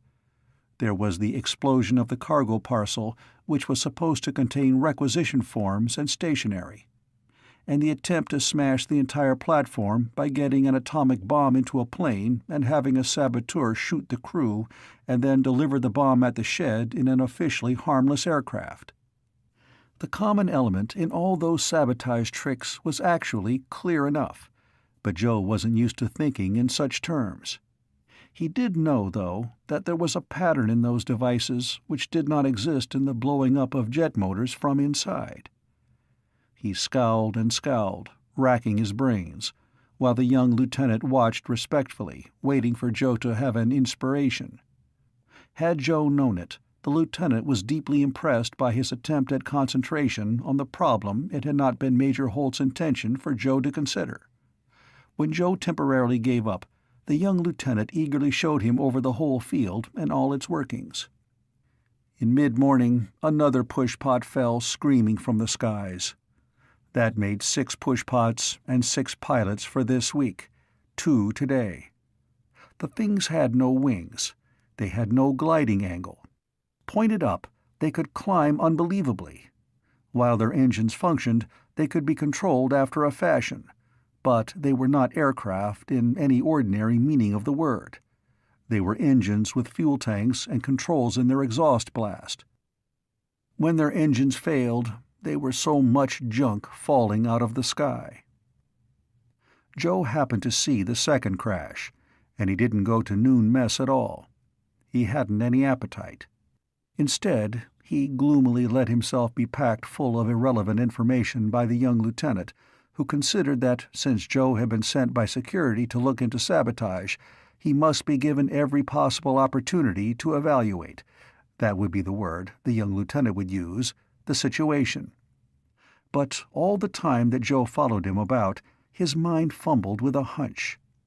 The idea was that there was a pattern of thinking in sabotage, and if you could solve it, you could outguess the saboteur.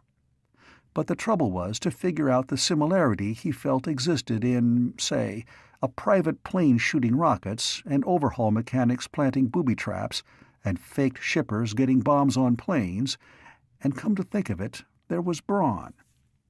Braun was the key. Braun had been an honest man, with an honest loyalty to the United States which had given him refuge. But he had been blackmailed into accepting a container of atomic death to be released in the shed. Radioactive cobalt did not belong in the shed. That was the key to the pattern of sabotage. Braun was not to use any natural thing that belonged in the shed. He was to be only the means by which something extraneous and deadly was to have been introduced. That was it. Somebody was devising ingenious ways to get well-known destructive devices into places where they did not belong, but where they would be effective. Rockets, bombs, even radioactive cobalt dust. All were perfectly well-known means of destruction. The minds that planned those tricks said, in effect, "These things will destroy. How can we get them to where they will destroy something?" It was a strict pattern. But the push-pot sabotage, and Joe was sure it was nothing else, was not that sort of thing. Making motors explode, Motors don't explode. One couldn't put bombs in them. There wasn't room. The explosions Joe had seen looked as if they'd centered in the fire basket, technically the combustion area, behind the compressor and before the drive vanes. A jet motor whirled. Its front vanes compressed air, and a flame burned furiously in the compressed air, which swelled enormously and poured out past other vanes that took power from it to drive the compressor. The excess of blast poured out astern in a blue-white flame, driving the ship. But one couldn't put a bomb in a fire basket. The temperature would melt anything but the refractory alloys of which a jet motor was to be built. A bomb placed there would explode the instant a motor was started.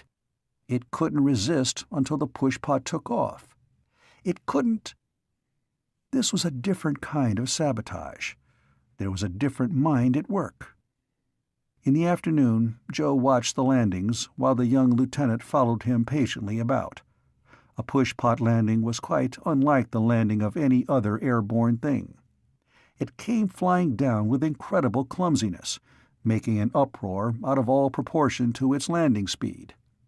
Pushpots came in with their tail ends low, crudely and cruelly clumsy in their handling.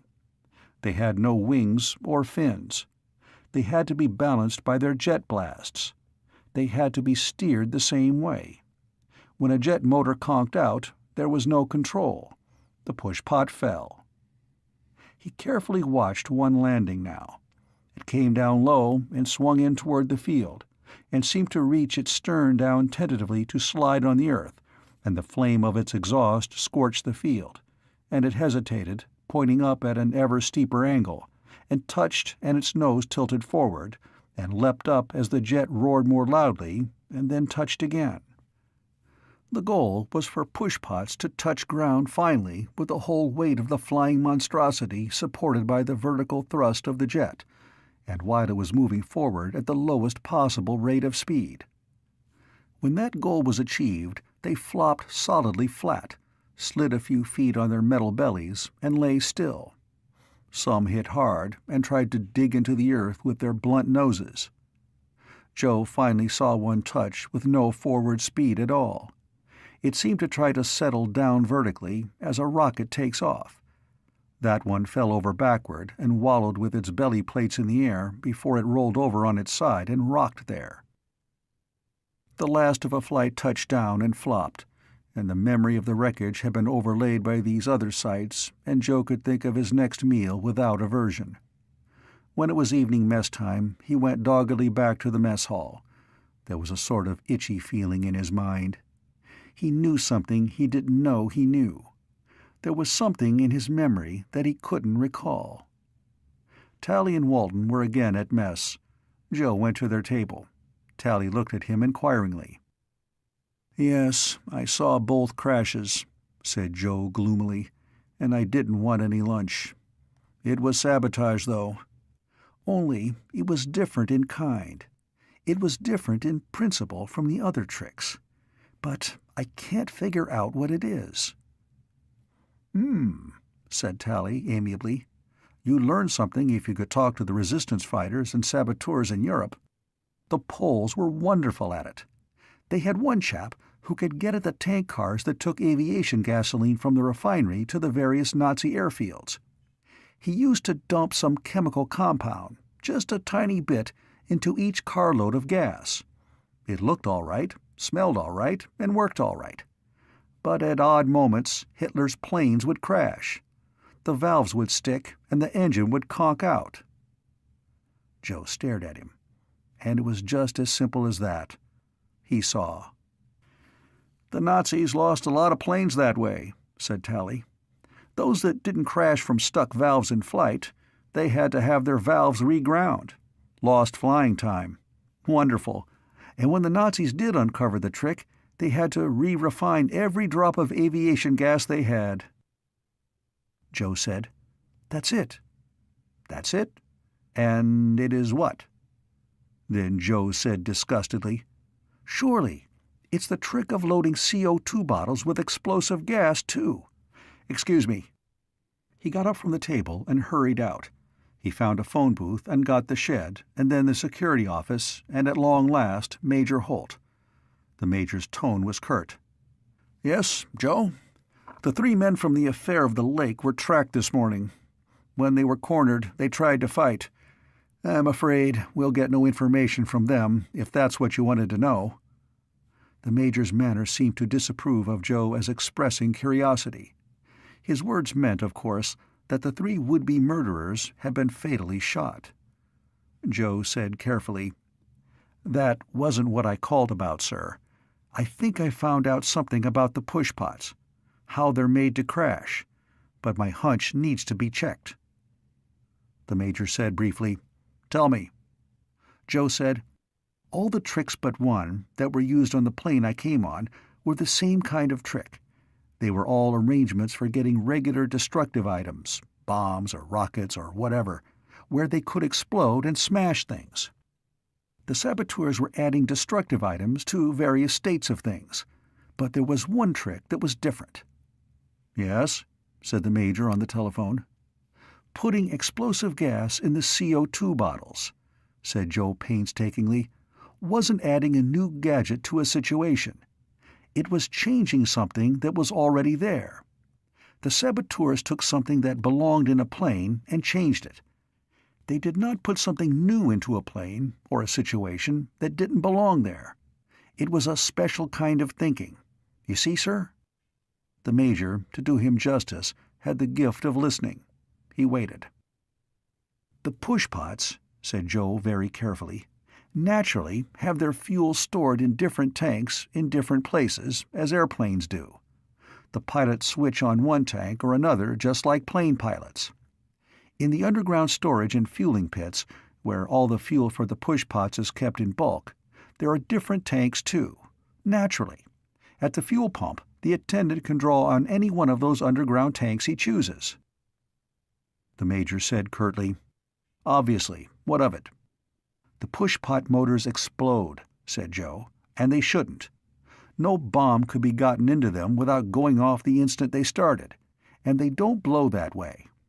I make a guess, sir, that one of the underground storage tanks, just one, contains doctored fuel. I'm guessing that as separate tanks in a pushpot are filled up, one by one is filled from a particular underground storage tank that contains doctored fuel. The rest will have normal fuel, and the pushpot is going to crash when that tank, and only that tank, is used." Major Holt was very silent. "You see, sir," said Joe uneasily, "the pushpots could be fueled 100 times over with perfectly good fuel, and then one tank in one of them would explode when drawn on. There'd be no pattern in the explosions." Major Holt said coldly, "Of course, I see.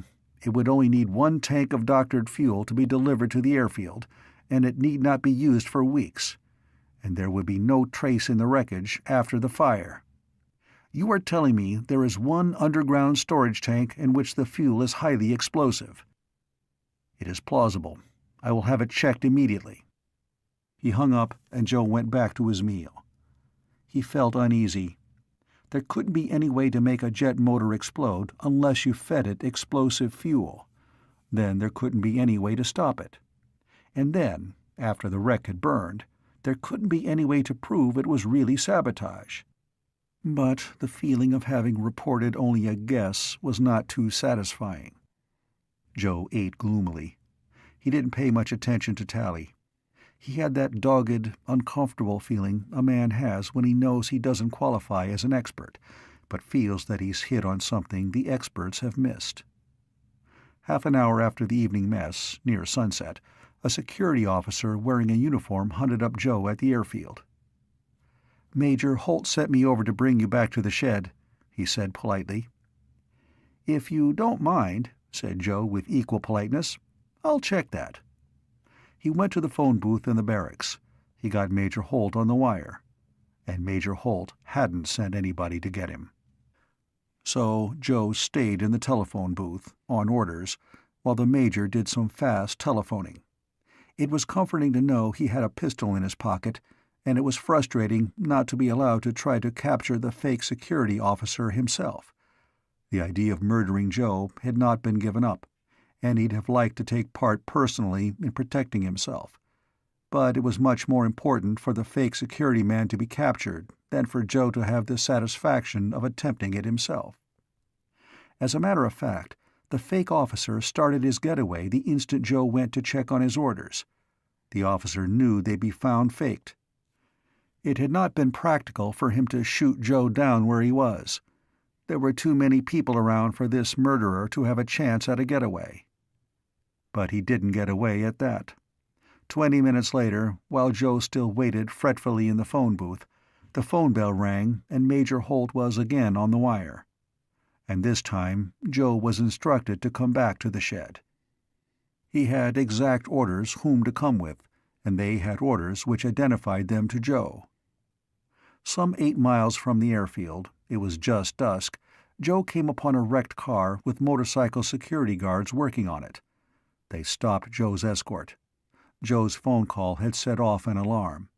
A plane had spotted this car tearing away from the airfield, and motorcyclists were guided in pursuit by the plane. When it wouldn't stop, when the fake security officer in it tried to shoot his way clear, the plane strafed him. So he was dead and his car was a wreck, and the motorcycle men were trying to get some useful information from his body and the car. Joe went to the Major's house in the officers' quarters area. The Major looked even more tired than before, but he nodded approvingly at Joe. Sally was there too, and she regarded Joe with a look which was a good deal warmer than her father's. "You did very well," said the Major detachedly. "I don't have too high an opinion of the brains of anybody your age, Joe.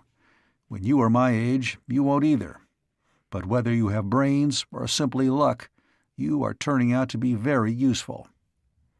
Joe said, "I'm getting security conscious, sir. I want to stay alive." The Major regarded him with irony. "I was thinking of the fact that when you worked out the matter of the doctored pushpot fuel, you did not try to be a hero and prove it yourself. You referred it to me. That was the proper procedure.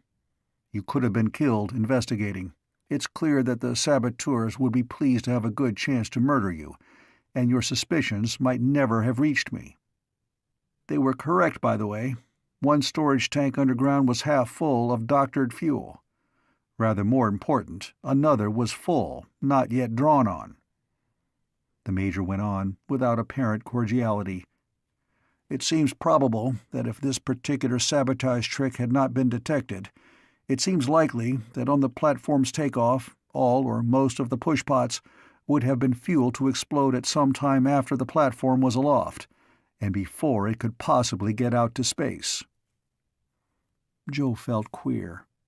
The Major was telling him, in effect, that he might have kept the platform from crashing on takeoff. It was a good but upsetting sensation. It was still more important to Joe that the platform get out to space than that he be credited with saving it, and it was not reassuring to hear that it might have been wrecked. "Your reasoning," added the Major coldly, "was soundly based. It seems certain that there is not one central authority directing all the sabotage against the platform. There are probably several sabotage organizations, all acting independently and probably hating each other, but all hating the platform more." Joe blinked. He hadn't thought of that. It was disheartening. "It will be really bad," said the Major, "if they ever cooperate." "Yes, sir," said Joe. "But I called you back from the airfield," the Major told him without warmth, "to say that you have done a good job. I talked to Washington. Naturally, you deserve a reward." "I'm doing all right, sir," said Joe awkwardly.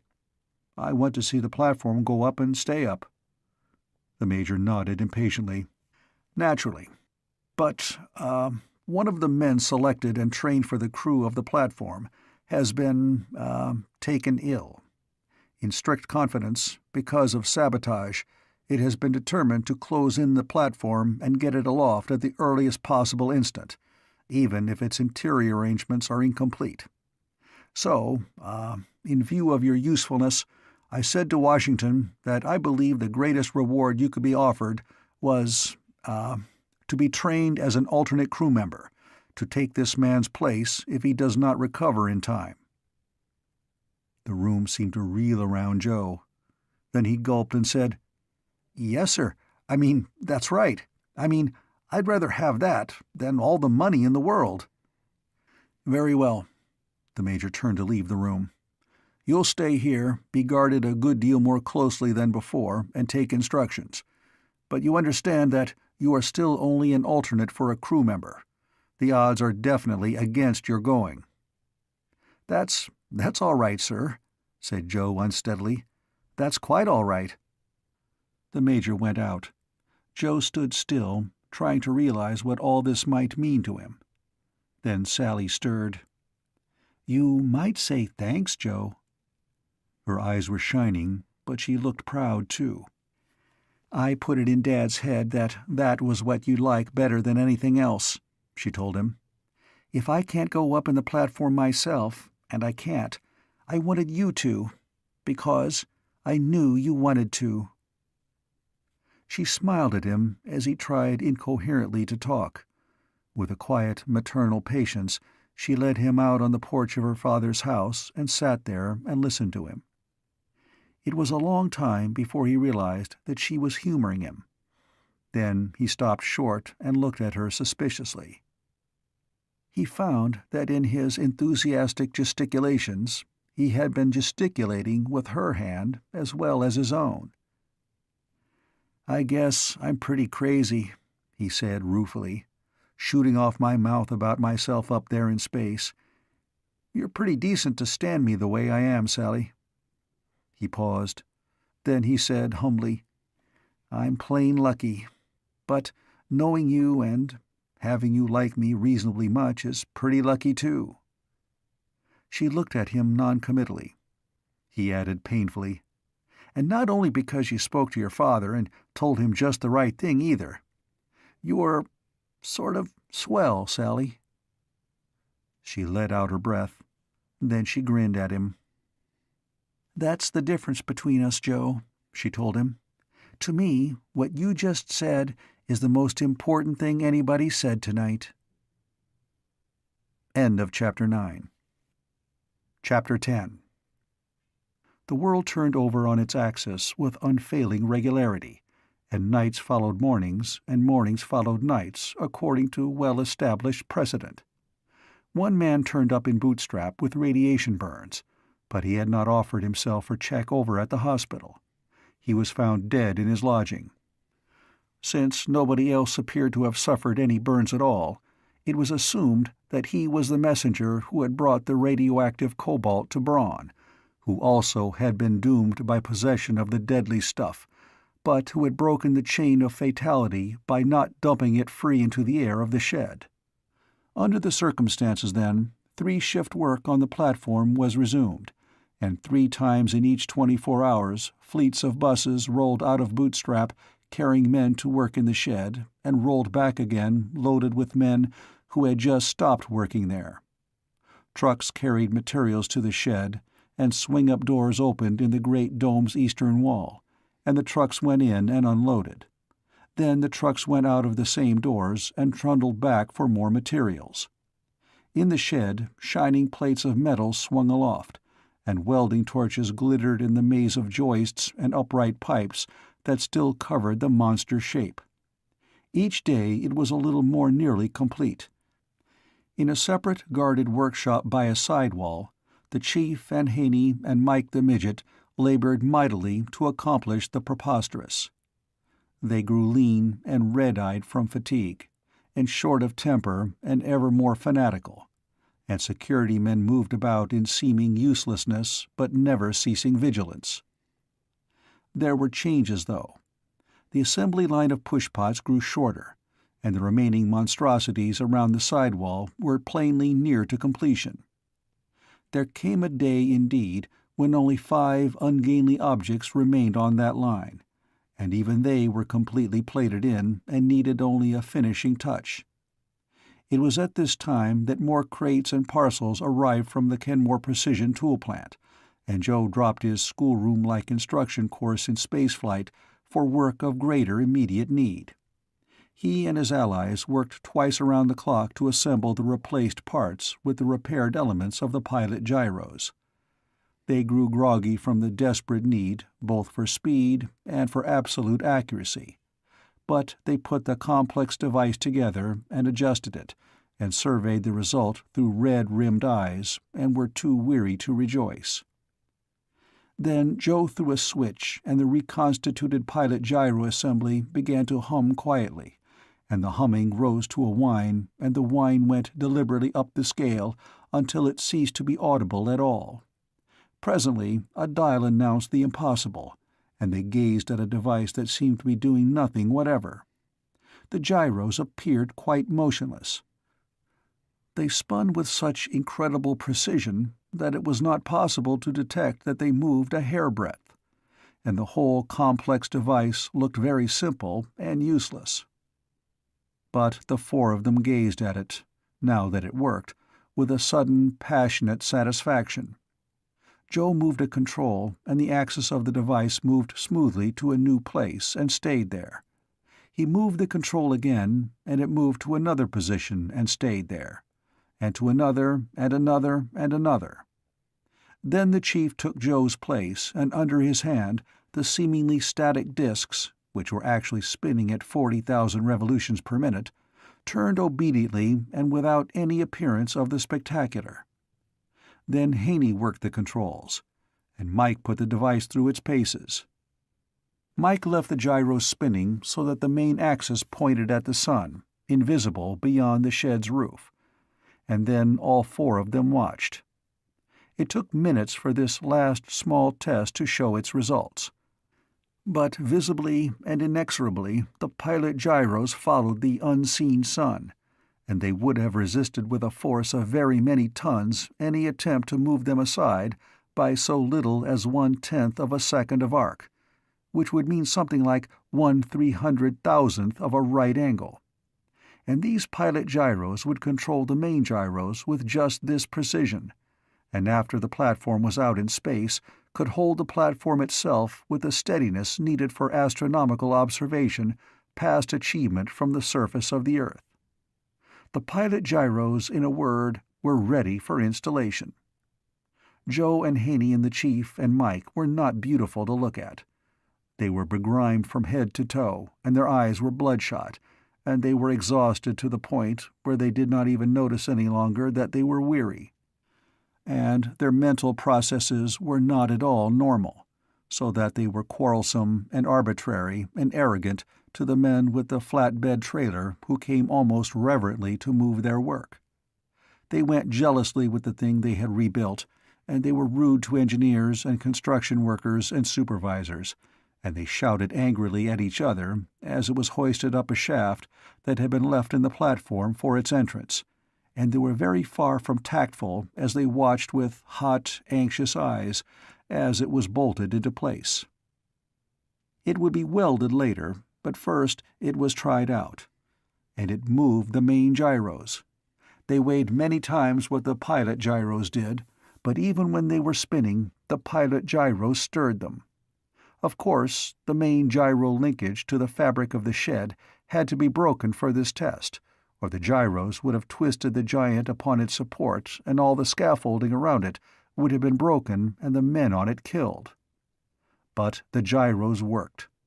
They visibly and unquestionably worked. They controlled the gigantic wheels that would steer the platform in its takeoff, and later would swing it to receive the cargo rockets coming up from Earth. The pilot instrument worked. There was no vibration. In its steering apparatus, the platform was ready for space. Then the chief yawned, and his eyes glazed as he stood in the huge gyro room. And Haney's knees wobbled, and he sat down and was instantly asleep. Then Joe vaguely saw somebody. It was Major Holt, holding Mike in his arms as if Mike were a baby. Mike would have resented it furiously if he had been awake. And then suddenly Joe didn't know what was going on around him either. There was a definite hiatus in his consciousness. He came back to awareness very slowly. He was half awake and half asleep for a long time. He only knew contentedly that his job was finished. Then, slowly, he realized that he was in a bunk in one of the platform sleeping cabins, and the inflated cover that was Sally's contribution to the platform held him very gently in place. Somehow it was infinitely soothing, and he had an extraordinary sensation of peacefulness and relaxation and fulfillment. The pilot gyros were finished and in position. His responsibility to them was ended, and he had slept the clock around 3 times. He'd slept for 36 hours. He was starving. Sally had evidently constituted herself a watch over Joe as he slept, because she faced him immediately when he went groggily out of the cabin to look for a place to wash. He was still covered with the grime of past labor, and he had been allowed to sleep with only his shoes removed. He was not an attractive sight. But Sally regarded him with an approval that her tone belied. "You can get a shower," she told him firmly, "and then I'll have some breakfast for you. Fresh clothes are waiting, too." Joe said peacefully, "The gyros are finished, and they work." "Don't I know?" demanded Sally. "Go get washed and come back for breakfast. The Chief and Haney and Mike are already awake, and because of the 4 of you, they've been able to advance the platform's takeoff time to just 2 days off. It leaked out, and now it's official, and you made it possible." This was a slight exaggeration, but it was pardonable because of Sally's partiality for Joe. He went groggily into the special shower arrangement in the platform. In orbit, there would be no gravity, so a tub bath was unthinkable. The shower cabinet was a cubbyhole with hand grips on all 4 sides and straps into which one could slip his feet. When Joe turned handles, needle sprays sprang at him from all sides, and simultaneously a ventilator fan began to run. When in space, that fan could draw out what would otherwise become an inchoate mixture of air and quite weightless water drops. In space, a man might drown in his own shower bath without the fan. The apparatus for collecting the water again was complex, but Joe didn't think about that at the moment. He considered ruefully that, however convenient this system might be out in the platform's orbit, it left something to be desired on Earth. But there were clean clothes waiting when he came out. He dressed and felt brand new and utterly peaceful and rested, and it seemed to him very much like the way he had often felt on a new spring morning. It was very, very good. Then he smelled coffee and became ravenous. There were the others in the platform's kitchen, sitting in the chairs that had straps on them so that the crew needn't float about because of weightlessness. There was an argument in progress. The Chief grinned at Joe. Mike the Midget looked absorbed. Haney was thinking something out rather painfully. Sally was busy at the platform's very special stove. She had ham and eggs and pancakes ready for Joe to eat. "Gentlemen," she said, "you are about to eat the first meal ever cooked in a spaceship, and like it." She served them and sat companionably down with them all, but her eyes were very warm when she looked at Joe. "Leaving aside what we were arguing about," said the Chief blissfully, "Sally here. Mind you if I call you Sally, ma'am? She says the slide rule guys have given our job the works, and they say it's a better job than they designed. Take a bow, Joe." Sally said firmly, "When the technical journals are through talking about the job you did, you'll all 4 be famous for precision machining technique and improvements on standard practices." "Which," said the Chief sarcastically, "is gonna make us feel fine when we're back to welding and stuff." "No more welding," Sally told him. "Not on this job. The platform's closed in. They've started to take down the scaffolding." The Chief looked startled. Haney asked, "Laying off men yet?" "Not you," Sally assured him. "Definitely not you. You 4 have the very top super special security rating there is.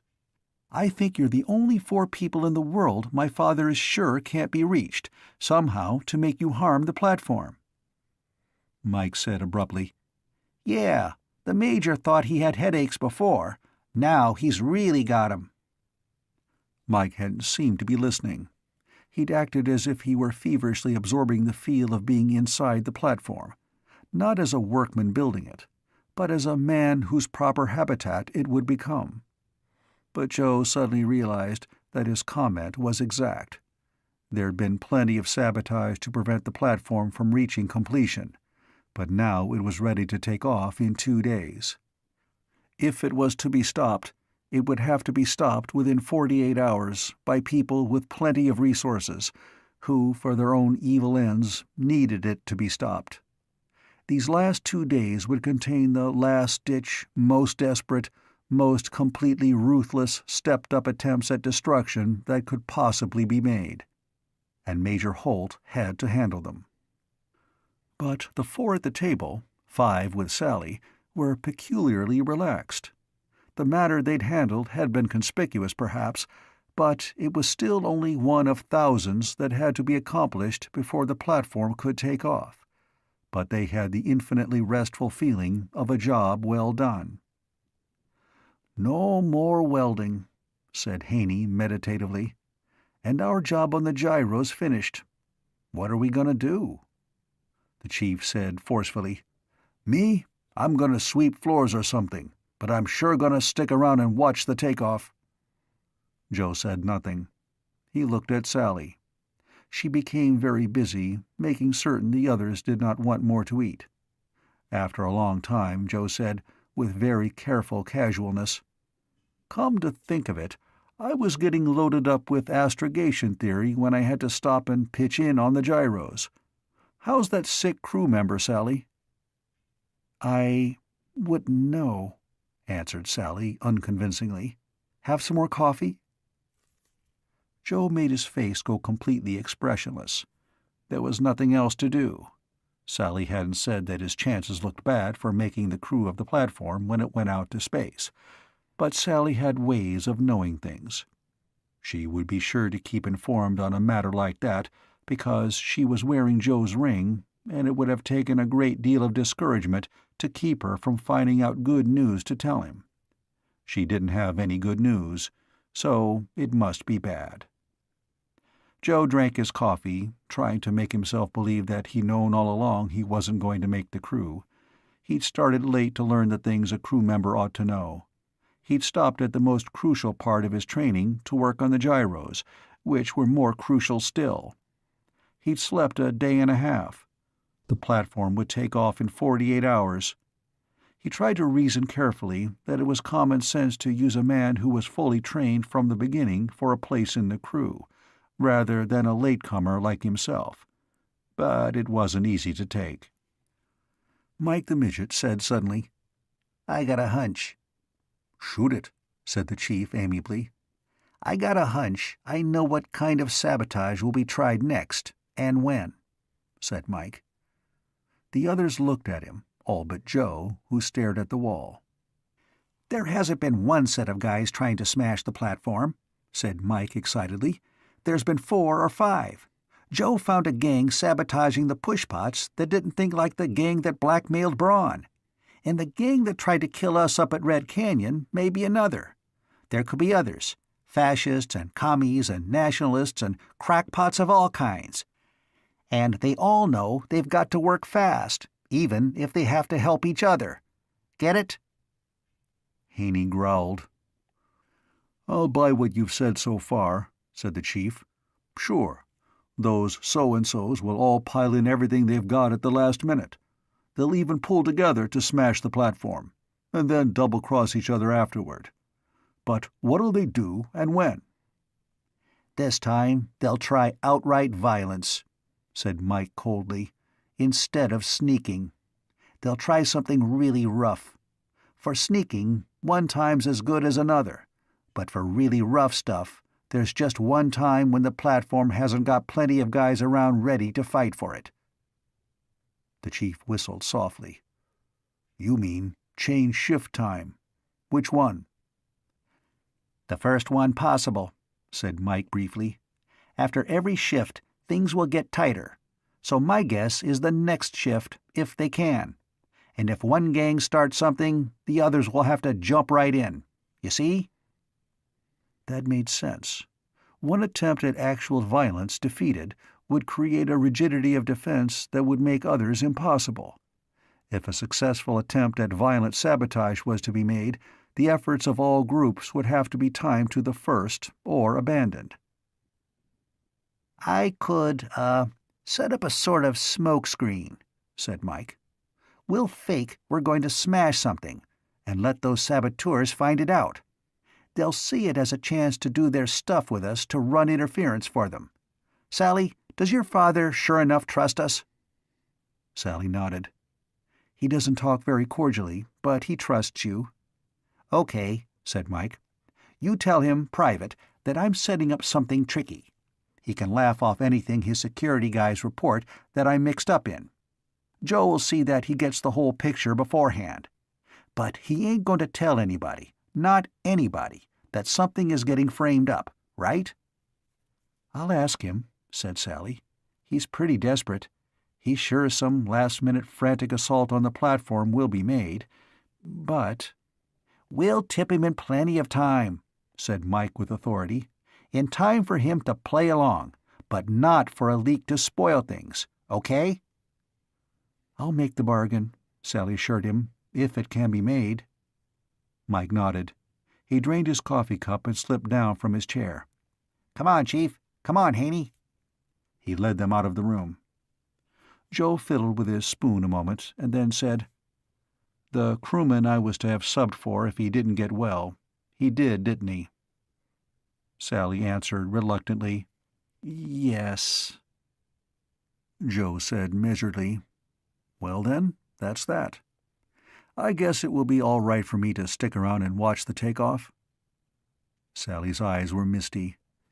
"Of course it will, Joe. I'm so sorry." Joe grinned, but even to himself his face seemed like a mask. "Into each life some rain must fall. Let's go out and see what's been accomplished since I went to sleep, all right?" They went out of the platform together, and as soon as they reached the floor of the shed it was plain that the stage had been set for stirring events. The top 5 or 6 levels of scaffolding had already been removed, and more of the girders and pipes were coming down in bundles on lines from giraffe-like cranes. There were some new type trucks in view, too, giants of the kind that carry ready-mixed concrete through city streets. They were pouring a doughy white paste into huge buckets that carried it aloft, where it vanished into the mouths of tubes that seemed to replace the scaffolding along the platform sides. "Lining the rockets," said Sally in a subdued voice. Joe watched. He knew about this, too. It had been controversial for a time. After the pushpots and their JADOs had served as the first 2 stages of a multiple rocket aggregation, the platform carried rocket fuel as the 3rd stage. But the platform was a highly special ballistic problem. It would take off almost horizontally, a great advantage in fueling matters. This was practical simply because the platform could be lifted far beyond effective air resistance, and already have considerable speed before its own rockets flared. Moreover, it was not a spaceship in the sense of needing rockets for landing purposes. It wouldn't land, not ever. And again, there was the fact that men would be riding in it. That ruled out the use of 8 and 10 and 15 gravity acceleration. It had to make use of a long period of relatively slow acceleration rather than a brief, terrific surge of power. So its very special rockets had been designed as the answer. They were solid-fuel rockets, though solid fuels had been long abandoned for long-range missiles. But they were entirely unlike other solid-fuel drives. The pasty white compound being hauled aloft was a self-setting refractory compound with which the rocket tubes would be lined, with the solid fuel filling the center. The tubes themselves were thin steel, absurdly thin, but wound with wire under tension to provide strength against bursting, like old-fashioned rifle cannon. When the fuel was fired, it would be at the muzzle end of the rocket tube, and the fuel would burn forward at so many inches per second. The refractory lining would resist the rocket blast for a certain time and then crumble away. Crumbling, the refractory particles would be hurled astern and so serve as reaction mass. When the steel outer tubes were exposed, they would melt and be additional reaction mass. In effect, as the rocket fuel was exhausted, the tubes that contained it dissolved into their own blast and added to the accelerating thrust, even as they diminished the amount of mass to be accelerated. Then the quantity of fuel burned could diminish. The tubes could grow smaller, so the rate of speed gain would remain constant. Under the highly special conditions of this particular occasion, there was a notable gain in efficiency over a liquid fuel rocket design. For one item, the platform would certainly have no use for fuel pumps and fuel tanks once it was in its orbit. In this way, it wouldn't have them. Their equivalent in mass would have been used to gain velocity, and when the platform finally rode in space, it would have expended every ounce of the driving apparatus used to get it there. Now the rocket tubes were being lined and loaded. The time to take off was growing short indeed. Joe watched a while and turned away. He felt very good because he'd finished his job and lived up to the responsibility he'd had.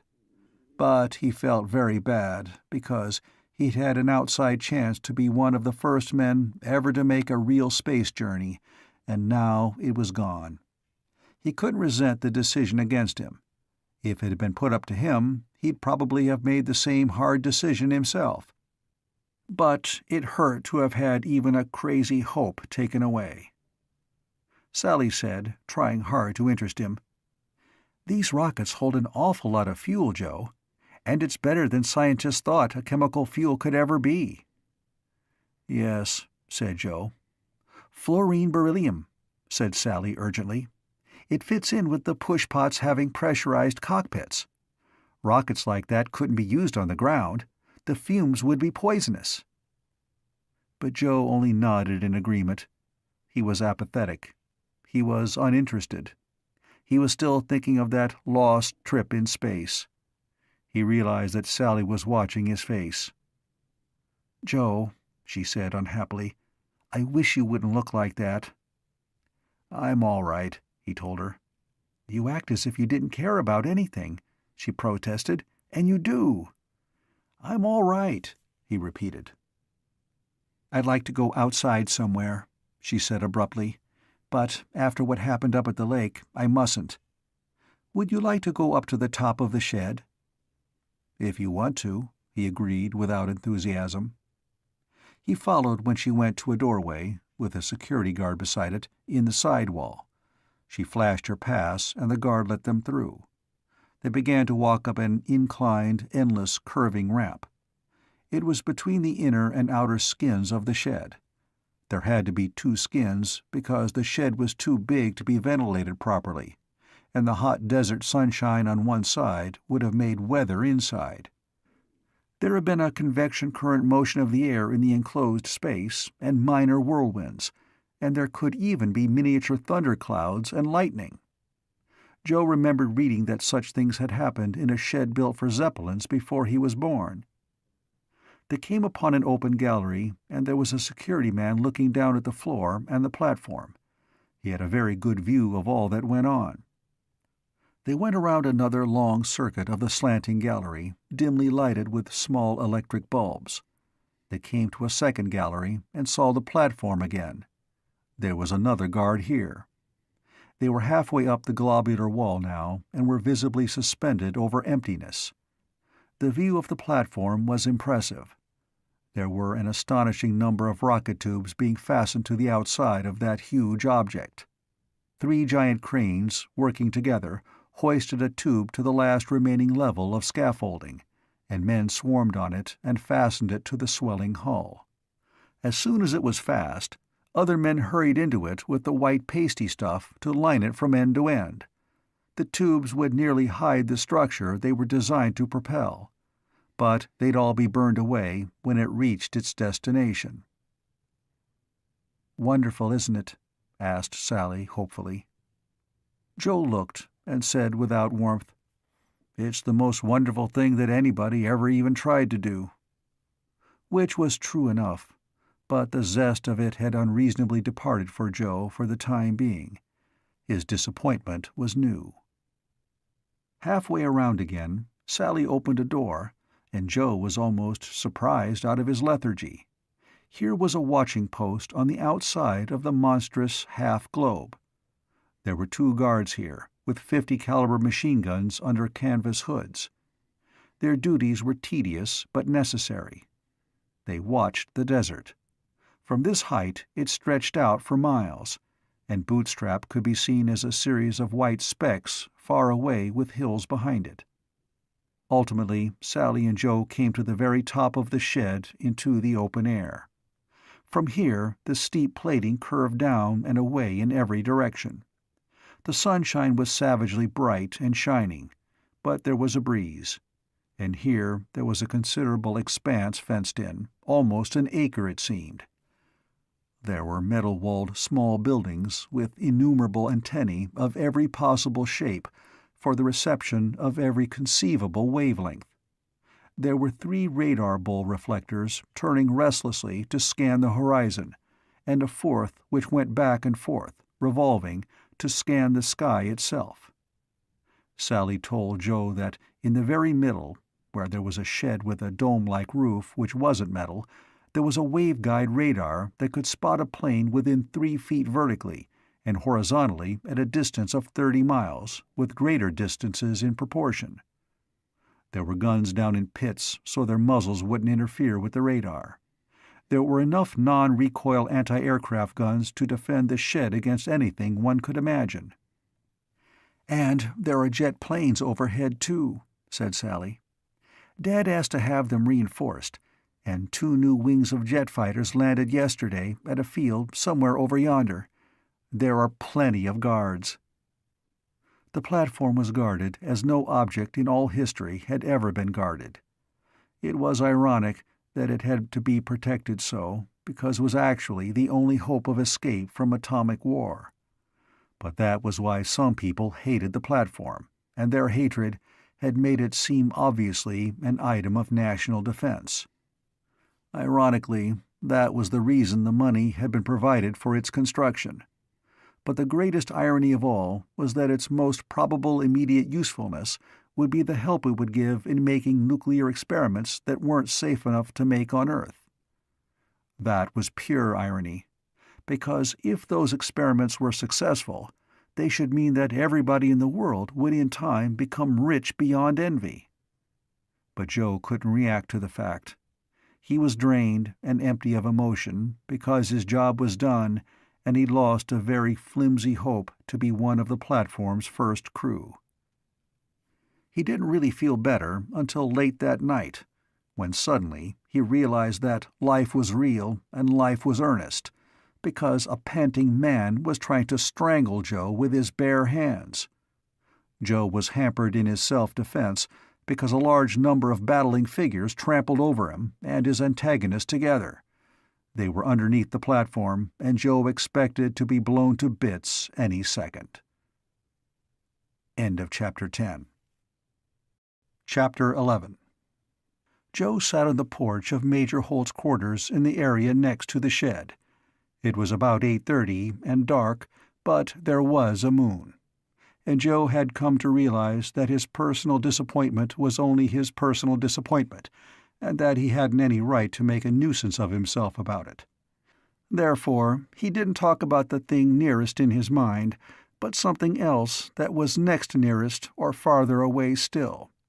Yet, with the shed filling up a full quarter of the sky, and a gibbous moon new risen from the horizon, it was not natural for a young man like Joe to speak purely of earthly things. "It'll come," he said yearningly, staring at the moon.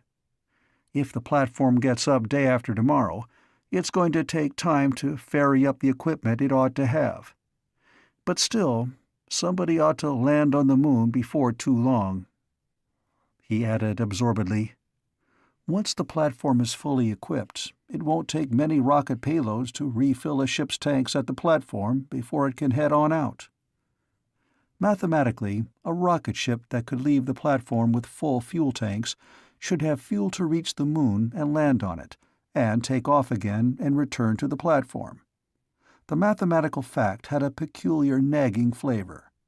When a dream is subjected to statistical analysis and the report is in its favor, a dreamer's satisfaction is always diluted by a subconscious feeling that the report is only part of the dream.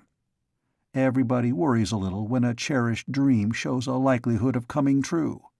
Some people take firm steps to stop things right there, so a romantic daydream won't be spoiled by transmutation into prosaic fact.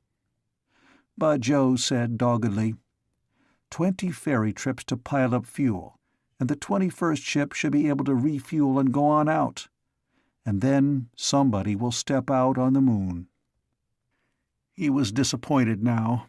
He wouldn't be the one to do it, but somebody would.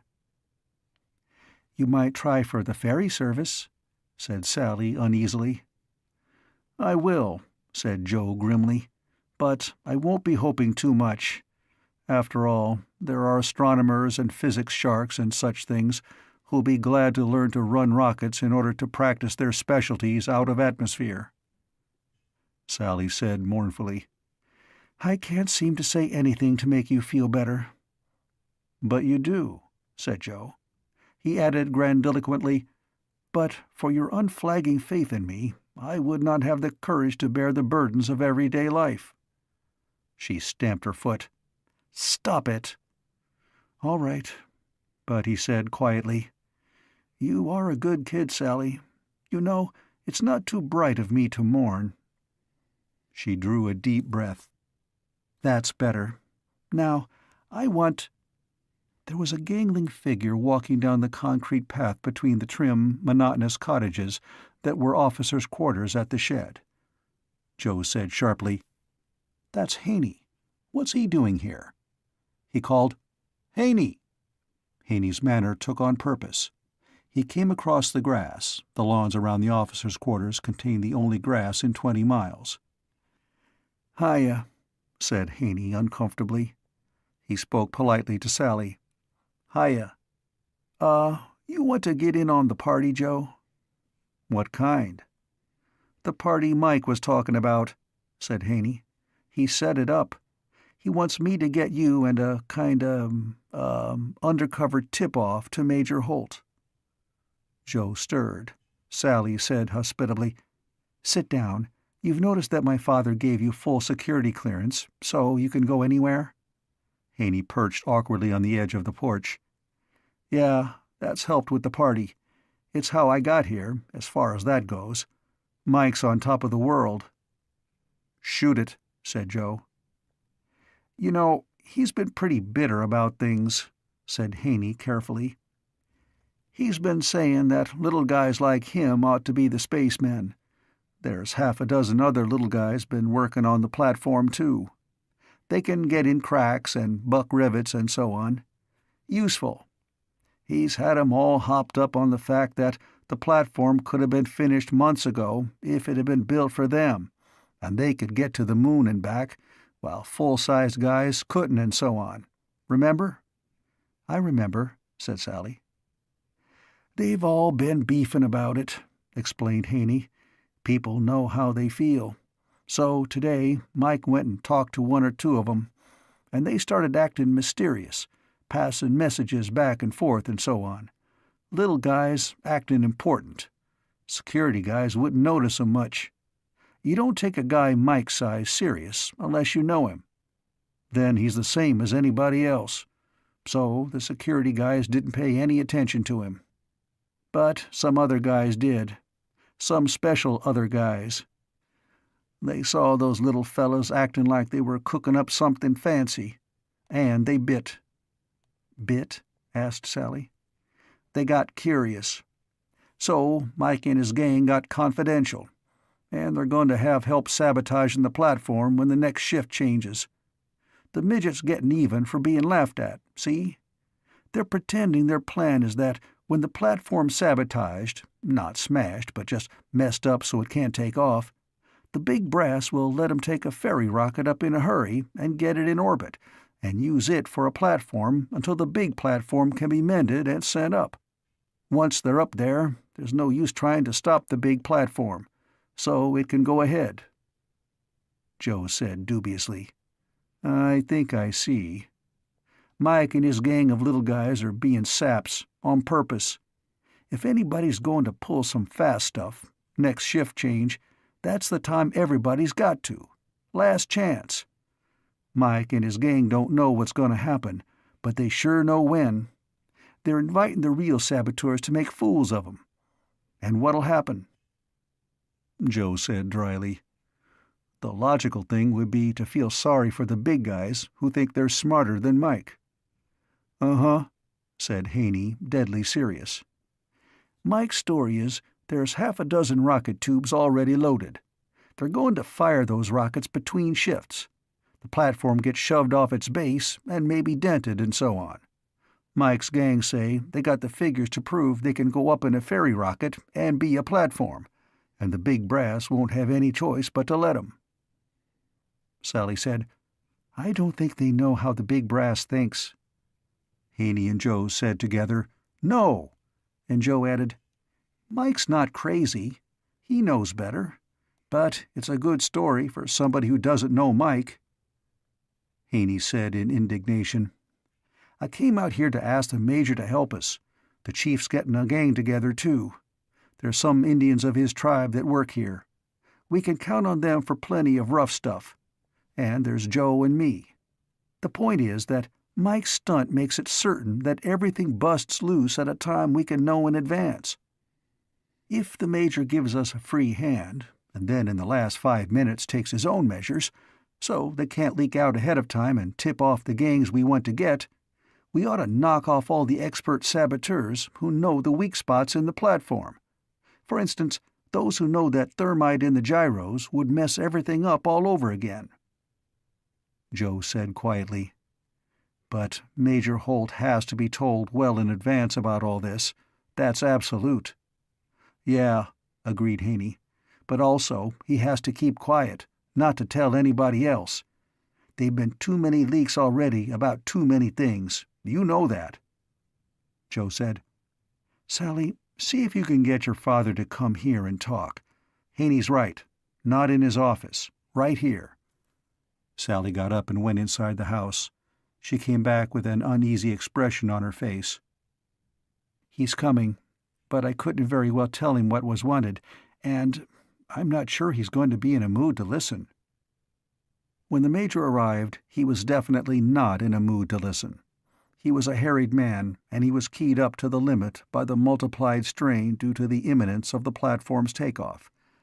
He came back to his house from a grim conference on exactly the subject of how to make preparation against any possible sabotage incidents, and ran into a proposal to stimulate them. He practically exploded. Even if provocation should be given to saboteurs to lure them into showing their hands, this was no time for it. And if it were, it would be security business. It should not be meddled in by amateurs. Joe said grimly, "I don't mean to be disrespectful, sir, but there's a point you've missed. It isn't thinkable that you'll be able to prevent something from being tried at a time the saboteurs pick. They've got just so much time left, and they'll use it. But Mike's plan would offer them a diversion under cover of which they could pull their own stuff. And besides that, you know your office leaks. You couldn't set up a trick like this through security methods. And for a third fact, this is the one sort of thing no saboteur would expect from your security organization. We caught the saboteurs at the pushpot field by guessing at a new sort of thinking for sabotage. Here's a chance to catch the saboteurs who work their heads off in the next 24 hours or so by using a new sort of thinking for security." Major Holt was not an easy man to get along with at any time, and this was the worst of all times to differ with him. But he did think straight. He stared furiously at Joe, growing crimson with anger at being argued with. But after he had stared a full minute, the angry flush went slowly away. Then he nodded abruptly. "There you have a point," he said curtly. "I don't like it, but it is a point. It would be completely the reverse of anything my antagonist could possibly expect. So I accept the suggestion. Now, let us make the arrangements." He settled down for a quick, comprehensive, detailed plan. In careful consultation with Haney, Joe worked it out. The all-important point was that the Major's part was to be done in completely unorthodox fashion. He would take measures to mesh his actions with those of Mike, the Chief, Haney, and Joe. Each action the Major took and each order he gave, he would attend to personally. His actions would be restricted to the last 5 minutes or less before shift change time. His orders would be given individually to individuals, and under no circumstances would he transmit any order through anybody else. In every instance, his order would be devised to mean nothing intelligible to its recipient until the time came for obedience. It was not an easy scheme for the Major to bind himself to. It ran counter to every principle of military thinking save one, which was that it was a good idea to outguess the enemy. At the end, he said, detachedly, "This is distinctly irregular. It is as irregular as anything could possibly be. But that is why I have agreed to it. It will be at least unexpected, coming from me." Then he smiled without mirth and nodded to Joe and to Haney and went striding away down the concrete walk to where his car waited. Haney left a moment later to carry the list of arrangements to the Chief and to Mike, and Joe went into the shed to do his part. There was little difference in the appearance of the shed by night. In the daytime there were long rows of windows in the roof, which let in a vague, dusky, inadequate twilight. At night those windows were shuttered. This meant that the shadows were a little sharper and the contrasts of light and shade a trifle more abrupt. All other changes that Joe could see were the normal ones due to the taking down of scaffolding and the fastening up of rocket tubes. It was clear that the shape of the platform proper would be obscure when all its rocket tubes were fast in place. Joe went to look at the last pushpots, and they were ready to be taken over to their own field for their flight test before use. There were extras anyhow, beyond the number needed to lift the platform. He found himself considering the obvious fact that after the platform was aloft, they would be used to launch the ferry rockets too. Then he moved toward the center of the shed. A whole level of scaffolding came apart and its separate elements were bundled together as he watched.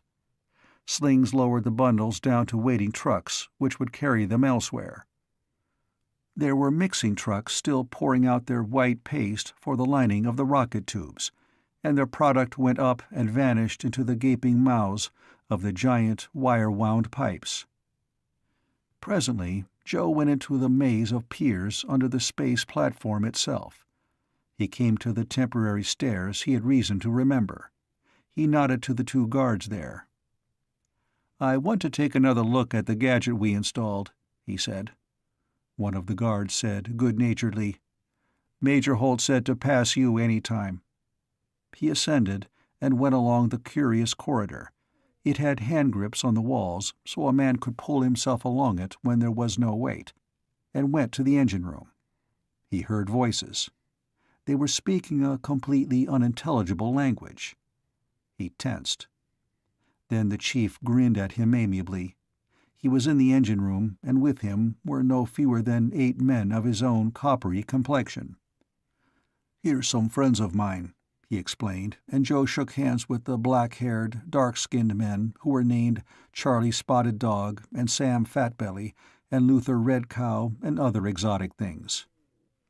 The Chief said exuberantly, "Major Holt told the guards to let us pass in some Indian friends, so I took my gang on a guided tour of the platform. None of 'em had ever been inside before. And I heard you talking Indian," said Joe. "You're gonna hear some more," said the Chief. "We're the first war party of my tribe in longer'n my grandpa would have thought respectable." Joe found it difficult to restrain a smile. The Chief took him off to one side. "Fella," he said kindly, "it bothers you, this business, because it ain't organized. That's what this world needs, Joe. Everything figured out by slide rules and such. It's civilized, but it ain't human. What everybody ought to be is a connoisseur of chaos, like me. Quit worrying and get outside and pick up that security guy the Major was going to send to meet you." He gave Joe an amiable shove and rejoined his fellow Mohawks, each of whom, Joe noticed suddenly, had somewhere on his person a 12-inch Stilson wrench or a reasonable facsimile to serve as a substitute tomahawk. They grinned at him as he departed. At the bottom of the flight of narrow wooden steps there was a third security man. He greeted Joe. "Major Holt told me to pick you up," he observed. Joe walked to one side with him. Major Holt had promised to send a first-class man to meet Joe at this place, with orders to take instructions from Joe. Joe said curtly, "You're to snag as many security men as you can, place them more or less out of sight under the platform here, and tell them to turn off their walkie-talkies and wait. No matter what happens, they're to wait right here until they're needed, right here." He looked harassedly around him. The security man nodded and moved casually away. This was close timing. Something made Joe look up. He saw the catwalk gallery nearly overhead. The expected guard was there. Haney, though, was with him. There was nothing else in sight. Not yet. But Haney was on the job. Joe saw a security man step out of sight in the scaffolding. He saw his own assigned security man speak to another, who wandered casually toward the platform's base. Minutes passed. Only Joe could have noticed, because he was watching for it. There were 8 or 9 security men posted within call. They had their walkie-talkies turned off and would be subject only to his orders if an emergency arose. Gongs began to ring all around the edge of the shed. They set up a horrendous clanging. This was not an alarm, but simply the notice of change of shift time. There was a marked change in the noises overhead. A crane pulled back. Hammerings dwindled and stopped. There were sounds of pipes, combined to form the scaffolds, being taken apart for removal. A sling-load of pipe touched the floor and stayed there. The crane's internal combustion motor stopped. Its operator stepped down to the floor and headed for the exit. Hoists descended and men moved across the floor. Other men scrambled down the ladders. The floor became dotted with figures moving toward the doors through which men went out to get on the buses for Bootstrap. Nothing happened. More long minutes passed. The shift brought out by the buses was going through the check-over process in the incoming screen room. Joe knew that Major Holt had, within the past 5 minutes, gathered together a tight-knit bunch of armed security men to be available for anything that might turn up. The men doing the normal shift change screening were short-handed in consequence. The floor next to the exits became crowded, but the central area of the floor was cleared. One truck was stalled at the swing-up truck doors. Its driver ground the starter insistently. Suddenly, there was a high-pitched yell away up on the platform. Then there was a shot. Its echoes rang horribly in the resonant interior of the shed. Joe's own special security man hurried to him, his face tense. "What about that?" "Hold everything," said Joe grimly. "That's taken care of." It was. That was Mike's gang. Miniature humans popping out of hiding to offer battle with missiles carefully prepared beforehand against their alleged associates in sabotage. One of the associates had drawn a gun and fired, but Mike's gang had help. Out of small airlocks devised to make the platform's skin accessible to its crew on every side, provided they wore spacesuits, dark-skinned men appeared. The security man's walkie-talkie under his shoulder made a buzzing sound. He reached for it. "Forget it," snapped Joe. "That's not for you. You've got your orders. Stay here." There was a sudden growling uproar where men were crowding to get out of the shed. Thick, billowing smoke appeared. There was a crashing explosion. The men eddied and milled crazily. The motor of the stalled truck caught. It moved toward the door, which opened, swinging up and high. 2 trucks came roaring in. They raced for the platform. And as they raced inside, their camouflaged loads clattered off and men showed instead. The guards by the doorway began to shoot. "That's what we've got to stop," snapped Joe. He began to run, his pistol out. There was suddenly a small army, gathered by his orders, which materialized in the dim space under the platform. It raced to guard against this evidently well-planned invasion. The harsh, tearing rattle of a machine gun sounded from somewhere high up. Joe knew what it was. Mike's whole scheme had been intended to force all sabotage efforts to take place at a single instant. Part of the preparation was authority for Haney to drag in 2 machine guns from an outer watching post and mount them to cover the interior of the shed when the general attack began. Those machine guns were shooting at the trucks. Splinters sprang up from the woodblock floor.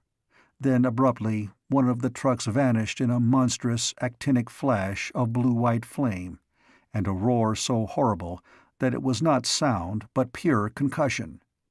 The other truck keeled over and crashed from the blast, but it did not explode. Men jumped from it. There must have been screamed orders, but Joe could hear nothing at all. He only saw men waving their arms, and others seized things from the toppled load and rushed toward him, and he began to shoot as he ran to meet them. Now, belatedly, the sirens of the shed screamed their alarm, and choppy yapping set up as the siren wails rose in pitch. Over by the exit, pistols cracked. Something fell with a ghastly crash not 10 feet from where Joe ran. It was a man's body, toppled from somewhere high up on the structure that was the most important man-made thing in all the world. A barbaric war whoop sounded among the echoes of other tumult. A security man shot, and one of the running figures toppled and slid, his burden, which must certainly be a bomb, rolling ridiculously. There had been 2 trucks that plunged through the swing-up door. They had raced for the spaces under the platform at the exact time when the floor would be clear, because all work had stopped. Under the platform, the trucks were to have been detonated. At the very least, they would have rent and torn it horribly. They might have broken its back. And surely one truck should have made it. But there should not have been machine guns ready trained to shoot. Now the load of desperate men from the overturned Survivor scurried for the platform with parts of its cargo. If they could fight their way inside the platform, they could blast its hull open, or demolish its controls, or shatter its air pumps and its gyros and turn its air tanks into sieves. Anything that could be damaged would delay the takeoff, and so expose the platform to further, and perhaps more successful attack. There were more pistol shots. A group of men fought their way out of the incoming screening rooms and raced for the center of the shed. Later, it would be found they had slabs of explosive inside their garments, and detonation caps to set them off. Somewhere another door opened, and security men came out with flickering pistols, Major Holt leading them.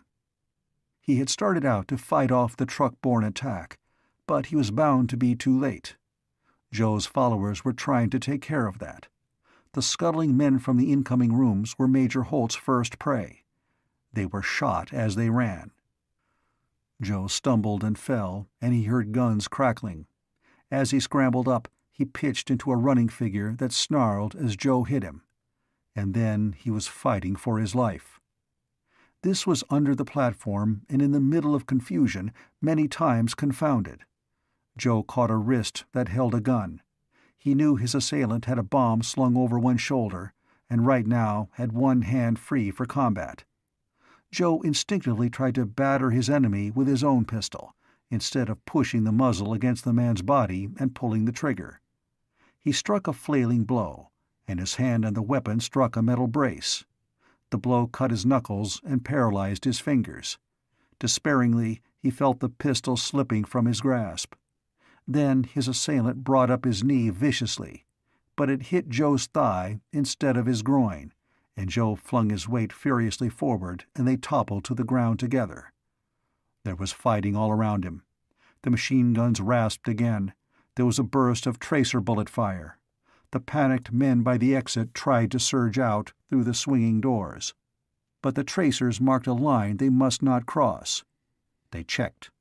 Once a gun flashed so close by Joe's eyes that it blinded him. And once somebody fell over both himself and his antagonist, who writhed like an eel possessed of desperate strength past belief. Joe could really know only his private part in the struggle down in the murky tangle of the scaffold base. But there was fighting up on the platform itself. A savagely grinning Mohawk wrestled furiously with a man on one of the rocket tubes.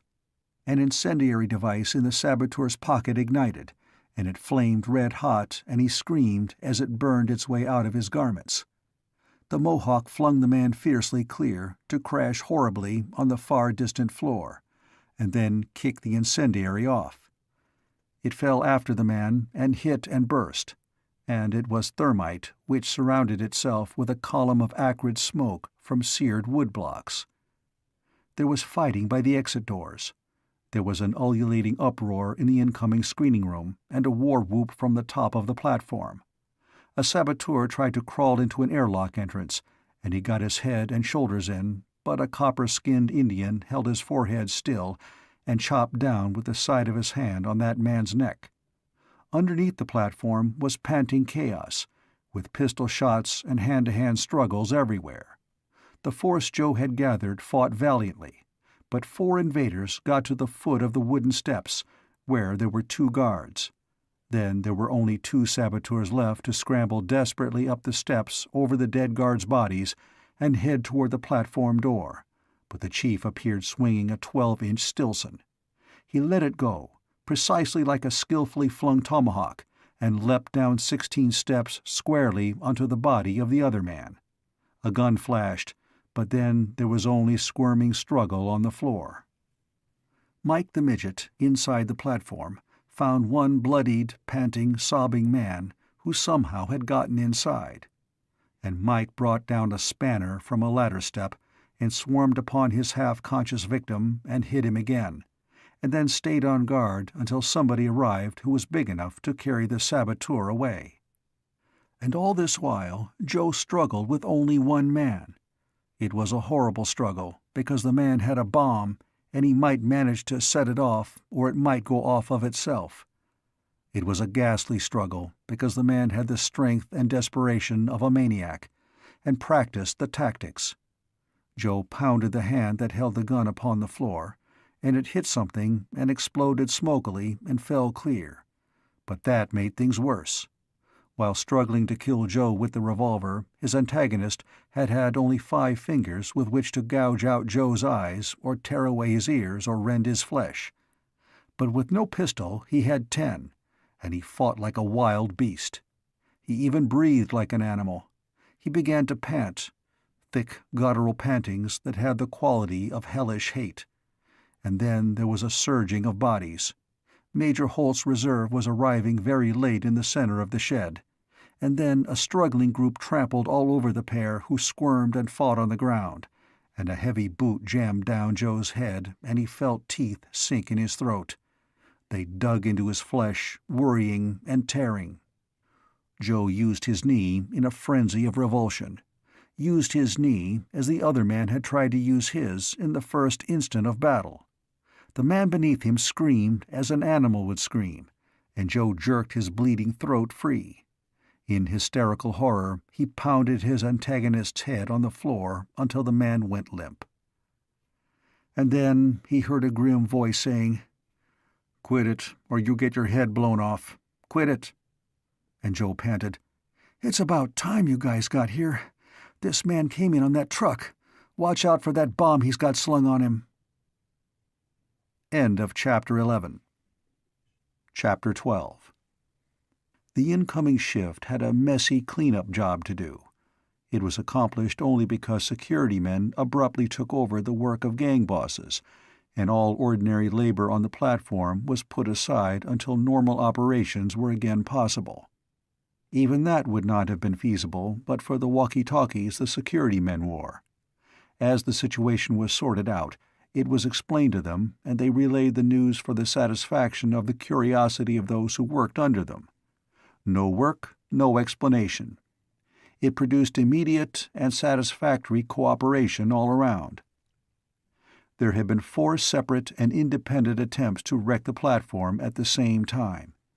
One was, of course, the plan of those sympathetic characters who had volunteered to help Mike and his gang win the status of spacemen by firing the platform's rockets. There were not many of them, and they lost heavily. They'd had thermite bombs to destroy the platform's vitals. Ultimately, the survivors talked freely, if morosely, and that was that. There had been a particularly ungifted attempt to cause panic in the incoming shift in the rooms where its members were screened before admission to work. Somebody had tried to establish complete confusion there by firing revolver shots in the crowd, expecting the workers to break through to the floor and assign gentlemen with slabs of explosive to get to the platform with them. The gentleman with the explosives had run into Major Holt's security reserve, and they got nowhere. The creators of panic with revolver shots were finally rescued from their shiftmates and more or less scraped up from the screening room floor.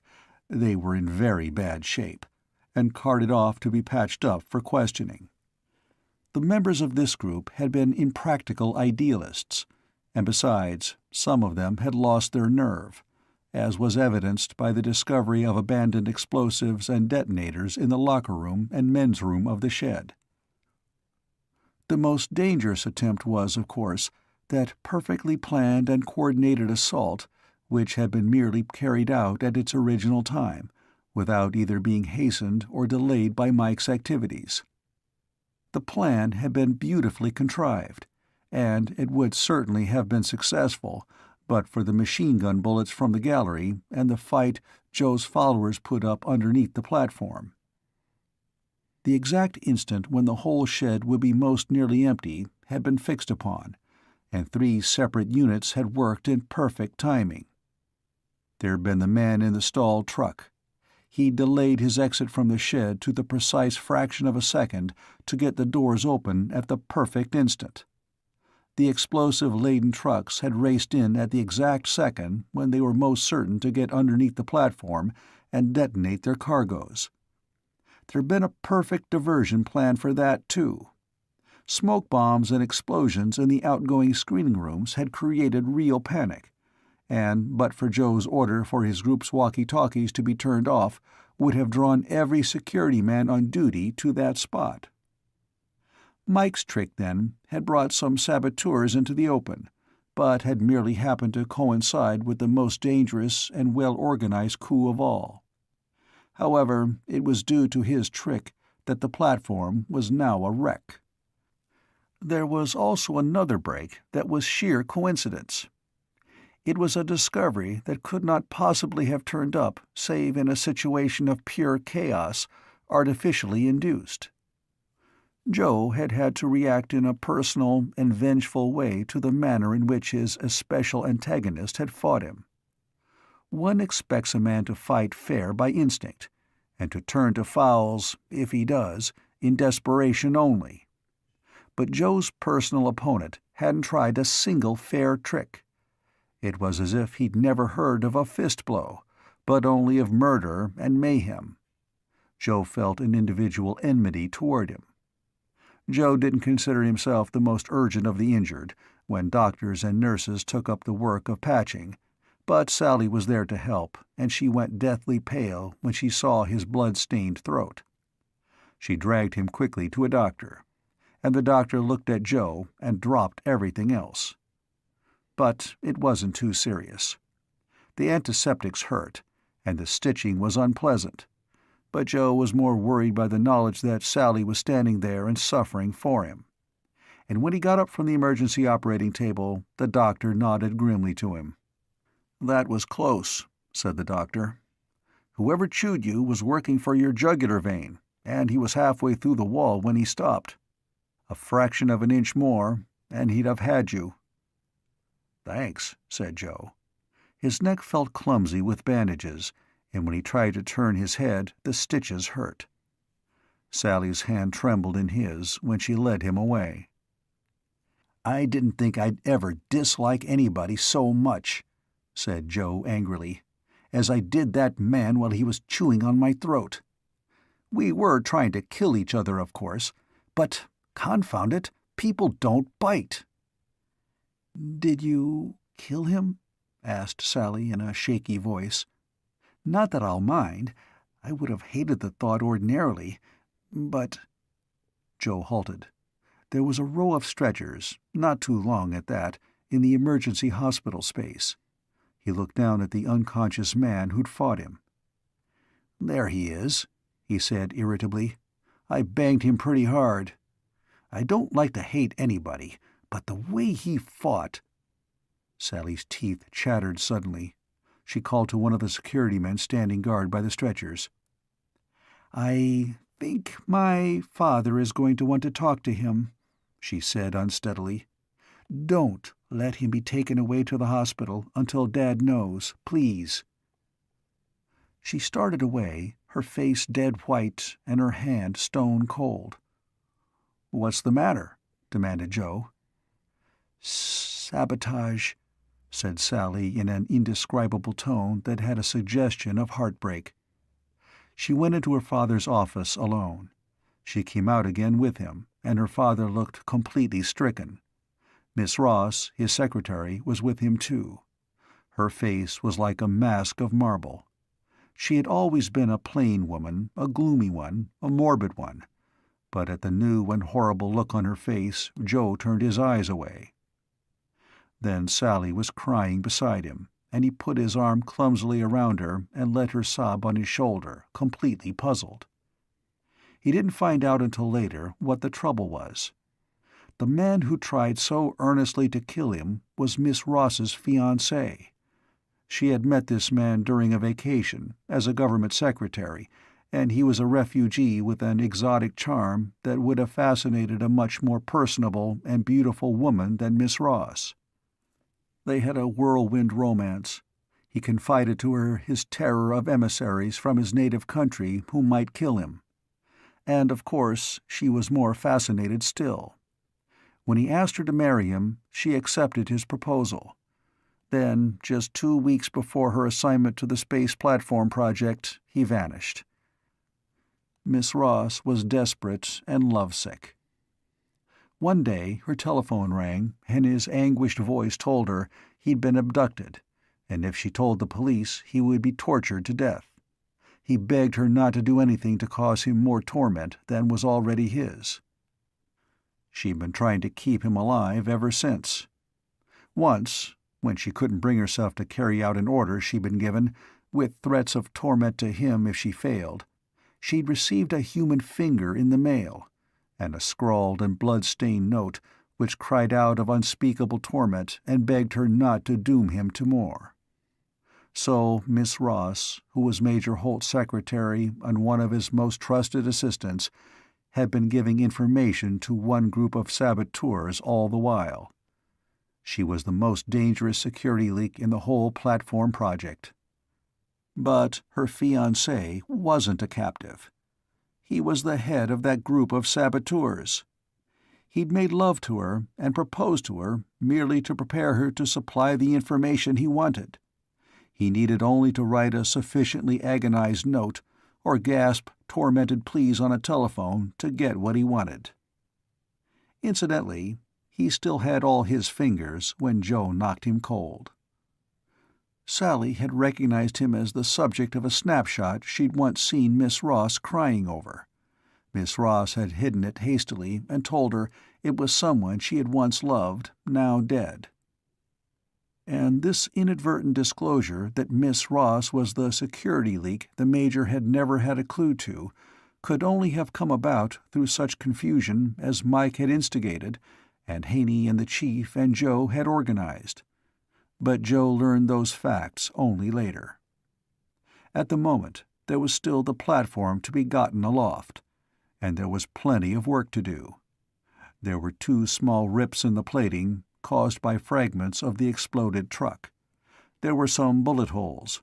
The platform could resist small meteorites at 45 miles a second, but a high-velocity, small-arm projectile could puncture it. Those scars of battle had to be welded shut.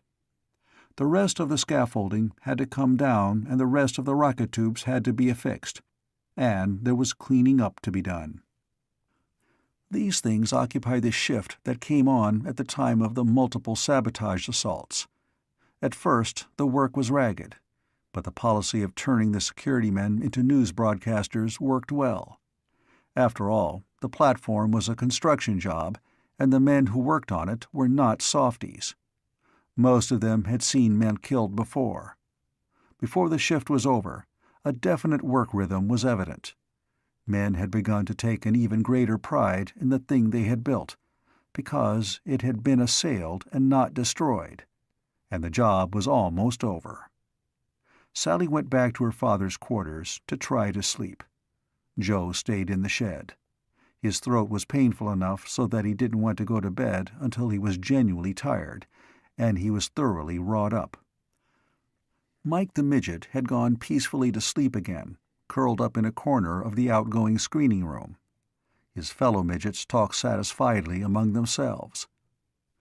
Presently, to show their superiority to mere pitched battles, two of them brought out a miniature pack of cards and started a card game while they waited for a bus to take them back to Bootstrap. The chief's Indian associates loafed comfortably while waiting for the same buses. Later, they would put in for overtime and get it. Haney mourned that he had been remote from the scene of action, and was merely responsible for the presence and placing and firing of the machine guns that had certainly kept the platform from being blown up from below. It seemed that nothing else would happen to bother anybody. But there was one thing more.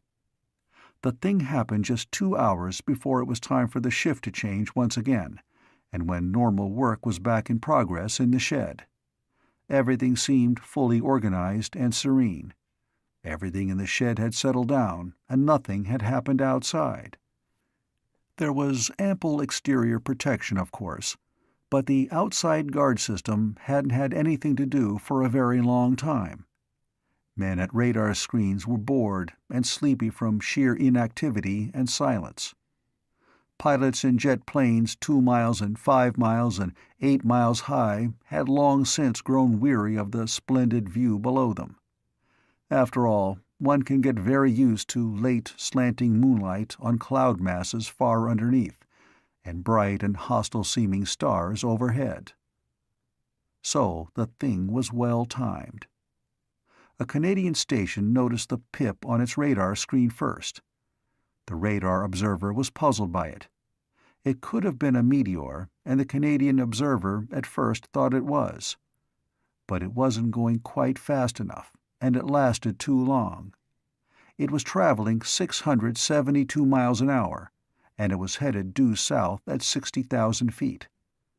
The speed could have been within reason, provided it didn't stay constant. But it did. There was something traveling south at 11 miles a minute or better. A mile in 5+ seconds. It didn't slow, it didn't drop. The Canadian radar man debated painfully. He stopped his companion from the reading of a magazine article about chinchilla breeding in the home. He showed him the pip, still headed south and almost at the limit of his radar instrument's range. They discussed the thing dubiously. They decided to report it. They had a little trouble getting the call through. The night long-distance operators were sleepy. Because of the difficulty of making the call, the radar men became obstinate and insisted on putting it through. They reported to Ottawa that some object flying at 60,000 feet and 672 miles an hour was crossing Canada, headed for the United States. There was a further time loss. Somebody in authority had to be awakened, and somebody had to decide that a further report was justified. Then the trick had to be accomplished, and a sleepy man in a bathrobe and slippers listened and said sleepily, "Ah, of course, you'll tell the Americans. It's only neighborly," and padded back to his bed to go to sleep again. Then he waked up suddenly and began to sweat. He'd realized that this might be the beginning of atomic war. So he set phone bells to jangling furiously all over Canada, and jet planes began to boom in the darkness. But there was only one object in the sky. Over the Dakotas it went higher. It went to 70,000 feet, and then 80. How this was managed is not completely known, because there are still some details of that flight that have never been completely explained. But certainly, JATOs flared briefly at some point, and the object reached 90,000 feet, where a jet motor would certainly be useless. And then, almost certainly, rockets flared once more, and well south of the Dakotas, it started down in a trajectory like that of an artillery shell, but with considerably higher speed than most artillery shells achieve. It was at about this time that the siren in the shed began its choppy, hiccoughing series of warm-up notes. The news from Canada arrived, as a matter of fact, some 30 seconds after the outer perimeter radar screen around the platform gave its warning. Then there was no hesitation or delay at all. Men were already tumbling out of bed at 3 airfields, buckling helmets and hoping their oxygen tanks would function properly. Then the radars atop the shed itself picked up the moving speck, and small, blue-white flames began to rise from the ground and go streaking away in the darkness in astonishing numbers. The covers of the guns at the top of the shed slid aside. Miles away, jet planes shot skyward, and newly wakened pilots looked at their night-fighting instruments and swore unbelievingly at the speed they were told the plunging object was making.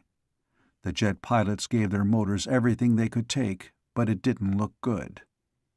The planes of the jet umbrella over the shed stopped cruising and sprinted, and they were the only ones likely to get in front of the object in time. Inside the shed, the siren howled dismally, and all the security men were snapping, "Radar alarm! All out! Radar alarm! All out!" And men were moving fast, too. Some came down from the platform on hoists, dropping with reckless speed to the floor level. Some didn't wait for a turn at that. They slid down one upright, swung around the crosspiece on the level below, and slid down another vertical pipe. For a minute or more it looked as if the scaffolds oozed black droplets which slid down its pipes. But the drops were men. The floor became speckled and spotted with dots running for its exits. The siren ceased its wailing, and its noise went down and down in pitch until it was a baritone moan that dropped to bass and ceased. Then there was no sound but the men moving to get out of the shed. There were trucks, too. Those that had been loading with dismantled scaffolding roared for the doors to get out and away.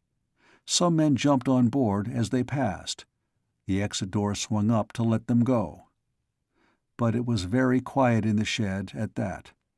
There was no noise but a few fleeing trucks, and the murmur which was the voices of the security men hurrying the work crew out.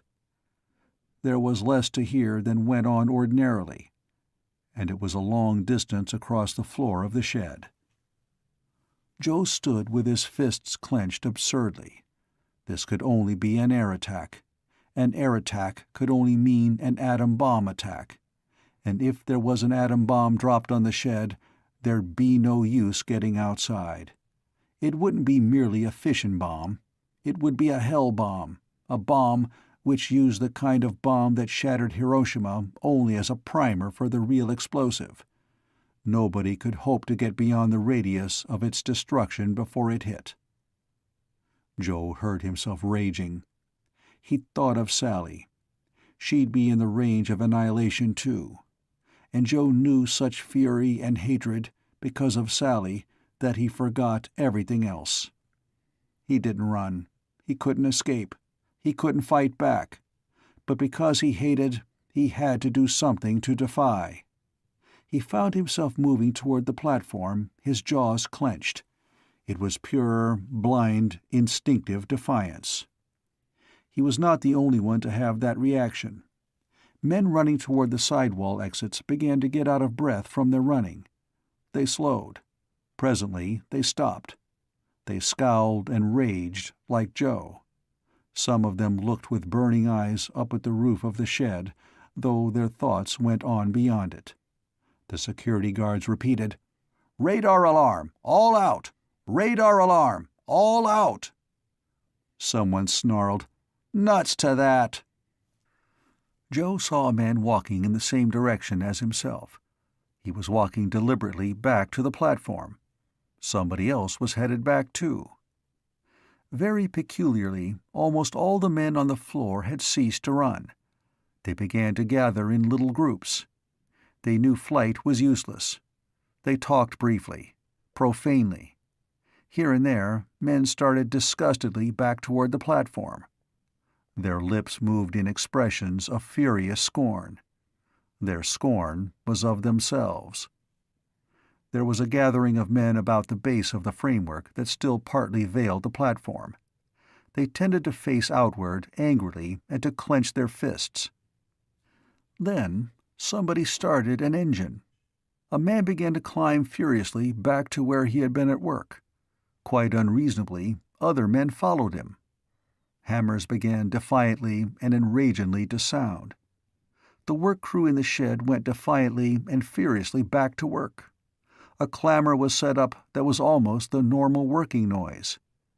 It was the only possible way in which those men could express the raging contempt they felt for those who would destroy the thing they worked on. But there were some other men who could do more. There were 3 levels of jet planes above the shed, and they could dive. The highest one got first to the line along which the missile from an unknown place was plunging toward the shed. That plane steadied on a collision course and let go its wingload of rockets. It peeled off and got out of the way. Seconds later, the others from the jet umbrella were arriving. A tiny spray of proximity-fused rockets blazed furiously toward the invisible thing from the heights. Other planes, and yet others, came hurtling to the line their radars briskly computed for them. There were more rockets. The black-painted thing, with more than the speed of an artillery shell, plunged into a miniature hail of rockets. They flamed viciously. Half a dozen explosions that were pure futility. Then there was an explosion that was not. Nobody saw it, because its puny detonation was instantly wiped out in a blaze of such incredible incandescence that the aluminum paint on jet planes still miles away was scorched and blistered instantly. The light of that flare was seen for hundreds of miles. The sound, later on, was heard farther still. And the desert vegetation miles below the hell bomb showed signs of searing when the morning came. But the thing from the north was vaporized, utterly, some 45 miles from its target. The damage it did was negligible. The work on the preparation for the platform's takeoff went on. When the all-clear signal sounded inside the shed, nobody paid any attention. They were too busy. End of Chapter 12. Chapter 13. On the day of the takeoff, there were a number of curious side effects from the completion of the space platform. There was a very small country on the other side of the world which determined desperately to risk its existence on the success of the platform's flight. It had to choose between abject submission to a powerful neighbor or the possibility of a revolution in which its neighbor's troops would take on the semblance of citizens for street-fighting purposes. If the platform got aloft, it could defy its neighbor, and in a grim gamble it did. There was also a last-ditch fight in the United Nations, wherein the platform was denounced and a certain bloc of associated countries issued an ultimatum, threatening to bolt the international organization if the platform went aloft. And again there had to be a grim gamble. If the platform did not take to space and so furnish ultimately a guarantee of peace, the United Nations would face the alternatives of becoming a military alliance for atomic war, or something less than an international debating society. Of course, there were less significant results. There were already 14 popular songs ready for broadcast, orchestrated and rehearsed with singers ready to saturate the ears of the listening public. They ranged from "We've Got a Warship in the Sky," which was more or less jingoistic, to a boy and girl melody entitled "We'll Have a Moon Just for Us Two." The latter tune had been stolen from a hit of 4 years before, which in turn had been stolen from a hit of 6 years before that, and it had been stolen from a still earlier bit of Bach, so it was a rather pretty melody. And of course there was a super-colossal motion picture epic in color and with musical numbers, champing in its film cans for simultaneous first-run showings at 8 different key cities. It was titled To the Stars, and 3 separate endings had been filmed, of which the appropriate one would of course be used in the 8 separate world premieres. One ending had the platform fail due to sabotage, and the hero, played by an actor who had interrupted his 7th honeymoon to play the part, splendidly prepared to build it all over again. The second ending closed with the platform headed for Alpha Centaurus, which was hardly the intention of anybody outside of filmdom. The third ending was secret, but it was said that hard-boiled motion picture executives had cried like babies when it was thrown on preview screens. These, of course, were merely sidelights. They were not very important in the shed. There, work went on at a feverish rate, although there was no longer any construction work to be done. In theory, therefore, the members of welders and pipefitters and steel construction and electrical and other unions should have retired gracefully to Bootstrap. Members of building maintenance and rigging and wrecking and other assorted unions should have been gathered together in far cities, screened by security, and brought to Bootstrap and paid overtime to pull up woodblock flooring and unbolt and jack out the proper section of the shed's eastern wall. But if there had been anything of that sort tried, it would have produced bloodshed. The men who'd built the platform were going to see it depart this earth, or else. They'd never have a second chance. It would work the first time, or it wouldn't work at all. So the platform was made ready for its takeoff by the men who had made it. A gigantic section, 2 full gores, of the shed's wall was unbolted in 2 pieces, and each piece thrust outward at the top and bottom, so that they were offset from the rest of the huge half-globe. There were hundreds of wheels at their bottom, which for the first time touched the 16 lines of rails laid with unbelievable solidity around the outside of the shed. And then the monstrous sections were rolled aside. A vast opening resulted, and morning sunlight smote for the first time mankind's very first spacecraft. Joe saw the sunlight strike, and his first sensation was of disappointment. The normal shape of the platform was ungainly, but now it was practically hidden by the solid-fuel rockets which would consume themselves in their firing. Also, the floor of the shed looked strange. It was littered with the clumsy shapes of pushpots, trucked to this place in an unending stream all night long. A very young lieutenant from the pushpot airfield hunted up Joe and assured him that every drop of fuel in every pushpot's tanks had been tested twice, once in the storage tanks and again in the pushpots. Joe thanked him very politely. There was no longer any scaffolding. There were no trucks left except 2 gigantic cranes, which could handle the pushpots like so many toys. And the effect of sunlight pouring into the shed seemed strange indeed. Outside, there were carpenters hammering professionally upon a hasty grandstand of timber. Most of the carpenters would have been handier with rivet guns or welding torches, but it would have been indiscreet to comment. As fast as a final timber was spiked in place, somebody hastily wound it with very tawdry bunting. Men were stringing wires to the grandstand, and other men were setting up television and movie cameras. 2 security men grimly stood by each camera amid a glittering miscellany of microphones. Joe was lucky, or perhaps Sally pulled wires. Anyhow, the 2 of them had a vantage point for which many other people would have paid astonishing sums. They waited where the circular ramp between the 2 skins of the shed was broken by the removal of the doorway. They were halfway up the curve of the shed's roof, at the edge of the great opening, and they could see everything, from the pushpot pilots as they were checked into their contraptions to the sedate arrival of the big brass at the grandstand below. There was a reverberant humming from the shed now. It might have been the humming of wind blowing across its open section. Joe and Sally saw a grim knot of security men escorting 4 crew members to a flight of wooden steps that led up to a lower airlock door. Joe had reason to remember that door, and watched them enter and close the airlock behind them. Then the security men pulled away the wooden stairs and hauled them completely away.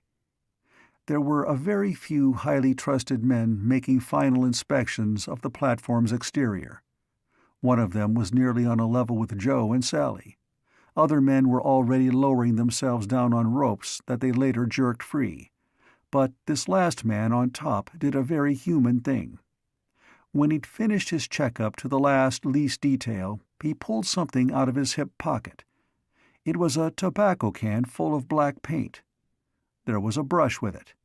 He painted his name on the silvery plates of the platform, C.J. Adams, Jr., and satisfiedly began his descent to the ground. His name would go up with the platform and be visible for uncounted generations, if all went well. He reached the ground and walked away, contented. The cranes began their task. Each one reached down deliberately and picked up a pushpot. They swung the pushpots to vertical positions and presented them precisely to the platform side. They clung there ridiculously. Magnetic grapples, of course. Joe and Sally, at the end of the corridor in the wall, could see the heads of the pushpot pilots in their plastic domes. Music blared from behind the grandstand. The seats were being filled. But naturally, the least important personages were arriving first. There were women in costumes to which they had given infinite thought, and nobody looked at them except other women. There was khaki. There were gray business suits, slide rule men these, who had done the brain work behind the platform's design. Then black broadcloth. Politicians past question. There was nothing less impressive from a height of 200 feet than a pot-bellied man in black broadcloth walking on the ground. There were men in uniforms which were not of the United States Armed Forces. They ran heavily to metals which glittered. There were more arrivals, and more and more. The newsreel and TV cameras nosed around. The cranes worked methodically. They dipped and deftly picked up a thing shaped like the top half of a loaf of bread. They swung that metal thing to the platform side. Each time it clung fast, like a snail or slug to the surface on which it crawls.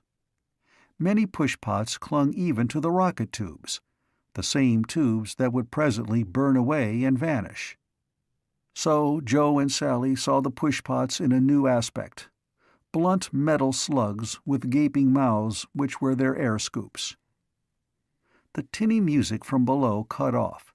Somebody began an oration. The men who had built the platform were not interested in fine phrases, but this event was broadcast everywhere, and some people might possibly tune to the channels that carried the speakers and their orations rather than the channels that showed the huge, bleak, obscured shape of the monster that was headed either for empty space or pure disaster. The speaker stopped, and another took his place. Then another. One man spoke for less than a minute, and the stands went wild. But the one who followed made splendid gestures. He talked and talked and talked. The cranes cleaned up the last of the waiting pushpots, and the platform itself was practically invisible. The cranes backed off and went away, clanking. The orator raised his voice. It made small echoes in the vast cavern that was the shed. Somebody plucked the speaker's arm. He ended abruptly and sat down, wiping his forehead with a huge blue handkerchief. There was a roar. A pushpot had started its motor. Another roar, another. One by one, the multitude of clustering objects added to the din. In the open, a single jet was appalling. Here, the noise became a sound which was no longer a sound. It became a tumult which, by pure volume, ceased to be anything one's ears could understand. It reached a peak and held there. Then, abruptly, all the motors slackened in unison, and then roared more loudly. The group controls within the platform were being tested. 3, 4, 5 times the tumult faded to the merely unbearable and went up to full volume again. Joe felt Sally plucking at his arm. He turned and saw a jet plane's underbelly, very close, and its swept-back wings. It was climbing straight up. Then he saw another jet plane streaking for the great dome's open door. It moved with incredible velocity. It jerked upward and climbed over the shed's curve and was gone. But there were others and others and others. These were the fighter ships of the jet plane guard. For months on end they had flown above the shed, protecting it. Now they were going aloft to relieve the present watchers. They were rising to spread out as an interceptor screen for hundreds of miles in every direction, in case somebody should be so foolish as to try again the exploit of the night before. They would not see the monster in the shed again. So in a single line which reached to the horizon, they made this roaring run for the one last glimpse which was their right. Joe saw tiny specks come streaking down out of the sky to queue up for this privileged view of the platform before it rose. Suddenly they were gone, and Joe felt that tingling sense of pride which never comes from the sensation of sharing in mere power or splendor or pompous might, but is so certain when the human touch modifies magnificence. And then the roaring of the push-pod engines achieved an utterly impossible volume. The whole interior of the shed was misty now, but shining in the morning light. And the platform moved. At first it was a mere stirring. It turned ever so slightly to one side, pivoting on the ways that had supported it during building. It turned back and to the other side. The vapor thickened. From each jet motor a blast of blue-white flame poured down, and the moisture in the earth was turning into steam and stray woodblocks into acrid smoke. The platform turned precisely and exactly back to its original position, and Joe's heart pounded in his throat because he knew that the turning had been done with the gyros, and they had been handled by the pilot gyros for which he was responsible. Then the platform moved again. It lifted by inches and swayed forward. It checked and lurched again and went staggering toward the great opening before it. A part of its base gouged a deep furrow in the earthen floor. The noise increased from the incredible to the inconceivable. It seemed as if all the thunder since time began had returned to bellow because the platform moved. And it floated and bumped out of the shed. It staggered toward the east. Its keel was perhaps at this point as much as 3 feet above the ground, but the jet motors cast up blinding clouds of dust and smoke, and even those afoot could not be sure. There was confusion. The smoke and vapor splashed out in every possible direction. Joe saw frantic movement, and he realized that the uniforms and the frock coats were scrambling to escape the fumes. The khaki-tinted specks which were men seemed to run. The frock coats ran. The carefully thought-out brighter specks which were women ran gasping and choking from the smoke. One stout figure toppled, scrambled up, and scuttled frantically for safety. But the platform was in motion now. It was 100 yards behind the shed wall. 200. 3.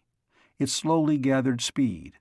A half-mile from the shed it was definitely clear of the ground. It left a trail of scorched, burnt desert behind. It moved almost swiftly now. 2 miles from the shed it was 15 feet above the earth. 3 miles, and a clear strip of sunlight showed beneath it. And it was still accelerating. At 4 miles, and 5, and 6. It was aloft, climbing with seemingly infinite slowness, with all the hundreds of straining, thrusting, clumsy pushpots clinging to it and pushing it ever ahead and upward. It went smoothly toward the east. It continued to gain speed. It did not seem to dip toward the horizon at all. It went on and on, dwindling from a giant to a spot and then to a little dark speck in the sky that still went on until Joe could not pretend to himself that he still saw it. Even then there was probably a tiny droning noise in the air, but nobody who had watched the takeoff could possibly hear it.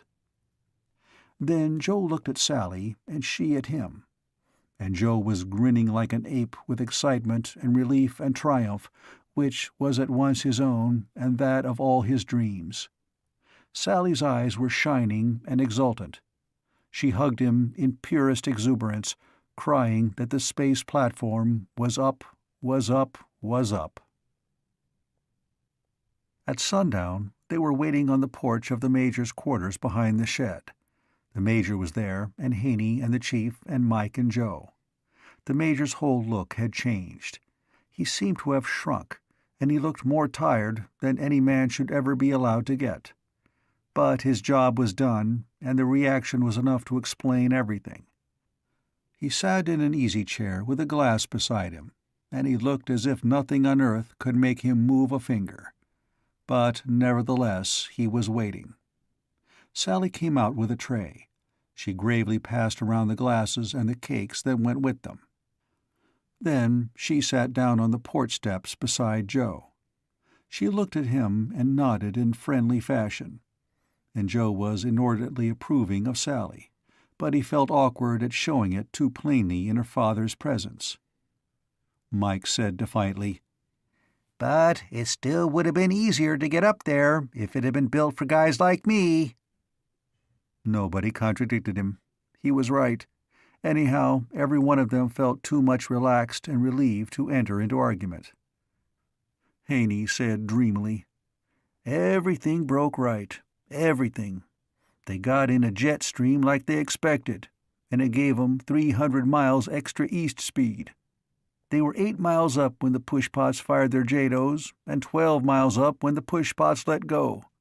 They must have near broke their pilots' necks when they caught their motors again. And the platform's rockets fired just right, making flames a mile long. And they were going then. What were they making?" "Who cares?" asked the Chief peacefully. "Plenty." 600 from the pushpots," murmured Haney, frowning, "and 300 from the jet stream, and then there was the JADOs that all let go at once, and then there was 800 from the Earth rotatin'." "They had 10% of their rockets unfired when they got into their orbit," said Mike authoritatively. "They were 2,000 miles up when they passed over India, and now they're 4,000 miles up and the orbit's stable. This is their third round, isn't it?" "Will be," said the Chief. Joe and Sally sat watching the west. The space platform went around the Earth from west to east, like Earth's natural moon, but because of its speed it would rise in the west and set in the east 6 times in every 24 hours. Major Holt spoke suddenly. The austerity had gone out of his manner with his energy. He said quietly, "You four, you gave me the worst scare I've ever had in my life. But do you realize that sabotage attempt with the 2 truckloads of explosive, do you realize that they'd have gotten the platform if it hadn't been for that crazy trick you four planned and the precautions we took because of it?" Joe said deprecatingly, "It was just luck that they happened to pick the same time, and that Haney was up there with those machine gunners at the right moment. It was good luck, but it was luck."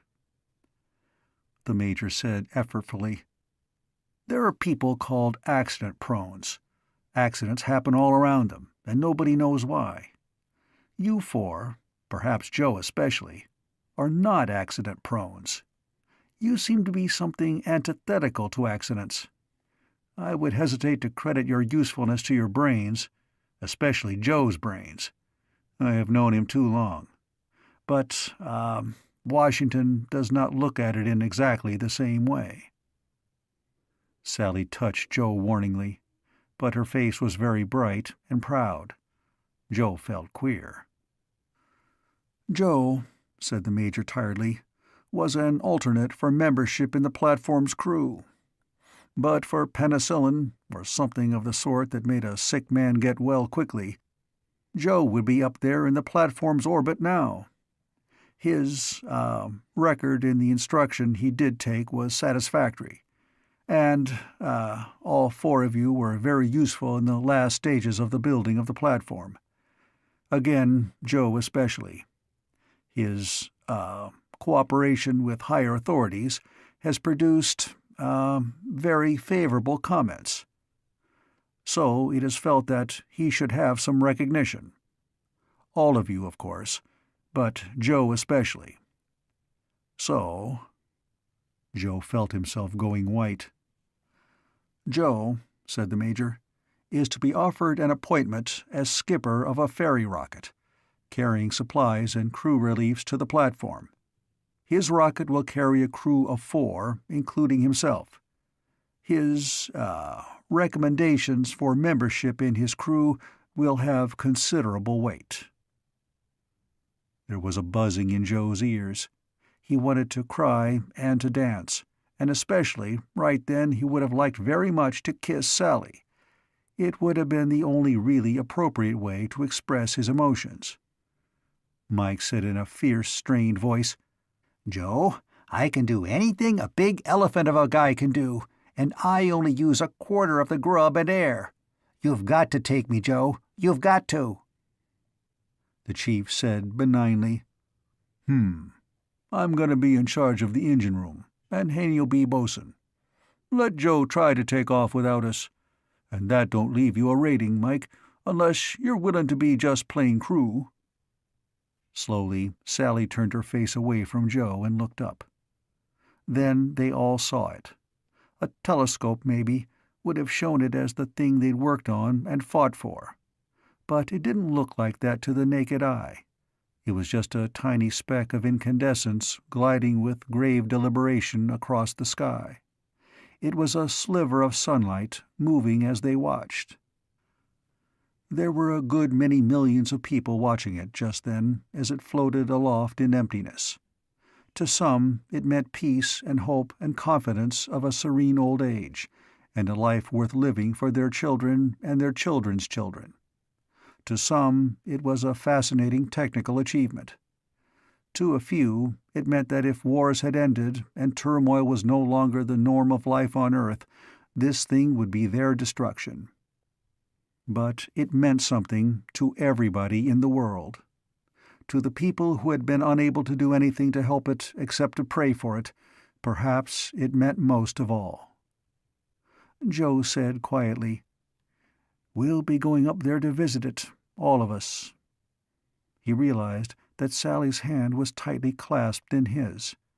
She said, "Me too, Joe?" "Someday," said Joe. "You too." He stood up to watch more closely. Sally stood beside him. The others came to look. They made a group on the lawn, as people were grouped everywhere in all the world to gaze up at it.